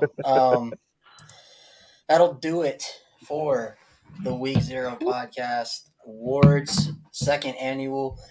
And for the national championship game. And for the national championship stream. Which we barely were even talking about in the second. Hey, you know what? Hey, it wasn't much of a game, so there wasn't much to talk about.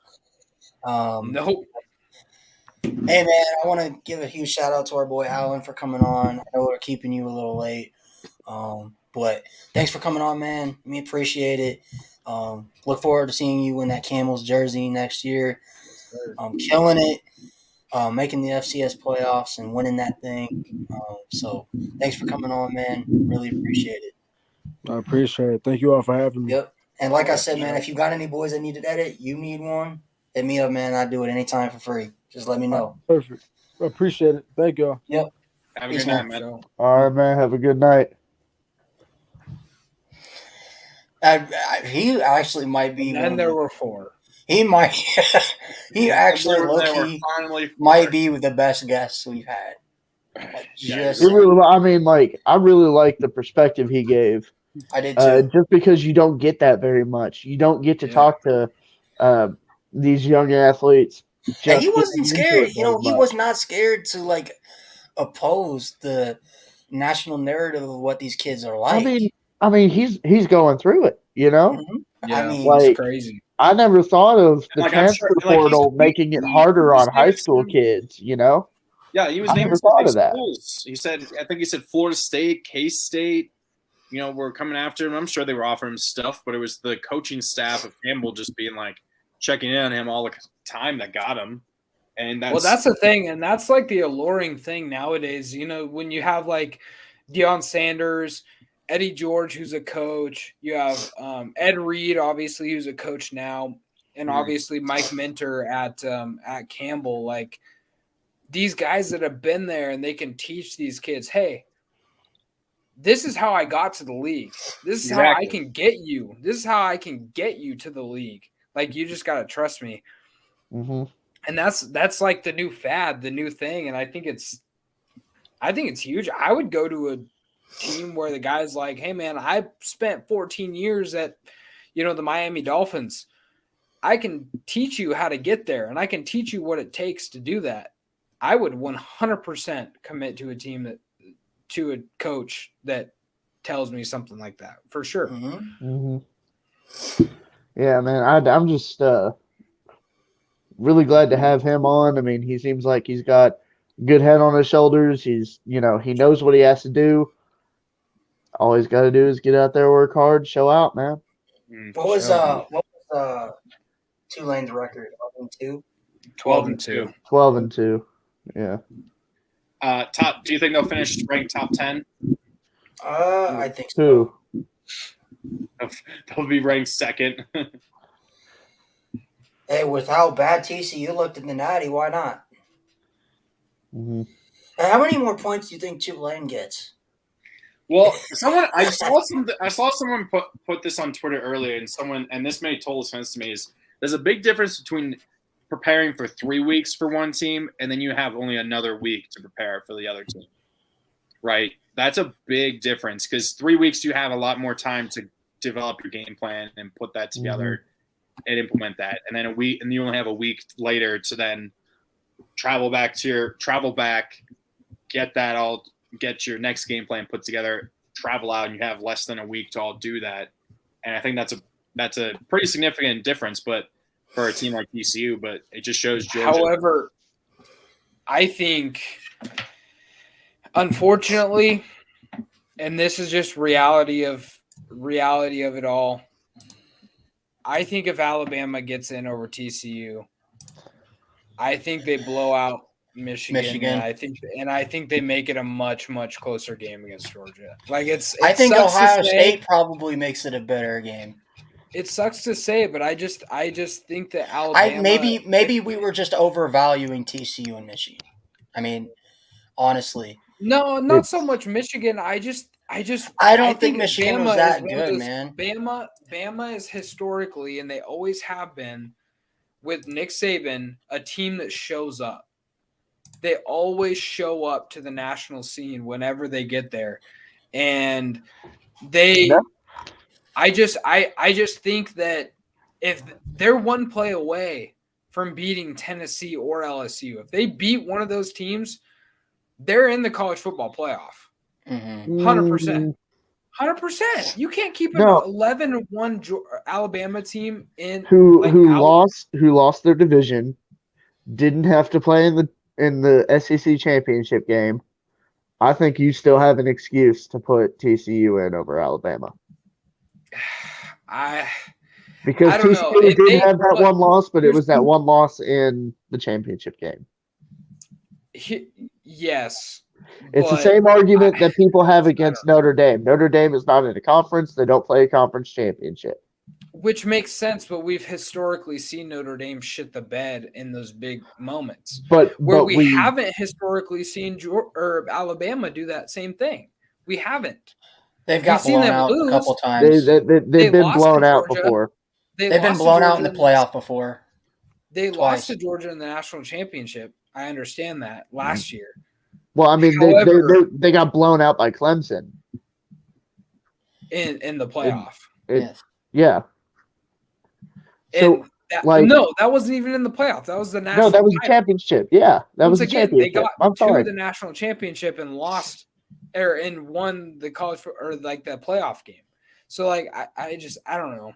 It's the argument is there for Alabama, just because they've been there before, and you think you're going to get a better product on the team or on the field. Sorry, I don't like putting Alabama in for Alabama's sake. You know what I mean? I guess I feel that. That would be like if Clemson beat South Carolina. Do you still put them in?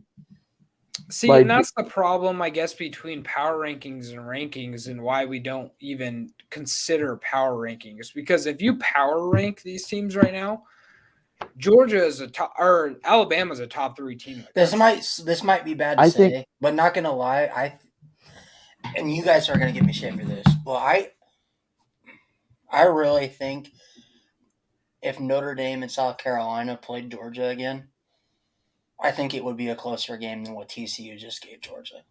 I know that might be stupid to say, but if they played them, I genuinely if they played them right now, just South Carolina.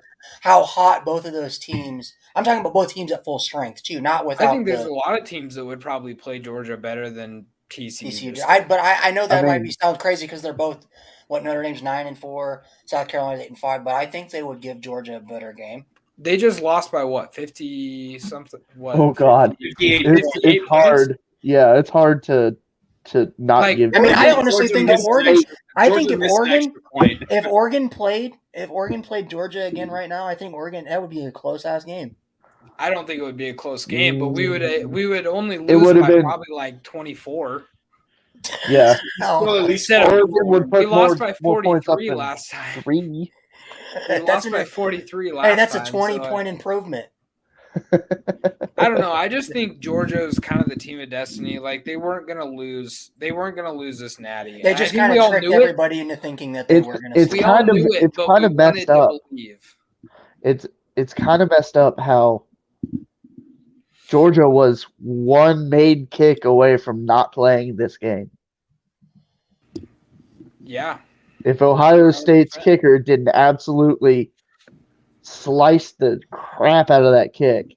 If he didn't shit the bed, and it would have been a much closer national title. It really would have. It would have been a better national title game because I don't think Ohio State had the players to stop TCU's offense. Georgia did. Okay. Do you guys just let's clear this out. Let's wrap it up. Let's wrap it up, buddy. I was wrapping up. I was hoping we could beat 4 hours, but no, we certainly beat it by 2 minutes. Hey, I thought this was going to be a 5 hour. I know what you mean. But I mean, this was fun. I know I wasn't talking too much, but the game was boring. So it's late as shit for you guys.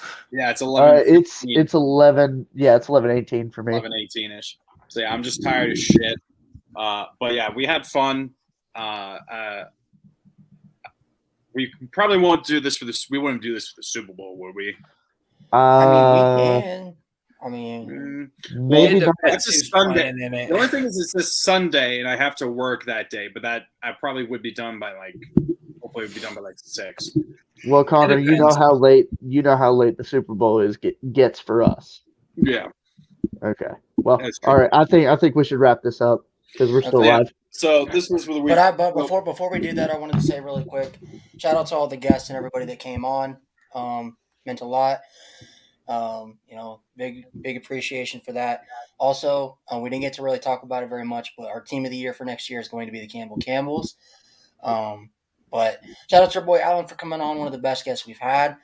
Look forward to NFL Best of Week 17 or Week 18 dropping either tomorrow or Wednesday. And then the Best of the College Football Playoff, which after tonight's game might be a pretty semifinal heavy highlight video. But you'll see a lot of Georgia highlights. You'll see a lot of Georgia highlights. A whole lot. But anyway, go ahead, Connor, and take us out. So for Lucas, Transfer U 2.0, Sco, Ducks, McKnight. For Josh, Dogs over Frogs. I see you changed it. Bryant. For Ryan, Let's Ride, Frog Country, Fravel, and wait, hold on. Don't wait. Just change it to Let's Ride Dog Country and who let the dogs. You know out. what, Ryan? That's what did it. Your Let's Ride Frog Country. That's exactly what did right, it. because all Brayden The Perna Broncos has been all year long as a Hey, no, even the Broncos would have scored 16 points. All right. But Brandon Perna, as a Broncos fan, all he is known for is just cursing teams. So what you've done is taken that curse mojo. Gave it to the hypnotist. You better not have fucking just muted me, Ryan. Oh, let's go, guys. Let's go. All right. Take us out. Okay. I'm your host, Connor, who let the dogs out. Dory, this is the Week Zero podcast, the shit show that talks about college football and other stuff. We will, I don't know, we'll probably be back sometime next week just to talk about the game, and I don't know what we're going to do now that the season's over. I don't know. Talk about the NFL playoffs now? Talk about the NFL. How good NFL draft. We got a bunch of stuff. Coaching vacancies, transfer portal stuff. We got tons of stuff to talk about. We'll do March Madness. We'll do another. We already did that last year. We'll give our. We can talk about John Harbaugh and his udders. All right. Jim Harbaugh. Jim, not John. I'm about to leave this thing before. Yeah, come on. Okay, so have a good night, guys. Good night, guys. Peace out.